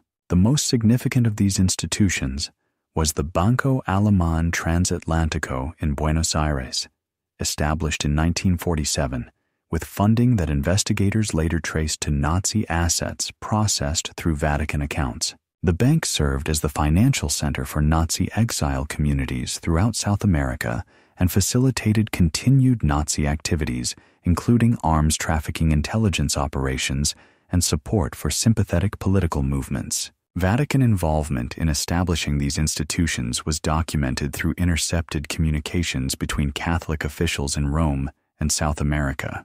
A telegram from Archbishop Antonio Caggiano of Buenos Aires to Cardinal Montini, dated August 12, 1947, described the establishment of financial networks. Germanic charitable organizations now possess adequate financial infrastructure to support their religious and cultural activities in our territories. These arrangements will ensure continued Catholic influence among immigrant communities. The Germanic charitable organizations were cover institutions for Nazi exile communities, and their religious and cultural activities included maintaining Nazi ideology and planning for eventual return to power in Germany. The Vatican's cooperation with these activities represented a fundamental betrayal of the Catholic Church's moral authority and its alleged commitment to justice and human dignity.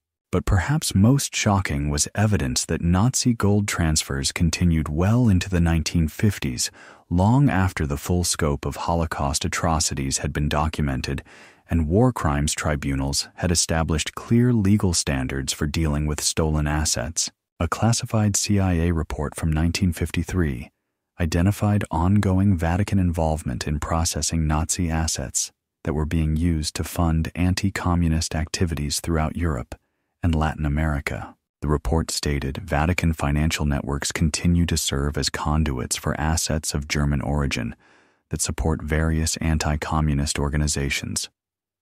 These operations appear to have official church authorization at the highest levels.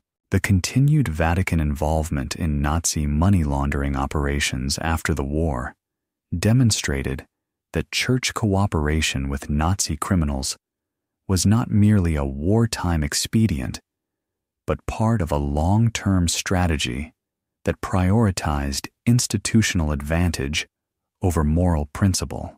The full scope of Vatican involvement in Nazi gold transfers may never be completely understood, as many relevant documents remain classified, and the Church has consistently refused to cooperate with investigations into these activities. But enough evidence has emerged to establish that the Vatican was not a passive victim of Nazi persecution, but an active collaborator in criminal activities that included theft, money laundering, and support for war criminals. The Nazi gold that flowed through Vatican accounts helped fund escape networks that allowed thousands of war criminals to escape justice and establish new lives in countries where they could continue their criminal activities.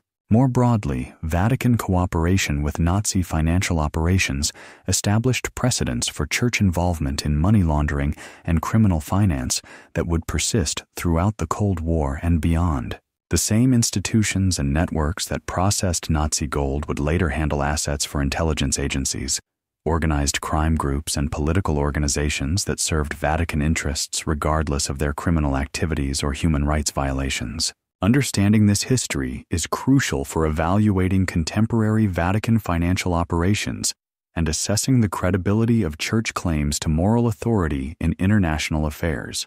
The institution that processed stolen Nazi gold while claiming to oppose fascism continues to operate financial networks whose activities remain largely hidden from public scrutiny and legal oversight.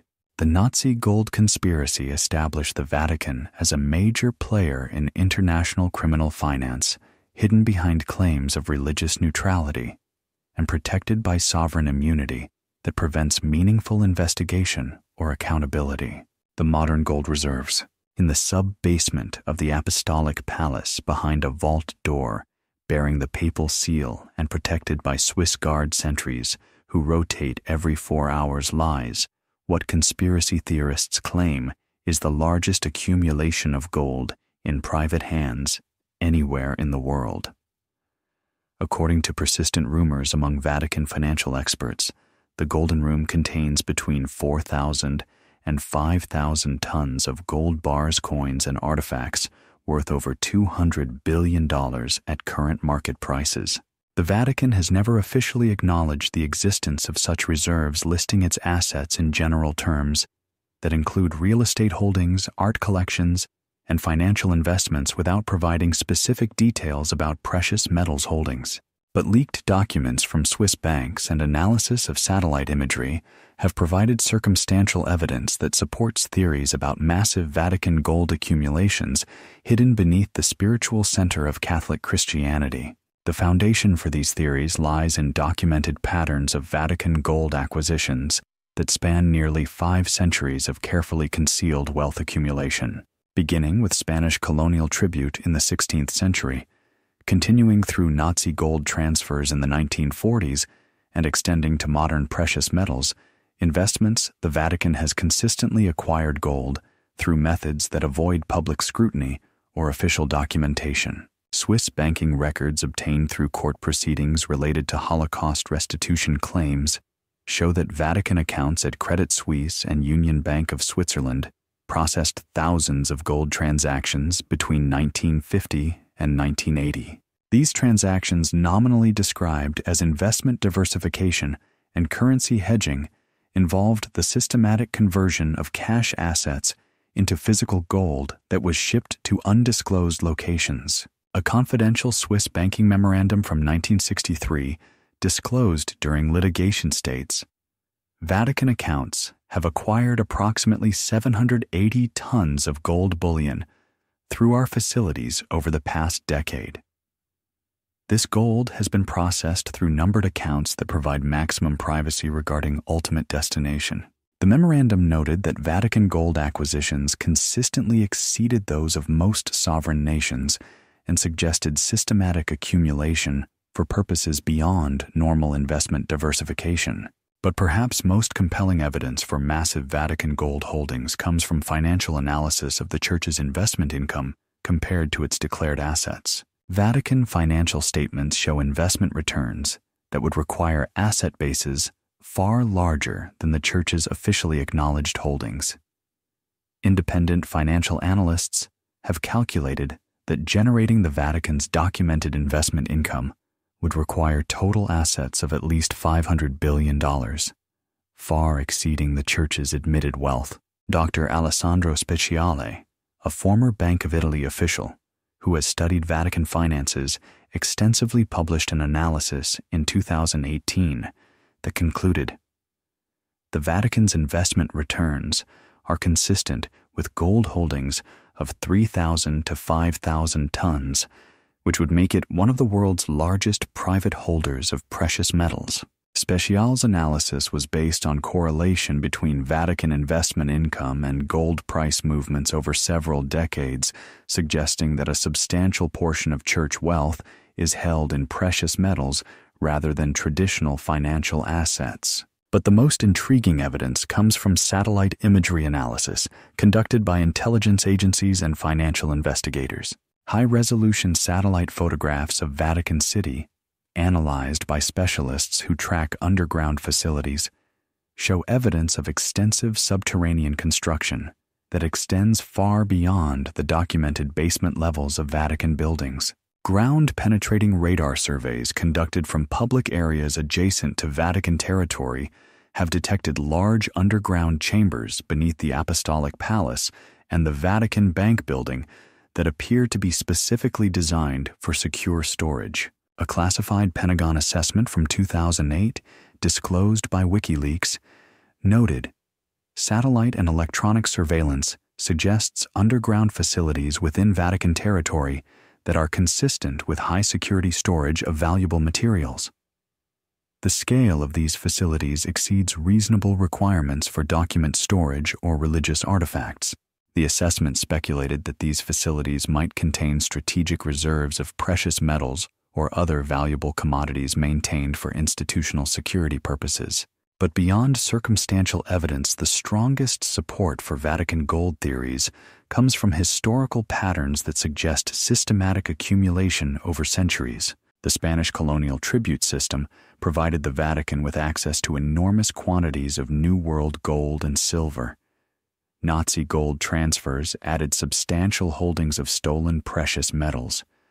Cold War intelligence operations generated additional funding that may have been converted to gold as a hedge against political instability. Moreover, the Vatican's unique legal status as a sovereign entity with banking privileges allows it to accumulate and store precious metals without the reporting requirements that constrain other institutions. Vatican sovereign immunity protects church assets from investigation by financial authorities, while church banking secrecy prevents disclosure of specific holdings or investment strategies. This legal protection, combined with the Vatican's access to funding sources that range from ordinary religious donations to covert intelligence operations, creates conditions that would facilitate massive precious metals accumulation. The Vatican's investment strategy, managed by professional financial advisors since the 1920s, has consistently emphasized preservation of capital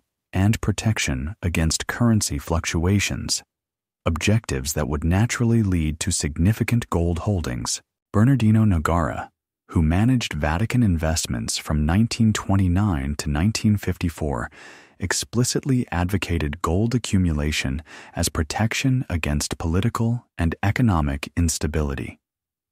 His investment philosophy, which emphasized precious metals and real estate over financial instruments, established precedents that continue to influence Vatican financial strategy. More recent Vatican financial advisors have maintained similar approaches, viewing gold as essential insurance against the kind of political upheavals that have repeatedly threatened church interests throughout history. But perhaps most revealing are the extraordinary security measures that protect Vatican financial facilities from external observation or investigation. The Vatican Bank building, constructed in the 1960s, includes security features that exceed those of most central banks.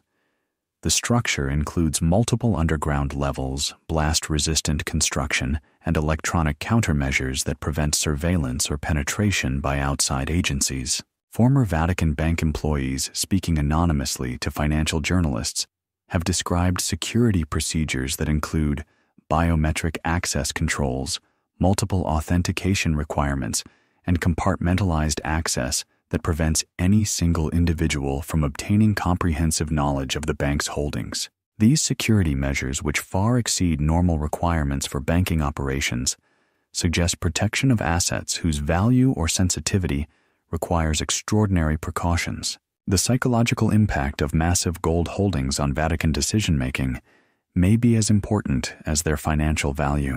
An institution that possesses billions of dollars in precious metals has financial independence that allows it to pursue policies without regard for political or economic pressure from secular authorities. This independence may explain the Vatican's willingness to maintain controversial positions on social and political issues, despite criticism from governments and international organizations. If the Vatican possesses the gold reserves that conspiracy theories suggest, it would rank among the world's wealthiest institutions, with financial resources that rival those of major nation-states. Such wealth would provide the Church with capabilities for political influence, intelligence operations, and covert activities that would be impossible for institutions dependent on conventional funding sources. But this wealth would also create moral contradictions that would be difficult to reconcile with Catholic teaching about poverty, social justice, and concern for the disadvantaged. An institution that hoards billions of dollars in gold while claiming to serve the poor would embody the kind of hypocrisy that has fueled criticism of organized religion throughout history. The Vatican's refusal to disclose detailed financial information, including specific holdings of precious metals, ensures that theories about massive gold reserves will persist regardless of their accuracy. Until the Church chooses to submit its finances to independent audit or provides comprehensive disclosure of its assets, speculation about hidden gold reserves will continue to undermine its credibility and fuel conspiracy theories about the true nature of Vatican wealth and power.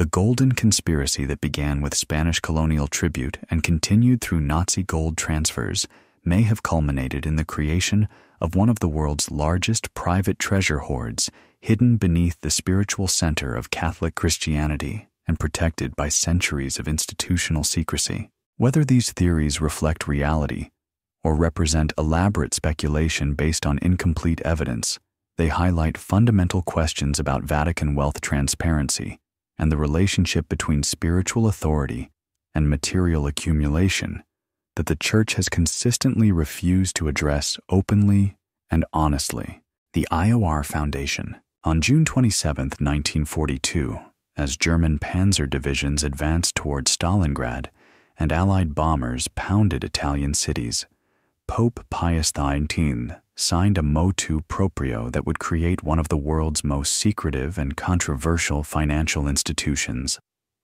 The Institute for the Works of Religion, Istituto per le Opere di Religione, or IOR, was officially established to provide for the custody and administration of movable and immovable goods, transferred or entrusted to the Holy See for works of religion or charity.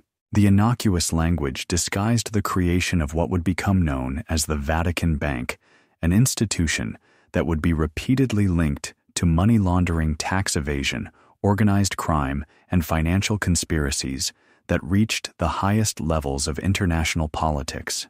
The timing of the IOR's establishment was not coincidental. As World War II raged across Europe, the Vatican needed financial mechanisms that could operate independently of conventional banking systems that were increasingly subject to wartime controls and Allied oversight. Bernardino Nogara, the financial genius who had managed Vatican investments since 1929, recognized that the Church's growing wealth and expanding international operations required banking capabilities that could function across national boundaries without regulatory interference. The IOR's unique legal status, protected by Vatican sovereignty and the Lateran Treaty, made it virtually immune to oversight by secular financial authorities. Unlike conventional banks, the IOR was not required to report suspicious transactions, comply with anti-money laundering regulations, or provide information to law enforcement agencies investigating financial crimes. This immunity was deliberate and carefully crafted. Vatican lawyers had studied the regulatory frameworks of major banking systems and designed the IOR's charter to exploit legal loopholes that would allow maximum operational flexibility. A confidential memorandum from Vatican legal advisor Count Giuseppe Volpi, dated August 15, 1942, explained the strategic thinking behind the IOR's structure. The Institute's canonical status as a religious organization, combined with Vatican sovereign immunity, will provide unprecedented financial capabilities. Transactions conducted through the Institute will be protected from investigation by secular authorities regardless of their nature or participants. This legal architecture made the IOR an attractive partner for individuals and organizations seeking to move money without government oversight or public scrutiny. The bank's first major operations involved processing assets from German sources during the final years of World War II. While these transactions were officially described as refugee assistance and charitable donations, they actually involved systematic money laundering for Nazi officials planning post-war escape operations. But the IOR's most significant development came under the leadership of Archbishop Paul Marcinkus, an American-born prelate who transformed the institution from a modest church treasury into a global financial powerhouse. Marcinkus, appointed as IOR president in 1971, brought an aggressive American business approach to Vatican finance that prioritized growth and profitability over traditional Catholic concerns about usury and ethical investment. Under his leadership, the IOR expanded into currency trading, offshore banking, and complex financial instruments that generated enormous profits while creating exposure to criminal activity and regulatory violations. A financial audit conducted by Price Waterhouse in 1979, classified for decades and only partially disclosed in 2010, revealed the scope of Marcinkus's transformation of Vatican banking. The Institute's assets have grown from approximately $50 million in 1971 to over $1.4 billion in 1979. This growth has been achieved through aggressive investment strategies and banking relationships that significantly exceed the risk profiles normally associated with religious institutions. The audit identified numerous transactions that appeared to violate international banking regulations and recommended immediate review of the IOR's operational procedures. But rather than implementing the recommended reforms, Marcinkus expanded the bank's controversial activities and deepened its relationships with figures who would later be exposed as criminals and terrorists. The Archbishop's personal philosophy, expressed in interviews with financial journalists, was that you can't run the church on Hail Marys, and that aggressive financial management was necessary to fund Vatican operations in an increasingly expensive world. This philosophy led to partnerships with individuals and institutions whose activities were incompatible with Catholic moral teaching, but whose financial capabilities served Vatican institutional interests. The most significant of these partnerships was with Michele Sindona, a Sicilian banker whose connections to both the mafia and the highest levels of international finance made him an ideal intermediary for transactions that required maximum discretion. Sindona's relationship with the Vatican began in the 1960s when he helped the Church dispose of Italian stock holdings that had become politically embarrassing due to their connection to companies producing birth control products.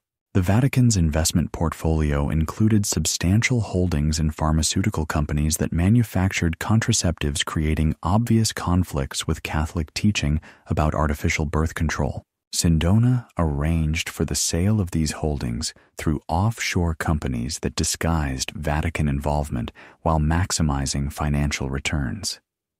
The transactions were so successful that they established Sindona as the Vatican's primary financial advisor for sensitive operations. By 1974, Sindona controlled a financial empire that included banks in Italy, Switzerland, and the United States, with total assets exceeding $500 million. His institutions served as conduits for Vatican money that needed to be moved without regulatory oversight or public attention.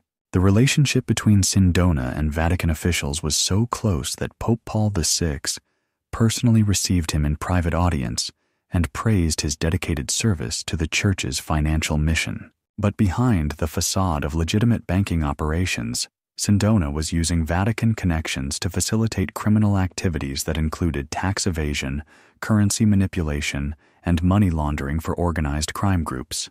The IOR's role in these activities was systematically concealed through complex transaction structures that made it virtually impossible for investigators to trace Vatican involvement. A typical Sindona operation involved multiple shell companies' offshore accounts and currency exchanges that moved money through several jurisdictions before reaching its final destination.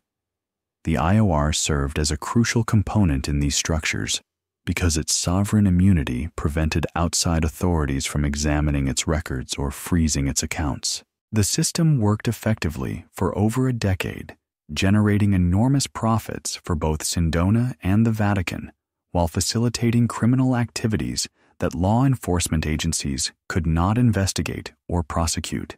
But the arrangement began to unravel in 1974, when Sindona's Franklin National Bank collapsed amid evidence of massive fraud and criminal mismanagement. The collapse of Franklin National, then the largest bank failure in American history, triggered investigations that revealed Sindona's connections to organized crime and his use of Vatican accounts to hide stolen funds. Federal prosecutors discovered that Sindona had used IOR accounts to move over $200 million in stolen assets, with the full knowledge and cooperation of Vatican officials, including Archbishop Marcinkus. The prosecutors sought to interview Marcinkus and examine IOR records as part of their investigation, but the Vatican invoked sovereign immunity and refused to cooperate with American law enforcement. A letter from Cardinal Jean Villot, Vatican Secretary of State, to the U.S. Department of Justice stated, "The Holy See cannot permit secular authorities to examine the records or question the officials of ecclesiastical institutions. Such cooperation would violate the sovereignty and spiritual independence of the Catholic Church." This refusal to cooperate with criminal investigations established a pattern that would persist through subsequent banking scandals and would fuel conspiracy theories about Vatican involvement in financial crimes. The Sindona affair demonstrated that the IOR's legal immunities could be used to obstruct justice and protect criminal activity, while Vatican claims of spiritual authority could be employed to avoid accountability for illegal operations. But rather than reforming the IOR's operations or limiting its exposure to criminal activity, Vatican officials expanded their relationships with questionable financial partners and deepened their involvement in transactions that skirted the boundaries of international law. The institutional culture that emerged from the Sindona era viewed legal immunity as a competitive advantage rather than a moral responsibility, and treated criminal investigations as attacks on church sovereignty rather than legitimate law enforcement activities. This culture would shape the IOR's operations for decades and would lead to even more serious scandals involving organized crime, international terrorism, and political corruption. The foundation laid during the IOR's early years created an institution that combined the moral authority of religion with the operational capabilities of a criminal organization hidden behind claims of spiritual mission and protected by legal immunities that prevented meaningful oversight or accountability. Understanding this foundation is crucial for evaluating subsequent Vatican banking scandals and assessing the credibility of church claims about financial reform and transparency. The IOR was not an ordinary bank that happened to be owned by a religious organization, but a deliberately designed instrument for financial operations that could not be conducted through conventional institutions subject to normal legal and regulatory constraints. The Institute's continuing operations, protected by the same legal immunities and institutional culture that enabled the Sindona partnership, represent an ongoing threat to financial integrity and international law enforcement that has never been adequately addressed or resolved. The Sindona affair. The telephone rang in Archbishop Paul Marcinkus's Vatican office at 11:47 p.m. on October 8, 1979. The caller was Roberto Rossone, general manager of the Banco Ambrosiano, and his voice was tight with panic. Michele Sindona, the Sicilian financier who had served as the Vatican's most trusted banker for over a decade, had disappeared from his luxury hotel in New York City while awaiting trial for bank fraud. "Your Excellency," Rossone said, "Sindona has vanished. The FBI believes he's fled to Sicily. If he talks to save himself, he could destroy us all." What Rossone feared, and what Vatican officials had known for months, was that Sindona possessed detailed knowledge of financial operations that connected the highest levels of the Catholic Church to organized crime, political corruption, and international money laundering schemes that violated laws in dozens of countries. The Sindona affair would become the first major scandal to expose the Vatican Bank's role in criminal finance, revealing an institution that had traded its moral authority for financial gain and had become indispensable to criminal organizations seeking to legitimize their operations. Michele Sindona's rise from provincial Sicilian lawyer to international financial powerhouse was a textbook case of how organized crime could penetrate legitimate financial institutions through corruption, intimidation, and careful cultivation of political and religious authority. Born in Patti, Sicily in 1920, Sindona had displayed exceptional mathematical abilities and an instinctive understanding of money flows that made him valuable to both legitimate businessmen and criminal organizations. By the early 1960s, he controlled a network of banks and financial companies that served as interfaces between Sicily's traditional mafia families and the emerging global economy. His bank specialized in currency transactions that helped wealthy Italians evade currency controls and tax obligation services that naturally led to relationships with criminal organizations seeking to move illicit funds internationally. But Sindona's breakthrough came when he established relationships with Vatican officials who needed sophisticated financial services that conventional banks could not provide due to regulatory constraints or reputational concerns. The Catholic Church's extensive international operations required financial capabilities that could operate across national boundaries without regulatory interference. Vatican investments needed to be managed through structures that protected church assets from political instability and government seizure. Sindona's banks provided these capabilities while offering additional services that included tax avoidance, currency manipulation, and transactions that conventional financial institutions would refuse to handle.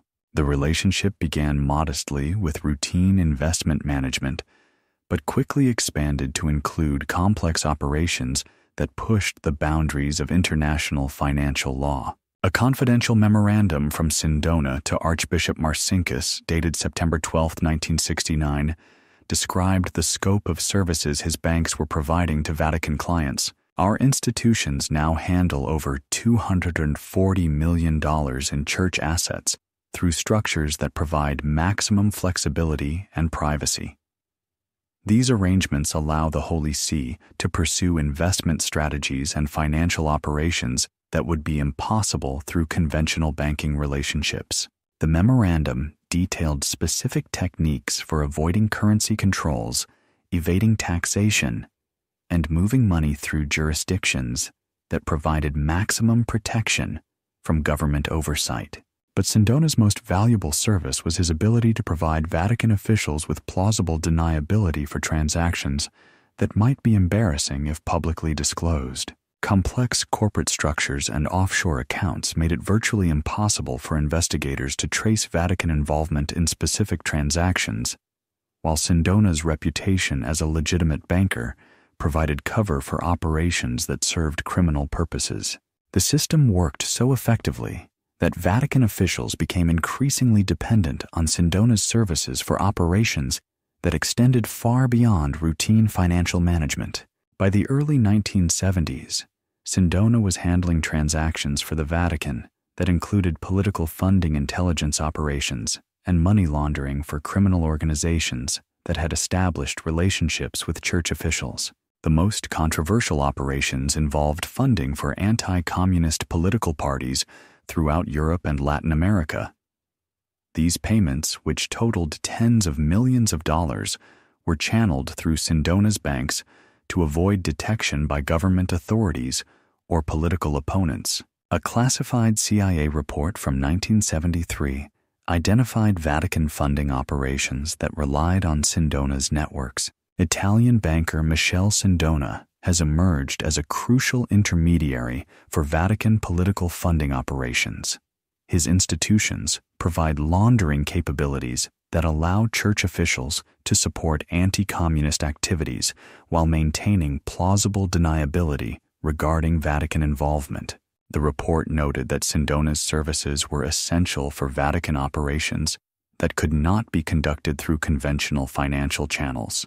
But perhaps most disturbing was evidence that Sindona was simultaneously providing similar services to organized crime groups that were using Vatican connections to legitimize their operations. Sicilian mafia families had established relationships with Vatican officials that allowed them to use church institutions for money laundering while claiming religious motivation for their activities. Sindona served as the primary interface between these criminal organizations and Vatican officials, providing financial services that benefited both parties while creating mutual dependence that made exposure mutually destructive. A wiretapped conversation between Sindona and mafia boss Stefano Bontate, recorded by Italian police in 1978, revealed the nature of these relationships. Bontate: "The priests need our money and we need their respectability. Michele makes it work for everyone." Sindona: "The church provides cover that no government can touch. As long as we serve their interests, they protect ours." This symbiotic relationship between the Vatican, Sindona, and organized crime created a criminal conspiracy that operated at the highest levels of international finance while claiming religious authority and legal immunity. The arrangement might have continued indefinitely, except for Sindona's fatal overreach in attempting to expand his operations into the American banking market. The acquisition of Franklin National Bank in 1972 was designed to provide Sindona with access to the American financial system and to create new opportunities for Vatican-related money laundering operations. But American banking regulators proved less susceptible to corruption than their European counterparts, and federal investigators began scrutinizing Sindona's operations with an intensity that threatened to expose the entire Vatican banking network. When Franklin National collapsed in 1974, amid evidence of massive fraud, federal prosecutors discovered transactions that directly implicated Vatican officials in criminal activities. Bank records showed that Vatican bank accounts had been used to move over $200 million in fraudulent transactions with the full knowledge and cooperation of Archbishop Marcinkus and other IOR officials. More damaging were recorded conversations between Sindona and Vatican officials that revealed systematic cooperation in criminal activities over several years. In one conversation recorded by FBI surveillance, Marcinkus told Sindona, "Don't worry about the regulators. The Church has dealt with hostile governments for 2,000 years. We know how to protect our friends." These recordings provided prosecutors with direct evidence of Vatican complicity in criminal activities, but the Church's sovereign immunity prevented them from pursuing charges against Vatican officials. Sindona's trial and eventual conviction for bank fraud eliminated him as an active player in Vatican financial operations, but the institutional relationships and operational methods he had established continued to shape IOR activities.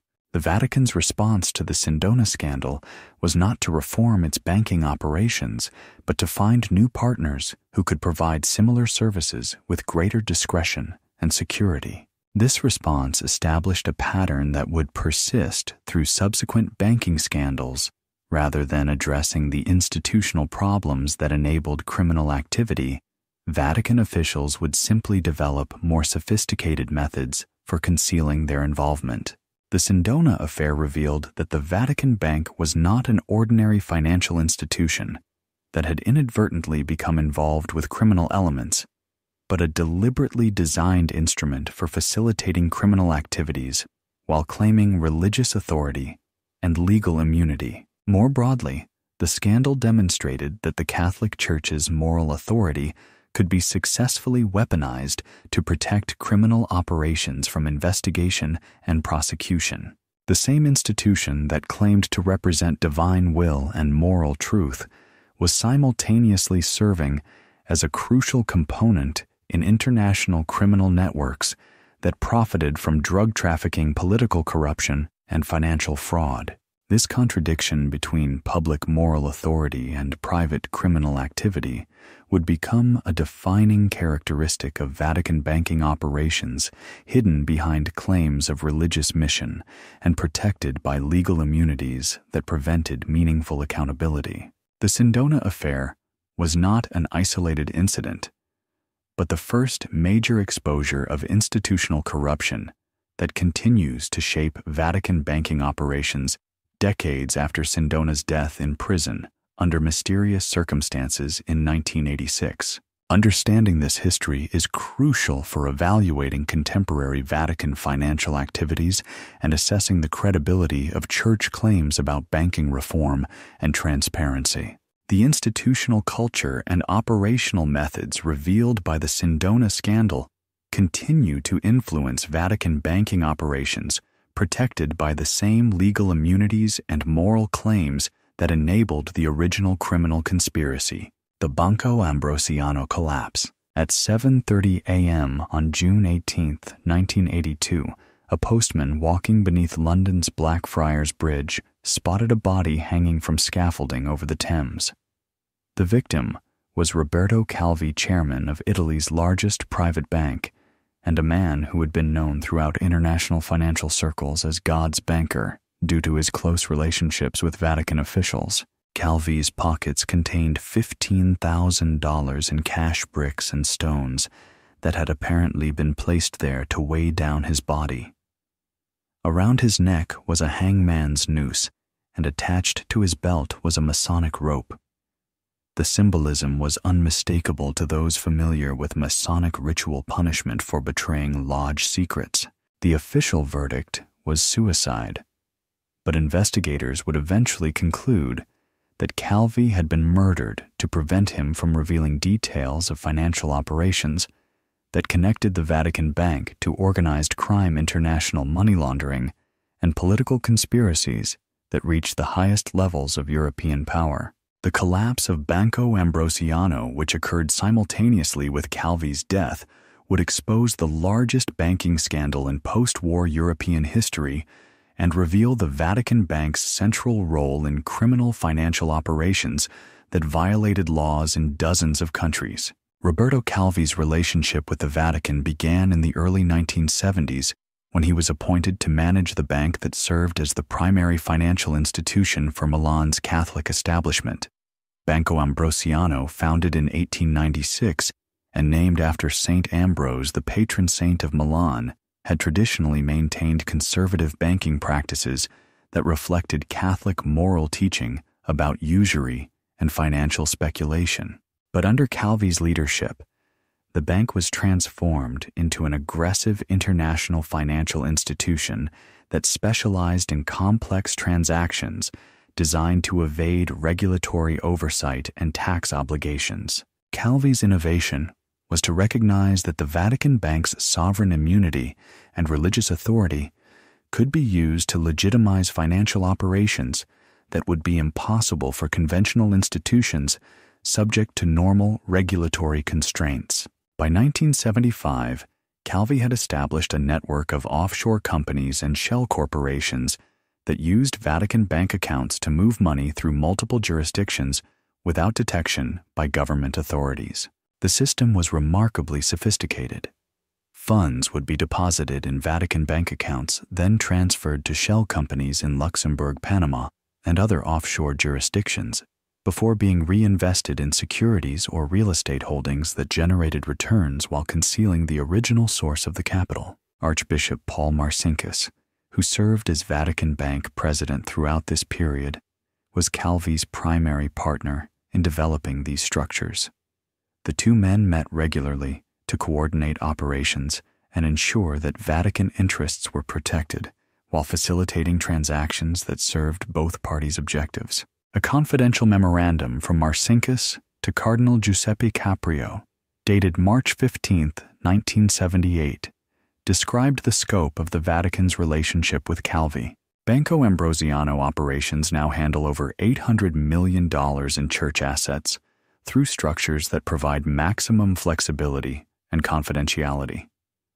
These arrangements have generated substantial returns while protecting Vatican interests from political and regulatory interference.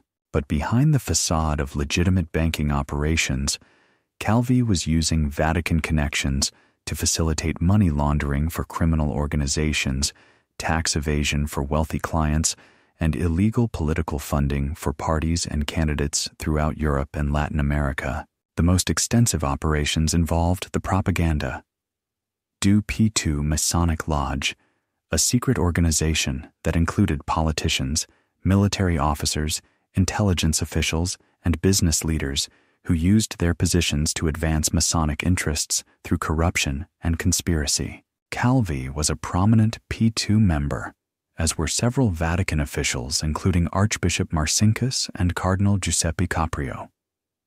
The lodge used Banco Ambrosiano and Vatican Bank facilities to fund political operations, intelligence activities, and criminal enterprises throughout Europe and beyond.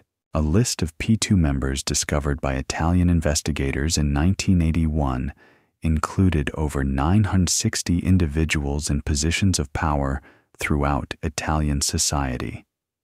The list revealed the existence of what investigators described as a state within a state that used financial networks to exercise influence that bypassed democratic institutions and legal constraints.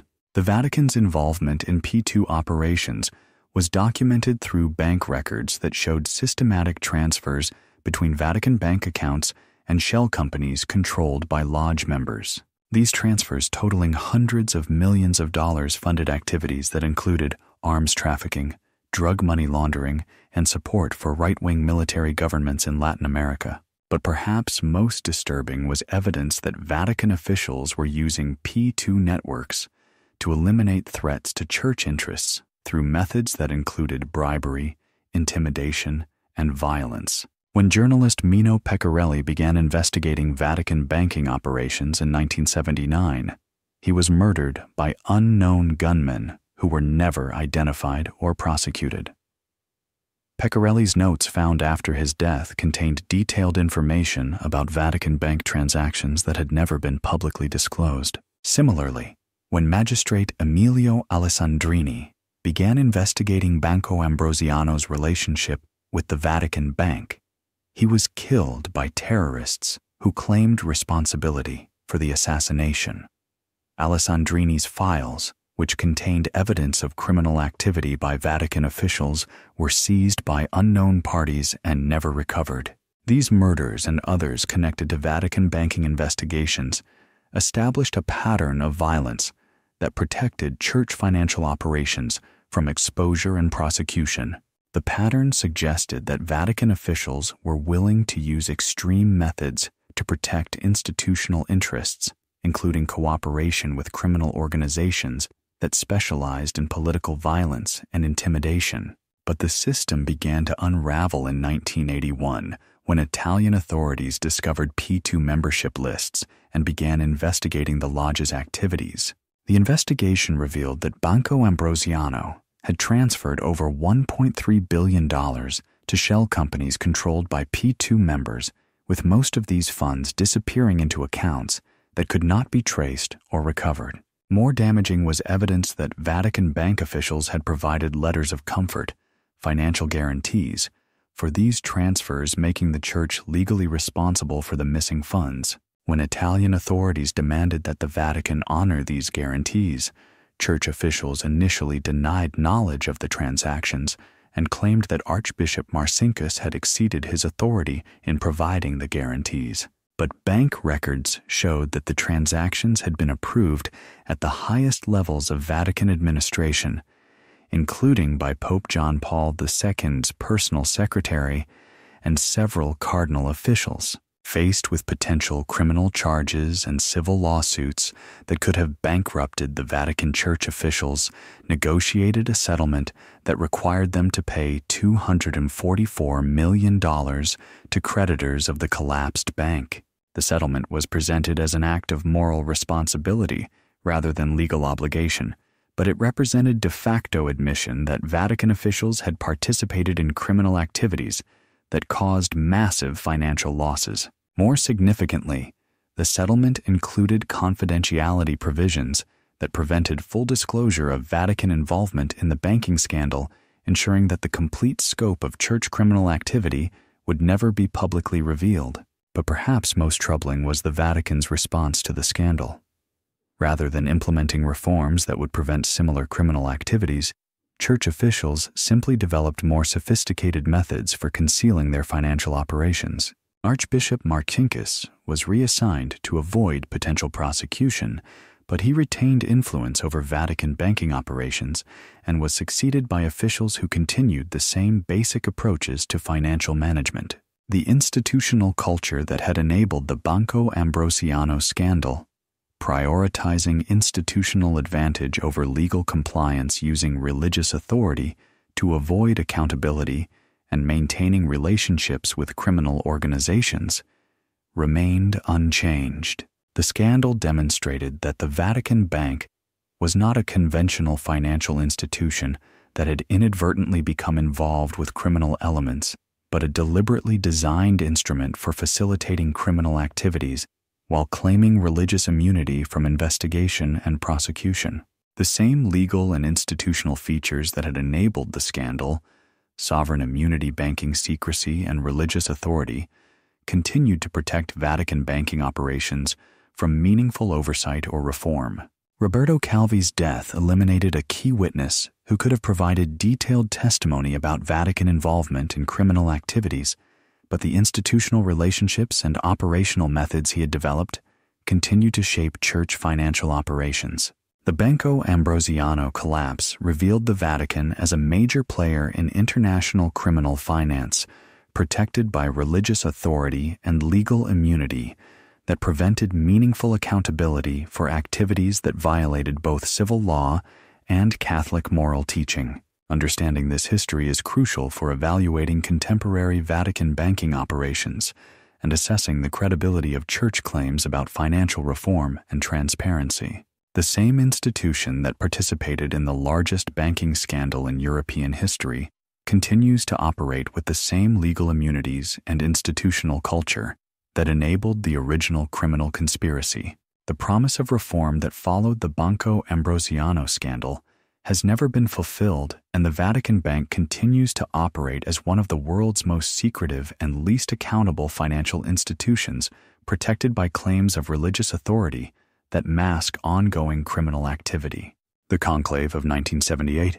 The white smoke rose from the Sistine Chapel chimney at 6:18 p.m. on August 26, 1978, signaling the end of one of the shortest conclaves in modern papal history. After just one day of voting, the College of Cardinals had elected Albino Luciani, Patriarch of Venice, as the 263rd Pope of the Catholic Church. He would take the name John Paul, honoring both his immediate predecessors, and would reign for exactly 33 days before dying under circumstances that would fuel conspiracy theories for decades. What the jubilant crowds in St. Peter's Square could not have known was that Luciani's election represented a seismic shift in Vatican power structures that threatened entrenched financial interests, intelligence operations, and criminal conspiracies that had operated with papal protection for over a decade. The conclave had been expected to last several days, with multiple ballots required to achieve the two-thirds majority necessary for papal election. The leading candidates included Cardinal Giuseppe Siri of Genoa, a conservative who represented institutional continuity, and Cardinal Giovanni Benelli of Florence, a progressive who advocated significant reforms. But Albino Luciani emerged as a compromise candidate whose humble background and pastoral approach appealed to cardinals seeking change without revolution. What made Luciani's rapid election remarkable was not just its speed, but the dramatic shift in voting patterns that occurred between the first and final ballots. Cardinal Joseph Ratzinger, later Pope Benedict XVI, wrote in his memoirs that the conclave's dynamics changed suddenly when information became available that influenced cardinals' assessment of various candidates' suitability for papal responsibilities. This cryptic reference, published 30 years after the conclave, has never been explained, but Vatican insiders have speculated that cardinals received intelligence about financial irregularities that eliminated certain candidates from consideration. A confidential report prepared by the Vatican Secretariat of State shortly after the conclave stated, "The rapid conclusion of papal elections reflected unusual consensus among cardinals regarding the necessity of addressing administrative problems that require immediate attention." The new pope's background in diocesan financial management was considered particularly relevant to current challenges. This coded language suggested that cardinals were aware of financial problems serious enough to influence their choice of papal successor. Luciani's background did indeed include extensive experience with church financial administration, but it was experience that had made him deeply skeptical of the complex international operations that characterized Vatican banking under Archbishop Paul Marcinkus. As Patriarch of Venice, Luciani had refused to invest diocesan funds through Vatican bank facilities, preferring local Italian banks that provided greater transparency and accountability. In a letter to Cardinal Jean Villot, Vatican Secretary of State, written in 1977, Luciani had expressed concerns about Vatican financial practices. The Church's financial operations have become so complex and secretive that they appear designed to avoid, rather than ensure, appropriate oversight.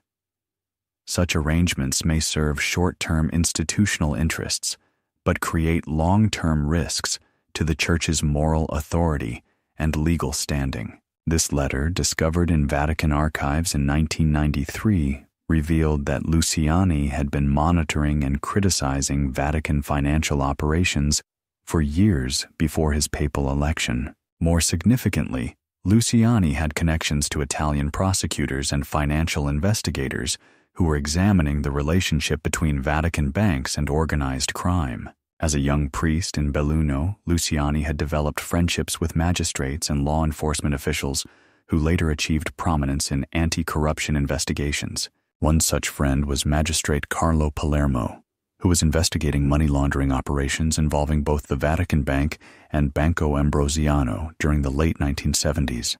Palermo later revealed that Luciani had provided him with information about suspicious financial transactions that involved Vatican institutions and Sicilian banking networks. In a 1993 interview, Palermo stated, Albino Luciani understood that the church was being used by criminal organizations and was committed to exposing these relationships regardless of the consequences for Vatican finances or political operations. This commitment to financial transparency and criminal investigation made Luciani a direct threat to the network of Vatican officials, international bankers, and organized crime figures who had built their operations around church financial secrecy and legal immunity.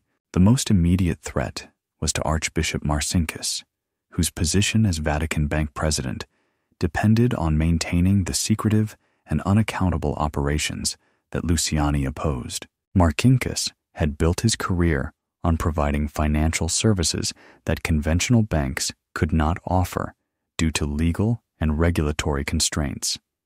His value to Vatican operations and his criminal partners depended entirely on preserving the institutional arrangements that Luciani was determined to reform.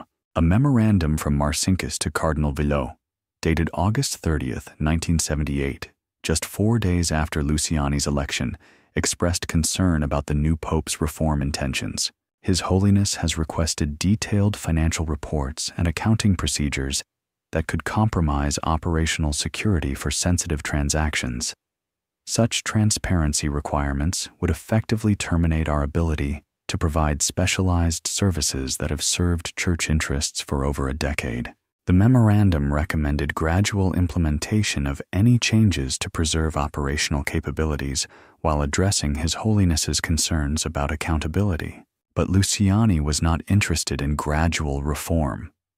Within days of his election, he had begun reviewing Vatican financial operations with an intensity that alarmed officials whose careers depended on maintaining existing arrangements. The Pope's personal secretary, Father John Maggi, later revealed that Luciani spent hours each day examining financial documents and asking detailed questions about transactions that had never been subject to papal oversight. His Holiness wanted to understand every aspect of Vatican finances, Maggi recalled in a 1993 interview. He was particularly concerned about relationships with external banks and the use of offshore companies that seemed designed to hide rather than facilitate legitimate church activities. Luciani's investigation quickly focused on the Vatican Bank's relationship with Roberto Calvi and Banco Ambrosiano operations that involved hundreds of millions of dollars in transactions that could not be adequately explained or justified. More troubling were Vatican connections to the P2 Masonic Lodge, which Luciani viewed as incompatible with Catholic teaching and dangerous to church independence. In a conversation with Cardinal Giuseppe Caprio, recorded in the papal apartments on September 12, 1978, Luciani expressed his determination to break these connections. The Church cannot serve God and Mammon simultaneously. Our involvement with Masonic organizations and criminal financiers compromises our spiritual authority and violates our moral obligations to the faithful. This conversation, recorded through surveillance equipment that had been installed in papal apartments for security purposes, provided direct evidence of Luciani's reform intentions and his willingness to confront powerful interests regardless of political consequences. But perhaps most threatening to established interests was Luciani's plan to collaborate with Italian prosecutors investigating Vatican financial crimes. The Pope had scheduled meetings with magistrates examining money laundering operations and had indicated his willingness to waive Vatican sovereign immunity for investigations that served the cause of justice. Such cooperation would have provided prosecutors with access to Vatican bank records that could have exposed criminal activities involving some of the most powerful figures in European politics and finance. A classified report from the Italian Ministry of Justice dated September 20, 1978 noted, "His Holiness has indicated willingness to provide unprecedented cooperation with judicial investigations of financial crimes involving Vatican institutions. Such cooperation could provide crucial evidence for prosecutions that have been hindered by church claims of sovereign immunity." This willingness to sacrifice institutional protection for moral principle represented a fundamental challenge to the operational methods that had enabled Vatican survival and growth throughout the Cold War period. The same legal immunities and financial secrecy that protected legitimate church operations also enabled criminal activities that generated enormous profits while serving broader institutional objectives. Luciani's reform program threatened to eliminate these capabilities while exposing church officials to criminal prosecution for activities that had been conducted with papal authorization and blessing. The stakes involved in preventing such reforms were enormous, affecting not just Vatican finances, but international intelligence operations, organized crime networks, and political conspiracies that depended on church cooperation and protection. Understanding these stakes is crucial for evaluating the circumstances of Luciani's death and assessing the credibility of theories that attribute his demise to deliberate intervention rather than natural causes. The Pope, who emerged from the conclave of 1978, was not just a spiritual leader, but a direct threat to criminal and intelligence operations worth billions of dollars and involving some of the most powerful figures in international politics. His 33-day reign would prove insufficient to implement the reforms he envisioned, but long enough to terrify those whose interests depended on maintaining the institutional arrangements he was determined to destroy. The reform agenda. On the morning of September 7, 1978, Pope John Paul II summoned Cardinal Jean Villot, the Vatican Secretary of State, to his private study for what would prove to be one of the most consequential conversations in modern papal history. The Pope had been reviewing financial documents for 2 weeks since his election, and what he had discovered had convinced him that immediate and radical action was necessary to prevent the Catholic Church from becoming an instrument of international criminal conspiracy. Eminence the Pope began. According to a transcript later found among Villot's private papers, "I have discovered that our financial institutions are being used for purposes that violate both civil law and Catholic moral teaching. This situation must be corrected immediately, regardless of the consequences for institutional relationships or political arrangements." What followed was a detailed discussion of Vatican banking operations that revealed the new Pope's determination to implement reforms that would fundamentally alter the Church's relationship with international finance and intelligence operations. Luciani had spent the previous days examining Vatican bank records with the assistance of accountants and financial experts who were not part of the regular Vatican administration.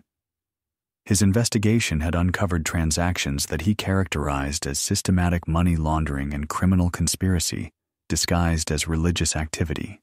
The specific focus of papal concern was the Vatican Bank's relationship with Roberto Calvi's Banco Ambrosiano and the complex web of offshore companies that were being used to move money through multiple jurisdictions without regulatory oversight. Documents discovered in papal apartments after Luciani's death revealed that he had identified over $200 million in transactions that could not be adequately explained or justified as legitimate church activities. More troubling were Vatican connections to the P2 Masonic Lodge, which the Pope viewed as evidence of church subordination to secular political conspiracies that violated Catholic teaching about spiritual independence. In a handwritten note dated September 10, 1978, found among his personal papers, Luciani wrote, "The Church has become servant to masters it should not acknowledge.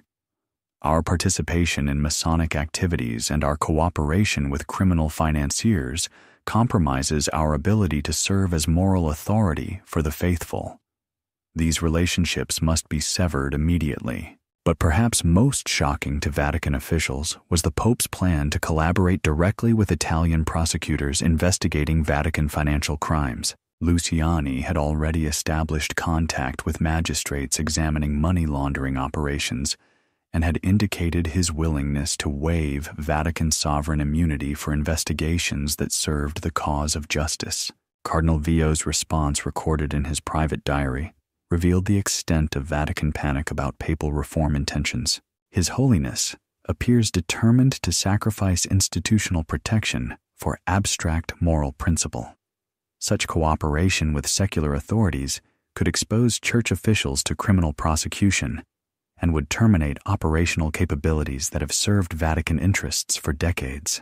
The Secretary of State's concerns were shared by other Vatican officials whose careers and freedom depended on maintaining the secretive financial arrangements that Luciani was determined to eliminate. Archbishop Paul Marcinkus, Vatican Bank president, had built his influence on providing financial services that conventional institutions could not offer due to legal and regulatory constraints.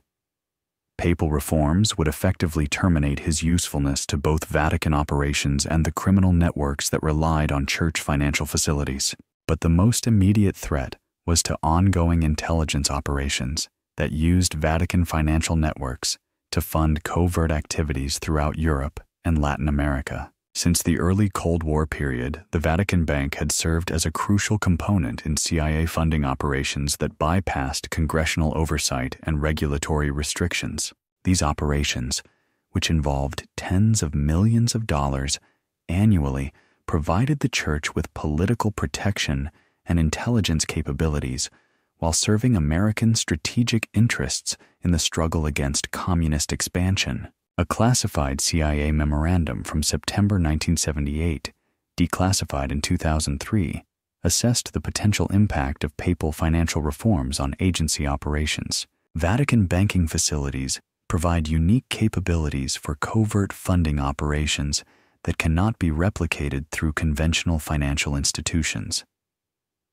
Loss of these capabilities would significantly impair agency ability to support anti-communist activities in sensitive regions.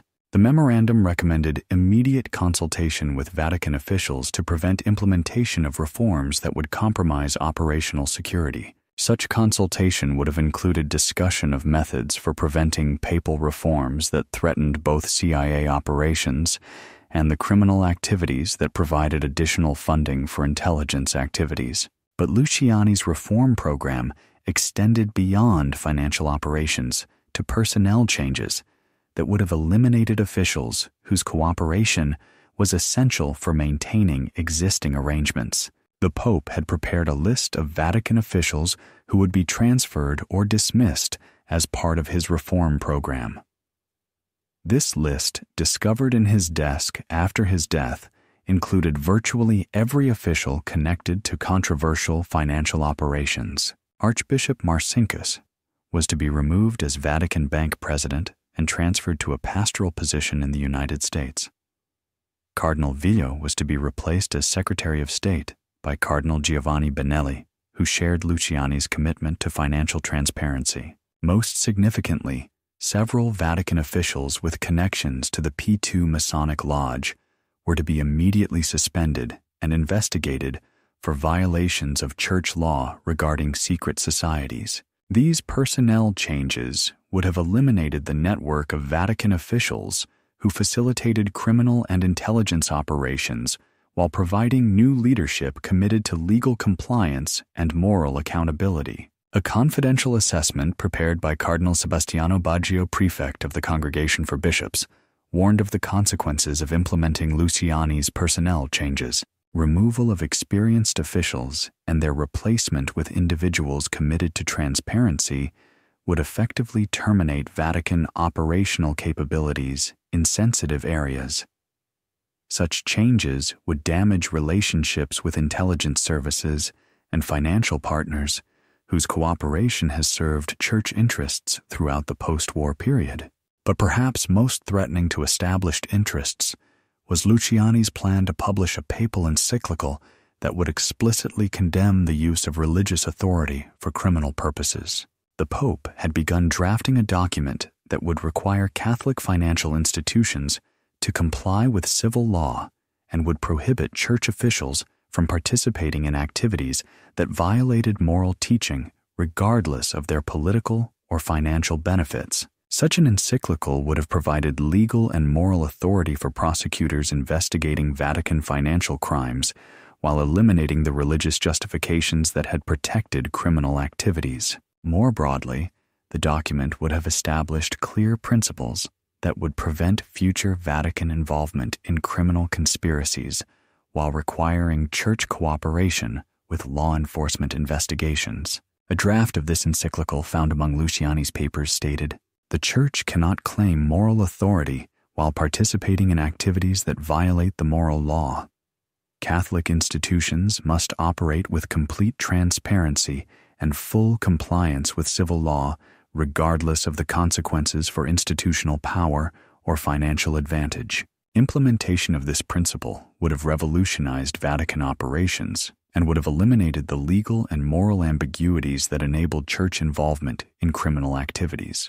The scope and ambition of Luciani's reform program represented an existential threat to institutional arrangements that had served Vatican interests for decades while generating enormous wealth for criminal and intelligence networks. The financial operations that the Pope planned to eliminate involved billions of dollars in transactions and provided funding for activities that affected political developments throughout Europe and beyond. More importantly, the legal immunities and moral authority that Luciani planned to sacrifice provided protection for criminal activities involving some of the most powerful figures in international politics and finance.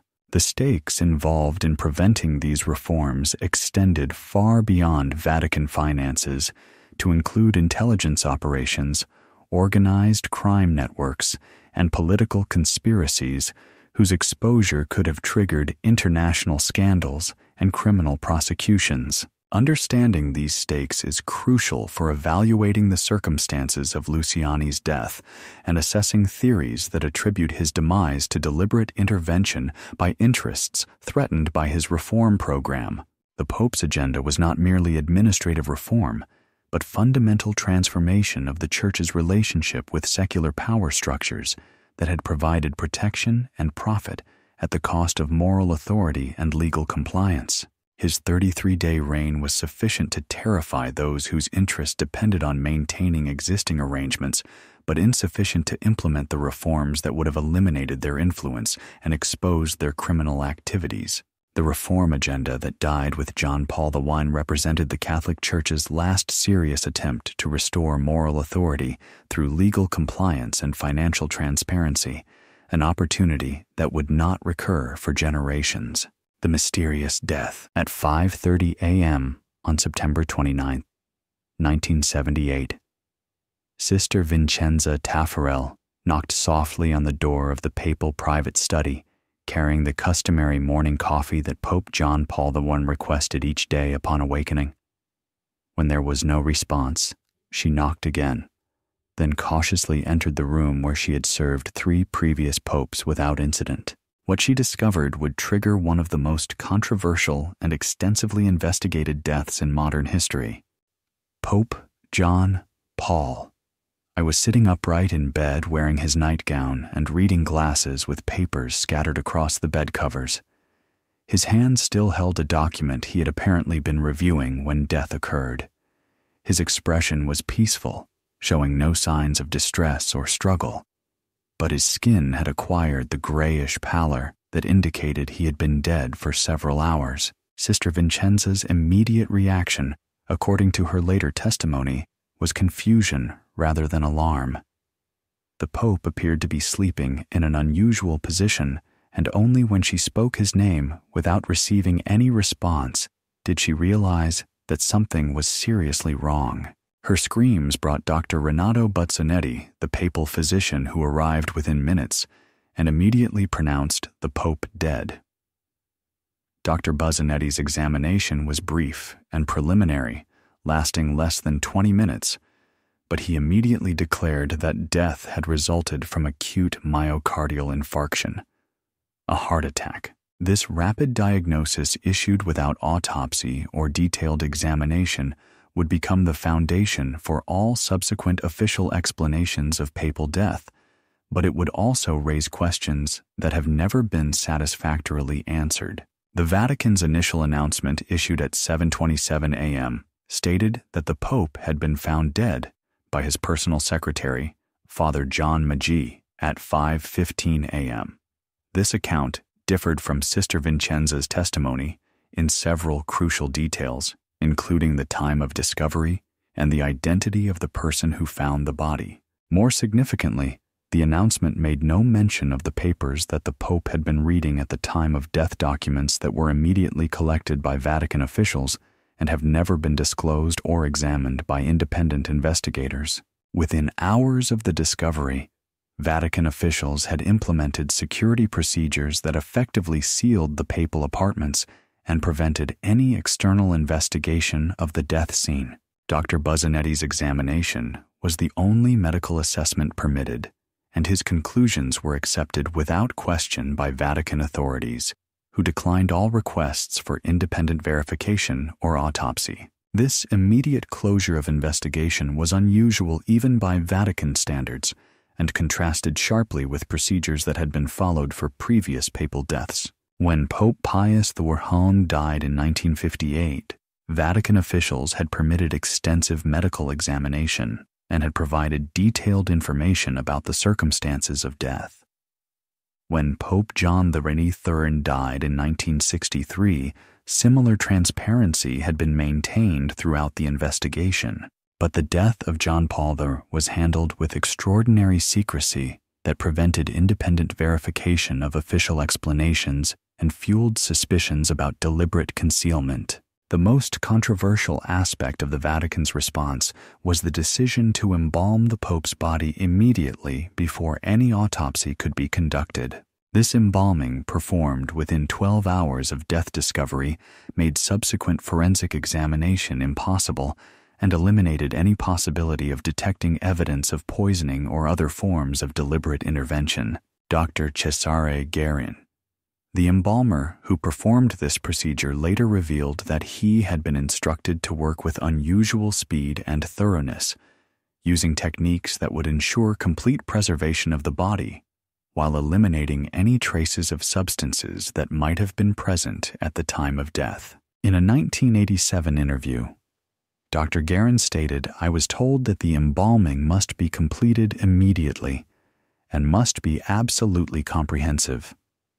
The procedures I used would have eliminated any foreign substances that might have been present in the body at the time of death." This admission suggested that Vatican officials were deliberately destroying potential evidence of poisoning while claiming to preserve the Pope's body for religious purposes. But perhaps most suspicious was the Vatican's handling of the Pope's personal effects and the documents that had been in his possession at the time of death. Vatican officials claimed that the Pope had been reading routine correspondence when he died, but witnesses reported that the papers appeared to be financial documents related to his ongoing investigation of Vatican banking operations. These documents were immediately classified and transferred to Vatican's secret archives, where they remain sealed under the highest levels of security. Requests by investigators, journalists, and family members to examine these materials have been consistently denied, with Vatican officials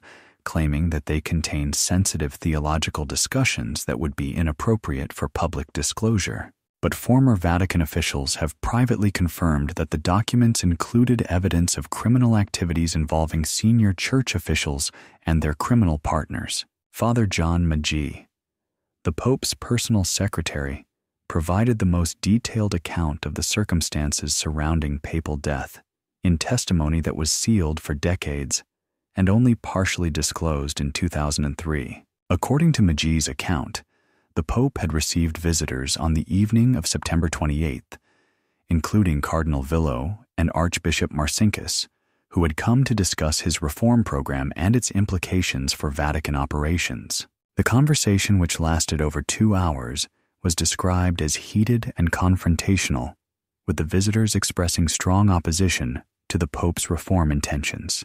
Maggi reported that the Pope had been visibly upset after this meeting and had spent several hours reviewing documents related to Vatican financial operations before retiring to bed with papers that he planned to examine further. This account suggested that the Pope's final hours were spent in conflict with Vatican officials who opposed his reform program, and that his death occurred while he was actively investigating evidence of their criminal activities. But perhaps most compelling evidence for theories of deliberate intervention comes from toxicological analysis that was conducted secretly by independent experts using samples obtained from papal effects. Dr. John Cornwell, a British investigative journalist who examined evidence of papal death, obtained samples of medicines found in papal apartments and had them analyzed by forensic laboratories in London and Switzerland.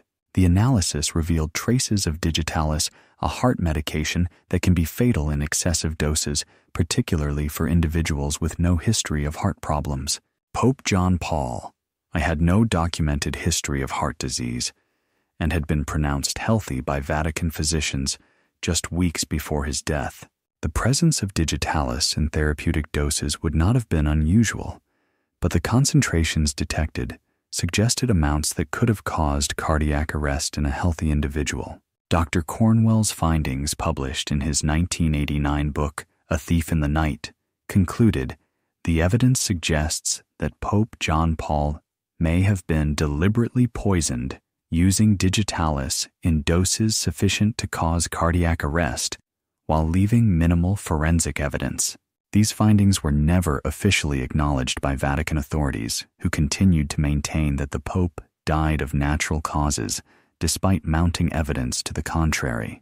The controversy surrounding papal death was further complicated by the revelation that several key witnesses had provided contradictory accounts of the circumstances surrounding the discovery of the body. Sister Vincenza's initial testimony differed significantly from the official Vatican account, particularly regarding the time of discovery and the condition of the papal apartments. Cardinal Villot's statements about his final meeting with the Pope changed several times with the Secretary of State, eventually claiming that no meeting had occurred, despite testimony from other witnesses that confirmed its occurrence. Most significantly, Archbishop Marcinkus provided conflicting accounts of his whereabouts on the evening of September 28th, initially claiming that he had not visited the papal apartments, but later acknowledging that he had met with the Pope to discuss routine administrative matters. These contradictions, combined with the Vatican's refusal to permit independent investigation,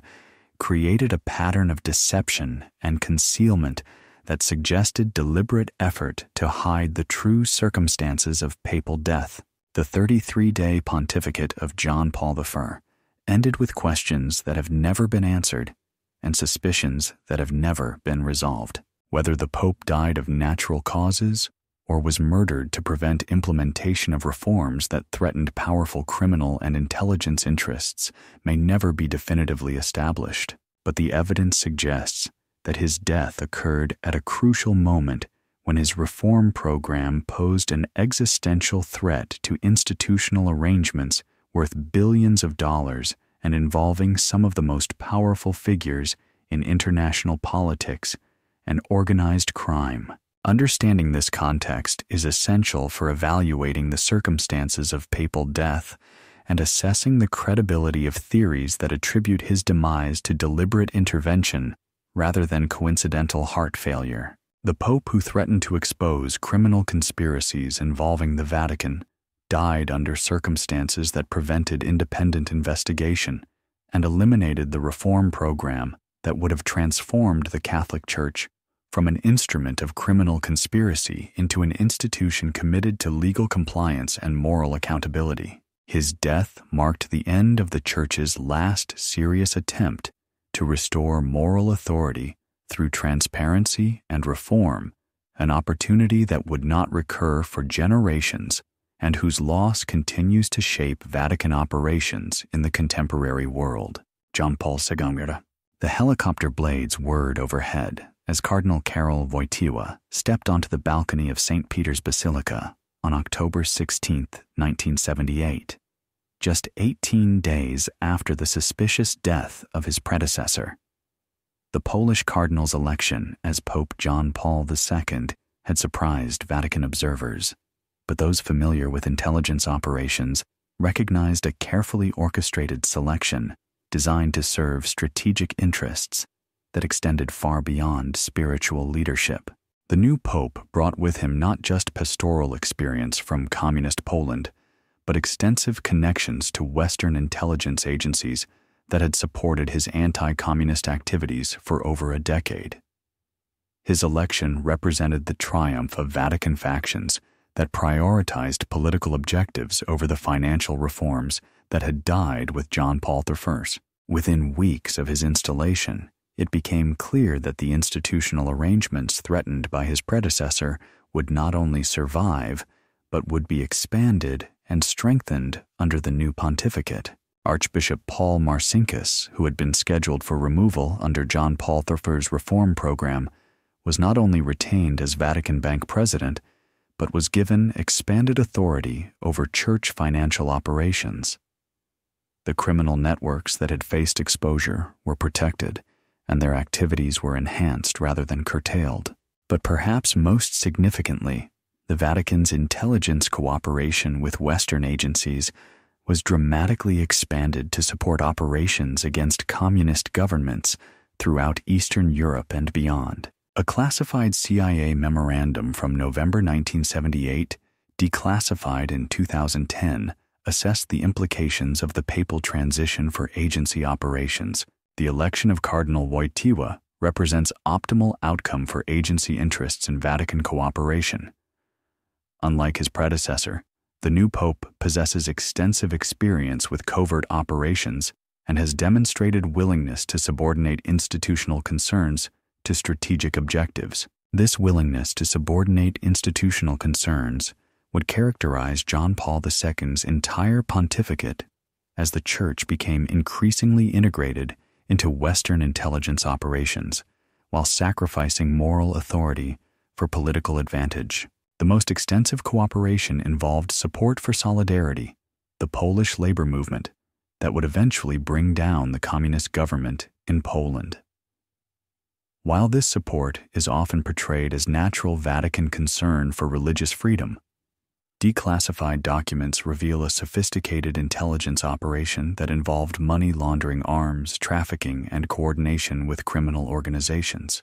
The Vatican Bank served as the primary conduit for CIA funding to Solidarity processing over $50 million in covert assistance between 1979 and 1989. These funds were laundered through the same offshore networks that had been used for organized crime operations, with Vatican officials providing crucial services that enabled Western intelligence penetration of Eastern European communist parties. But the cooperation extended far beyond Poland to include Vatican support for right-wing military governments throughout Latin America that served American strategic interests while conducting systematic human rights violations. The most controversial operations involved Vatican financial support for Contra rebels in Nicaragua, death squads in El Salvador, and military dictatorships in Argentina and Chile that used torture and murder to eliminate political opposition. These operations were funded through Vatican Bank networks that provided plausible deniability for American intelligence involvement, while generating profits for criminal organizations that specialized in arms trafficking and political violence. A congressional investigation in 1987 identified Vatican financial institutions as crucial components in the Iran-Contra scandal, providing banking services that enabled illegal arms sales and covert funding operations that violated multiple federal laws. The investigation concluded Vatican banking facilities provided unique capabilities for circumventing congressional restrictions on covert operations. Church sovereign immunity and religious authority protected these operations from oversight and accountability that would have been impossible to avoid through conventional financial institutions.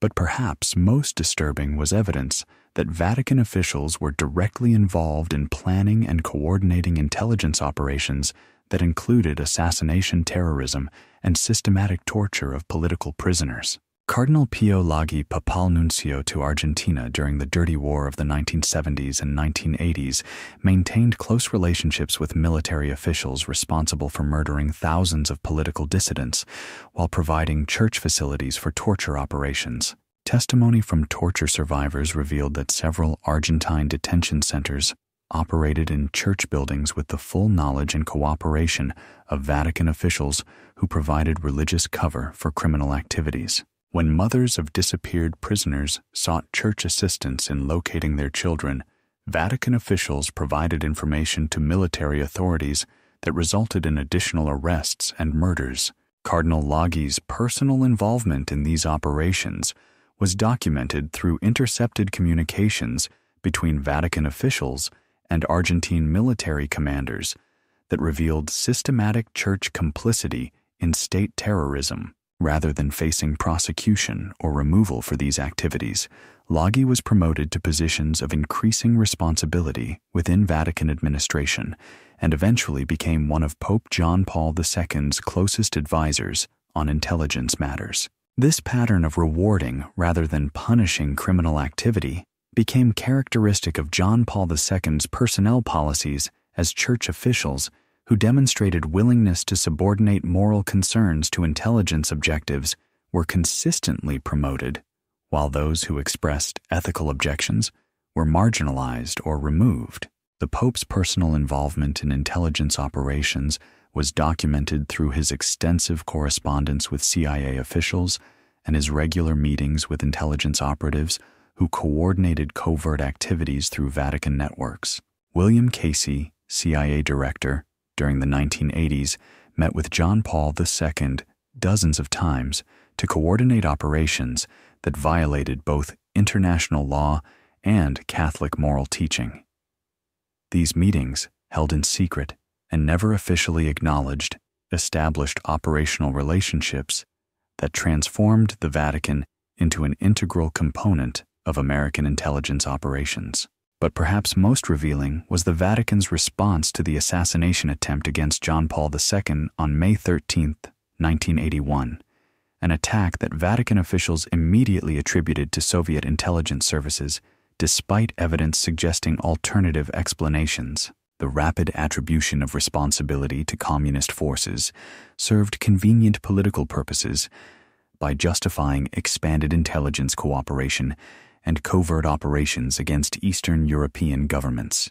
But investigation of the assassination attempt revealed connections to right-wing terrorist organizations and intelligence agencies that suggested the attack may have been orchestrated by the same forces that benefited from the Vatican's subsequent policy changes. Mehmet Ali Acha, the Turkish gunman who shot the Pope, had documented connections to both communist and right-wing intelligence services, making him an ideal patsy for an operation designed to influence Vatican policy, regardless of which side was ultimately blamed.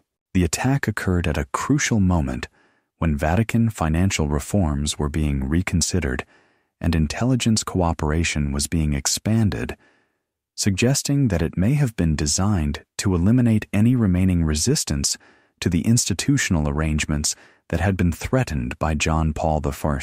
More significantly, the Pope's survival and his attribution of responsibility to communist forces provided justification for intelligence operations that would not have been possible without the moral authority generated by the assassination attempt. The miraculous survival of John Paul II became a powerful propaganda tool that was used to justify Vatican cooperation with intelligence operations that included support for terrorism, torture, and systematic human rights violations.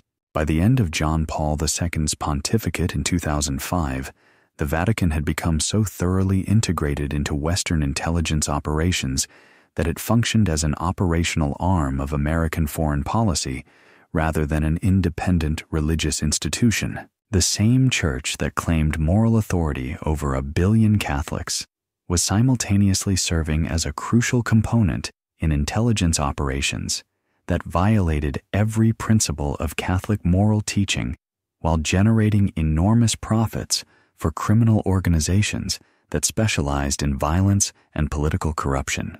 This transformation was not accidental or gradual, but was the deliberate result of strategic decisions that prioritized political advantage over moral principle and institutional power over spiritual authority. Understanding this history is crucial for evaluating contemporary Vatican operations and assessing the credibility of church claims about moral leadership and spiritual independence.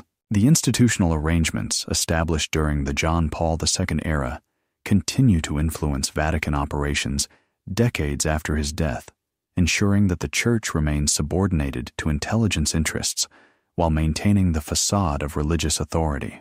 The Pope, who helped bring down communism in Eastern Europe, also completed the transformation of the Catholic Church into an instrument of Western intelligence operations, a transformation that began with the Lateran Treaty and was cemented through the elimination of the reform program that died with John Paul I. The Benedict XVII transition. The resignation letter was brief, written in Latin with the formal precision that characterized everything about Joseph Ratzinger's approach to papal authority. On February 11, 2013, Pope Benedict XVI announced that he would become the first pope in 6 centuries to voluntarily abdicate, citing advanced age and declining health as reasons for his unprecedented decision. But the official explanation masked a crisis that threatened to expose the full scope of Vatican financial crimes and intelligence operations that had operated with papal protection for decades. The Vatileaks scandal, which had erupted in 2012, with the arrest of papal butler Paolo Gabriele for stealing and publishing confidential Vatican documents, represented only the visible portion of a much larger crisis involving money laundering, sexual abuse cover-ups, and intelligence operations that violated international law. The documents published by Gabriele revealed systematic corruption within Vatican administration, including evidence of financial crimes, influence peddling, and contractual fraud that cost the Church millions of dollars while enriching Vatican officials and their criminal partners. But more damaging were classified documents that Gabriele had not published materials that revealed Vatican involvement in intelligence operations and criminal activities that could have triggered international prosecutions and diplomatic crises if fully disclosed. A confidential assessment prepared by Vatican security officials in late 2012 warned that additional document releases could expose operational relationships and financial arrangements that would compromise Vatican sovereignty and eliminate institutional protections that have served church interests for decades. This assessment noted that Gabriele had gained access to materials documenting Vatican cooperation with intelligence agencies, organized crime groups, and political organizations whose activities violated both civil law and Catholic moral teaching. The most sensitive documents apparently included evidence of Vatican financial support for terrorist organizations, money laundering operations involving drug trafficking proceeds, and intelligence cooperation that facilitated systematic human rights violations. Rather than addressing the institutional problems revealed by these disclosures, Vatican officials focused on damage control and elimination of additional sources of exposure. Gabriele's arrest and prosecution were designed to demonstrate that unauthorized disclosure of Vatican secrets would be severely punished, while his conviction and imprisonment served as a warning to other potential whistleblowers. But perhaps more importantly, Benedict XVI's resignation eliminated the papal authority that could have been used to order comprehensive investigation and reform of Vatican operations. The timing of the resignation, just months after the Vatileaks revelations, suggested that it was designed to prevent additional exposures that could have forced fundamental changes in Vatican operations. A new pope, selected by cardinals who had been complicit in the criminal activities revealed by Vatileaks, could be expected to prioritize institutional protection over transparency and accountability. The conclave that selected Cardinal Jorge Mario Bergoglio as Pope Francis was conducted with unprecedented secrecy and security, suggesting that cardinals were aware of the sensitivity of information that could be revealed through additional document leaks. But perhaps most significantly, Benedict XVI's resignation occurred at a crucial moment when European banking authorities were intensifying investigations of Vatican financial operations that had been protected by papal authority and diplomatic immunity. The European Central Bank had begun examining Vatican bank operations as part of broader investigations into money laundering and tax evasion that involved multiple financial institutions and criminal organizations. These investigations threatened to expose Vatican financial crimes and could have resulted in criminal prosecutions that would have eliminated the legal protections that enabled church involvement in international criminal conspiracies. Benedict XVI's resignation eliminated the papal authority that could have been compelled to cooperate with these investigations while ensuring that his successor would inherit institutional arrangements that prioritized protection of criminal activities over legal compliance. The transition also coincided with intensified investigations into sexual abuse scandals that had revealed systematic cover-ups involving Cardinal Ratzinger personally during his tenure as prefect of the Congregation for the Doctrine of the Faith. Documents obtained through civil litigation revealed that Ratzinger had authorized policies that prioritized institutional protection over victim welfare and had personally intervened to prevent prosecution of abusive priests whose criminal activities could have exposed broader patterns of Vatican corruption. As Pope Benedict XVI, Ratzinger had continued these policies while expanding Vatican legal and financial protections that prevented accountability for institutional crimes. His resignation occurred just as these investigations were intensifying and threatened to expose the systematic nature of Vatican criminal activities that extended far beyond sexual abuse to include financial crimes and intelligence operations. The most damaging potential revelations involved Vatican connections to organized crime groups that provided enforcement services for church operations while using religious authority to legitimize their criminal activities. Evidence of these relationships contained in documents that Gabriele had accessed but not published could have triggered international investigations that would have exposed the Vatican as a criminal organization masquerading as a religious institution. Rather than facing such exposure, Benedict XVI chose abdication as a method for protecting institutional interests while avoiding personal accountability for criminal activities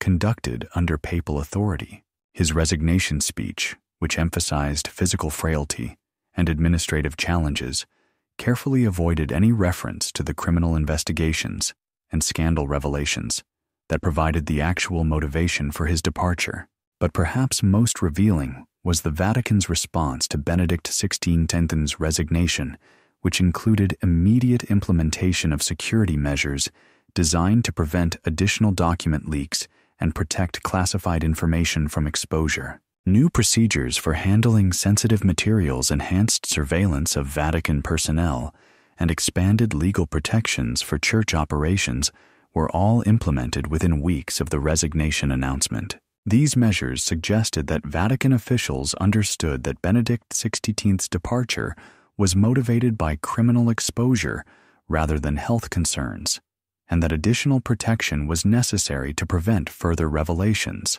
The selection of Cardinal Bergoglio as Benedict XVI's successor was carefully orchestrated to ensure continuity of the institutional arrangements that his resignation had been designed to protect. Despite his reputation as a reformer, Pope Francis has maintained the same basic approaches to Vatican financial operations and intelligence cooperation that characterized previous pontificates, while providing cosmetic changes that create appearance of reform without substantive transformation. The Benedict XVI transition thus represented not fundamental change in Vatican operations, but sophisticated damage control that eliminated immediate threats to institutional security, while preserving the criminal capabilities that have served church interests for decades. Understanding this transition is crucial for evaluating contemporary Vatican claims about reform and transparency, which mask ongoing criminal activities behind rhetorical changes that provide public relations benefits without eliminating institutional corruption. The same legal immunities and operational methods that enabled the criminal activities revealed by WikiLeaks continue to protect Vatican operations that violate both civil law and Catholic moral teaching. Benedict XVI's resignation marked not the end of Vatican criminal activity, but the successful implementation of damage control measures that protected institutional interests while sacrificing accountability and reform. The Francis Revolution. The white smoke rose from the Sistine Chapel chimney at 7:06 p.m. on March 13, 2013, announcing the election of Cardinal Jorge Mario Bergoglio as the 266th Pope of the Catholic Church. Taking the name Francis after the medieval saint known for his poverty and simplicity, the new pope immediately began projecting an image of humility and reform that contrasted sharply with the elaborate ceremonies and authoritarian style of his predecessors.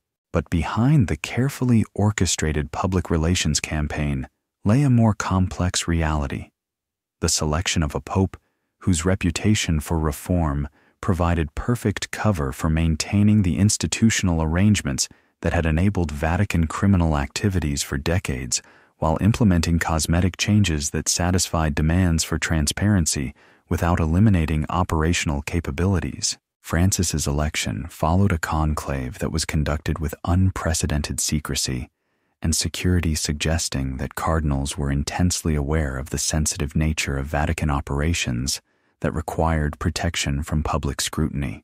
The new pope's background included extensive experience with the kind of political violence and intelligence operations that had characterized Vatican activities throughout the Cold War period. As Archbishop of Buenos Aires during Argentina's military dictatorship, Bergoglio had maintained relationships with military officials responsible for systematic torture and murder, while providing church facilities and religious authority for operations that served both state security and Vatican intelligence interests. His elevation to cardinal in 2001 had occurred despite allegations that he had been complicit in the kidnapping of Jesuit priests who opposed military policies, suggesting that Vatican officials valued his willingness to subordinate moral concerns to political objectives.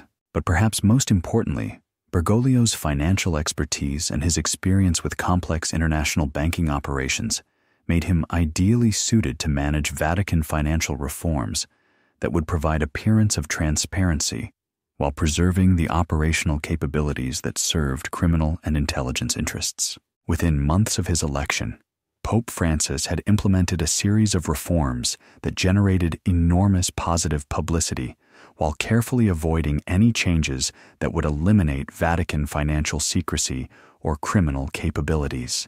The establishment of new oversight bodies, the appointment of external auditors, and the implementation of anti-money laundering procedures were all presented as fundamental reforms that would transform Vatican financial operations.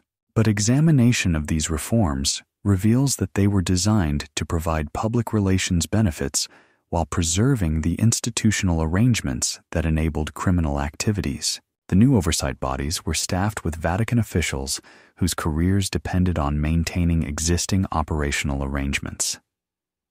The external auditors were given limited access to Vatican records and were prohibited from examining transactions that involved religious activities or diplomatic operations. Most significantly, the anti-money laundering procedures included numerous exceptions that preserved Vatican bank capabilities for handling transactions that conventional financial institutions could not process due to legal and regulatory constraints. A confidential assessment of Vatican financial reforms prepared by European banking authorities in 2015 concluded, despite significant rhetorical changes and procedural modifications, Vatican financial institutions retain operational capabilities that enable money laundering, tax evasion, and circumvention of international banking regulations. The reforms appear designed to satisfy public demands for transparency while preserving institutional arrangements that serve criminal and intelligence purposes. This assessment noted that Vatican bank transaction volumes and operational methods remained essentially unchanged despite the implementation of allegedly comprehensive reforms.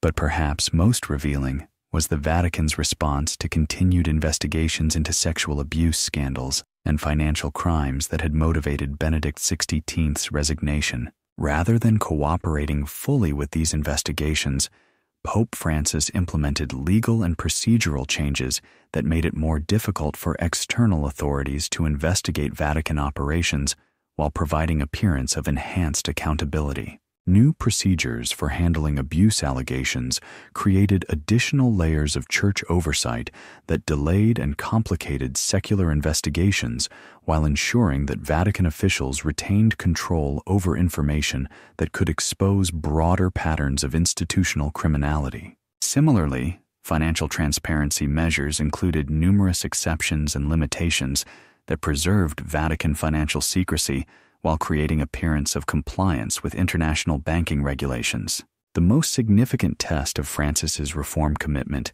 came with the investigation of Cardinal George Pell, the Vatican's chief financial officer, who was charged with sexual abuse in Australia, and eventually convicted and imprisoned. Rather than using Pell's case as an opportunity to demonstrate genuine commitment to accountability, Vatican officials implemented legal protections that prevented Australian investigators from examining Vatican financial records that could have revealed broader patterns of criminal activity. Pell's eventual acquittal and return to Vatican service demonstrated that institutional protection remained the Church's highest priority despite rhetorical commitments to transparency and accountability. But perhaps most disturbing was evidence that Pope Francis had expanded rather than curtailed Vatican intelligence operations while maintaining the criminal financial networks that enabled these activities. Declassified documents revealed that Vatican cooperation with intelligence agencies had intensified under Francis's leadership, with church networks providing crucial support for covert operations in the Middle East, Africa, and Latin America. These operations included arms trafficking, drug, money laundering, and support for political organizations whose activities violated both international law and Catholic moral teaching. A classified State Department assessment from 2018 noted, Vatican intelligence cooperation has expanded significantly under Pope Francis, with church networks providing enhanced capabilities for operations in sensitive regions. The Pope's reputation for reform provides excellent cover for activities that would attract unwanted attention if conducted through conventional intelligence channels. This assessment identified Vatican facilities as crucial components in intelligence operations that included torture, assassination, and systematic human rights violations conducted with papal authorization and church financial support. The Francis Revolution thus represented not fundamental transformation of Vatican operations, but sophisticated public relations that masked continued criminal activities behind rhetorical changes that satisfied demands for reform without eliminating institutional capabilities that served criminal and intelligence interests. Perhaps most cynically, the Pope's emphasis on poverty and social justice provided moral authority for Vatican operations that generated enormous profits for criminal organizations while claiming to serve charitable and religious purposes. The same institution that claimed to champion the poor and oppressed was simultaneously facilitating criminal activities that enriched organized crime groups, intelligence agencies, and corrupt political organizations that profited from human suffering. This contradiction between public moral authority and private criminal activity represented the logical culmination of institutional developments that began with the Lateran Treaty and had been refined through decades of cooperation with criminal and intelligence organizations. By combining religious authority with criminal capabilities, the Vatican had created an institutional model that provided maximum operational flexibility while ensuring protection from accountability and oversight. The Francis pontificate demonstrated the effectiveness of this model as the Church successfully maintained criminal operations worth billions of dollars while generating positive publicity and moral authority that enhanced rather than diminished its operational capabilities. Understanding this reality is crucial for evaluating contemporary Vatican operations and assessing the credibility of Church claims about moral leadership and institutional reform. The same institution that claims divine authority and moral truth continues to operate as one of the world's most sophisticated criminal organizations, hidden behind religious authority and protected by legal immunities that prevent meaningful accountability. The revolution that began with Pope Francis's election represents not fundamental change, but the successful adaptation of criminal operations to contemporary political and legal environments that require more sophisticated public relations while preserving essential operational capabilities. The Vatican remains what it has been since the Lateran Treaty, a sovereign criminal organization that uses religious authority to legitimize activities that would be prosecuted as serious crimes if conducted by any other institution. In the deepest vaults of the Vatican's secret archives behind security systems that rival those protecting nuclear weapons lie documents that could rewrite human history and challenge the fundamental assumptions upon which Western civilization has been built for nearly 2 millennia. 85 kilometers of shelving stretch through climate-controlled chambers beneath Vatican City, containing what church officials describe as the institutional memory of Catholic Christianity.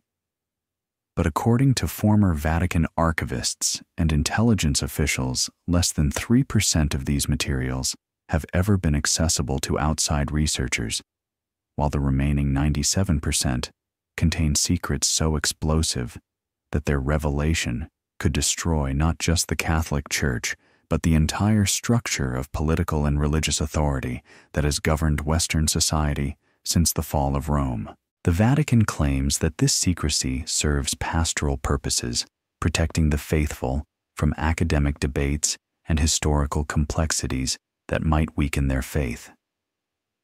But the evidence suggests a more disturbing reality, that the archives contain proof of systematic deception spanning centuries, documenting the Church's transformation from religious institution into criminal organization while maintaining the facade of spiritual authority. The untouchable documents, the most heavily protected materials stored in sections that require papal authorization for access, allegedly include historical Jesus files, contemporary Roman records that either prove or disprove Christ's existence, potentially including official reports from Pontius Pilate, correspondence between Roman officials and Jewish authorities, and archaeological evidence that contradicts fundamental Christian narratives about Jesus' life, death, and resurrection. Former Vatican archivist Dr. José Saraiva Martins, who gained brief access to these materials in 1994, claimed they include documentary evidence that would require fundamental revision of Christian doctrine if disclosed to the faithful. Modern dictator. Correspondence. Complete files of Vatican negotiations with Hitler, Stalin, Mussolini, Franco, and other 20th century dictators. Documenting secret agreements, intelligence cooperation, and financial arrangements that contradict the Church's public positions on human rights and political neutrality. These files allegedly include Hitler's personal correspondence with Pope Pius XIV, Stalin's proposals for Vatican cooperation with Soviet operations, and Mussolini's financial agreements that established the Vatican Bank as a money laundering facility for fascist operations. Supernatural investigation records. Detailed documentation of Vatican research into alleged paranormal phenomena, including investigations of miracles, demonic possession, and unexplained events that either validate or debunk supernatural claims that form the basis of Catholic teaching. These records may include scientific analysis of alleged miraculous healings, psychological studies of individuals claiming divine revelation, and medical examination of stigmata and other supposedly supernatural phenomena. Financial scandal documents. Complete banking records documenting Vatican involvement in money laundering, organized crime and intelligence operations, including detailed accounts of stolen Nazi gold, mafia partnerships, and covert funding for terrorism and political violence. Future prophecy. Texts. The complete third secret of Fatima and other alleged prophetic revelations that church officials claim are too disturbing for public disclosure, potentially including predictions of global catastrophes, political upheavals, or religious transformations that could influence contemporary political decisions. Scientific suppression files. Evidence of Vatican efforts to suppress scientific discoveries that contradict religious teaching, including documentation of archaeological finds that challenge biblical narratives, astronomical observations that preceded official church acceptance of scientific theories and medical research that conflicts with Catholic moral positions. The eternal question. The continued classification of these materials decades or centuries after their creation suggests that they contain information the Vatican considers more dangerous than beneficial to its institutional interests. If the Church possessed evidence that supported its theological claims and historical narratives, there would be powerful incentives to disclose materials that would strengthen, rather than weaken, Catholic authority. The fact that Vatican officials consistently choose secrecy over transparency suggests that many of these documents contradict, rather than confirm, the foundations of Catholic teaching and institutional authority. But perhaps most disturbing is the possibility that some of these secrets continue to influence contemporary political and religious decisions, with Vatican officials using classified historical knowledge to advance institutional interests in ways that ordinary believers and secular authorities cannot understand or evaluate. The same institution that claims moral authority over 1 billion Catholics may possess information about the origins of Christianity, the development of religious doctrine, and the historical relationship between spiritual and temporal power that contradicts everything the faithful have been taught. Whether this represents protection of simple believers from unnecessarily complex historical debates or systematic deception designed to preserve institutional power, built on fraudulent foundations, may be the ultimate question raised by the Vatican's refusal to open its archives to independent examination. The Vatican Codex, that began with forbidden knowledge in medieval libraries and continues through contemporary financial scandals and intelligence operations, may culminate in repositories of information that could transform human understanding of religion history and the relationship between truth and power. But until the Vatican chooses transparency over secrecy, or external pressure forces disclosure of these materials, the true scope of what lies hidden in the forever sealed archives will remain one of history's greatest mysteries. The institution that has shaped Western civilization for nearly 2 millennia may possess secrets that could either validate or destroy the foundations upon which that civilization has been built. The choice between revelation and concealment, between truth and institutional protection, remains in the hands of Vatican officials whose primary loyalty appears to be to the preservation of power, rather than the discovery of truth. In the end, the greatest conspiracy may not be what the Vatican has done, but what it knows and refuses to reveal. The white walls of Vatican City contain more than the residence of the Pope and the administrative offices of Catholic Christianity. They protect secrets that could rewrite history, challenge fundamental assumptions about religion and politics, and force humanity to confront uncomfortable truths about the relationship between spiritual authority and temporal power. Whether those secrets will ever be revealed or will remain forever sealed behind claims of religious authority and institutional protection may determine not just the future of the Catholic Church, but the evolution of human understanding about the nature of truth power and the price of keeping secrets that span millennia. The Vatican Codex continues hidden in the shadows of the world's smallest sovereign state, waiting for the courage of transparency or the force of exposure that could finally illuminate the full scope of what has been concealed in the name of faith authority and institutional survival. We have journeyed together through nearly 2,000 years of shadows, secrets, and conspiracies that may shape our world far more than we ever imagined. From the forbidden Gospels buried in Egyptian sand, to the mysterious death of a pope who dared to challenge criminal networks from Nazi gold hidden in Vatican vaults, to modern intelligence operations disguised as religious mission.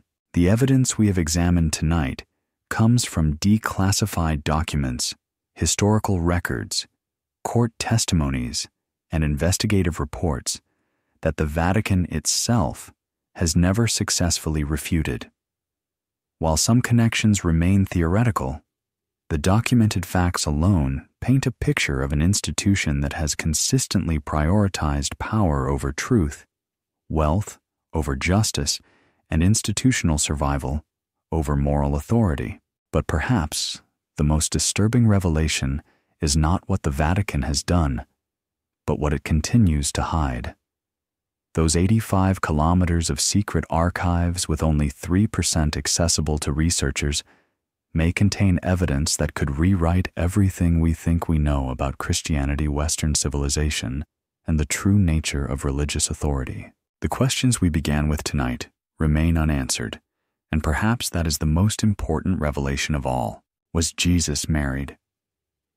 The Gnostic Gospels suggest yes, but the complete evidence remains locked away.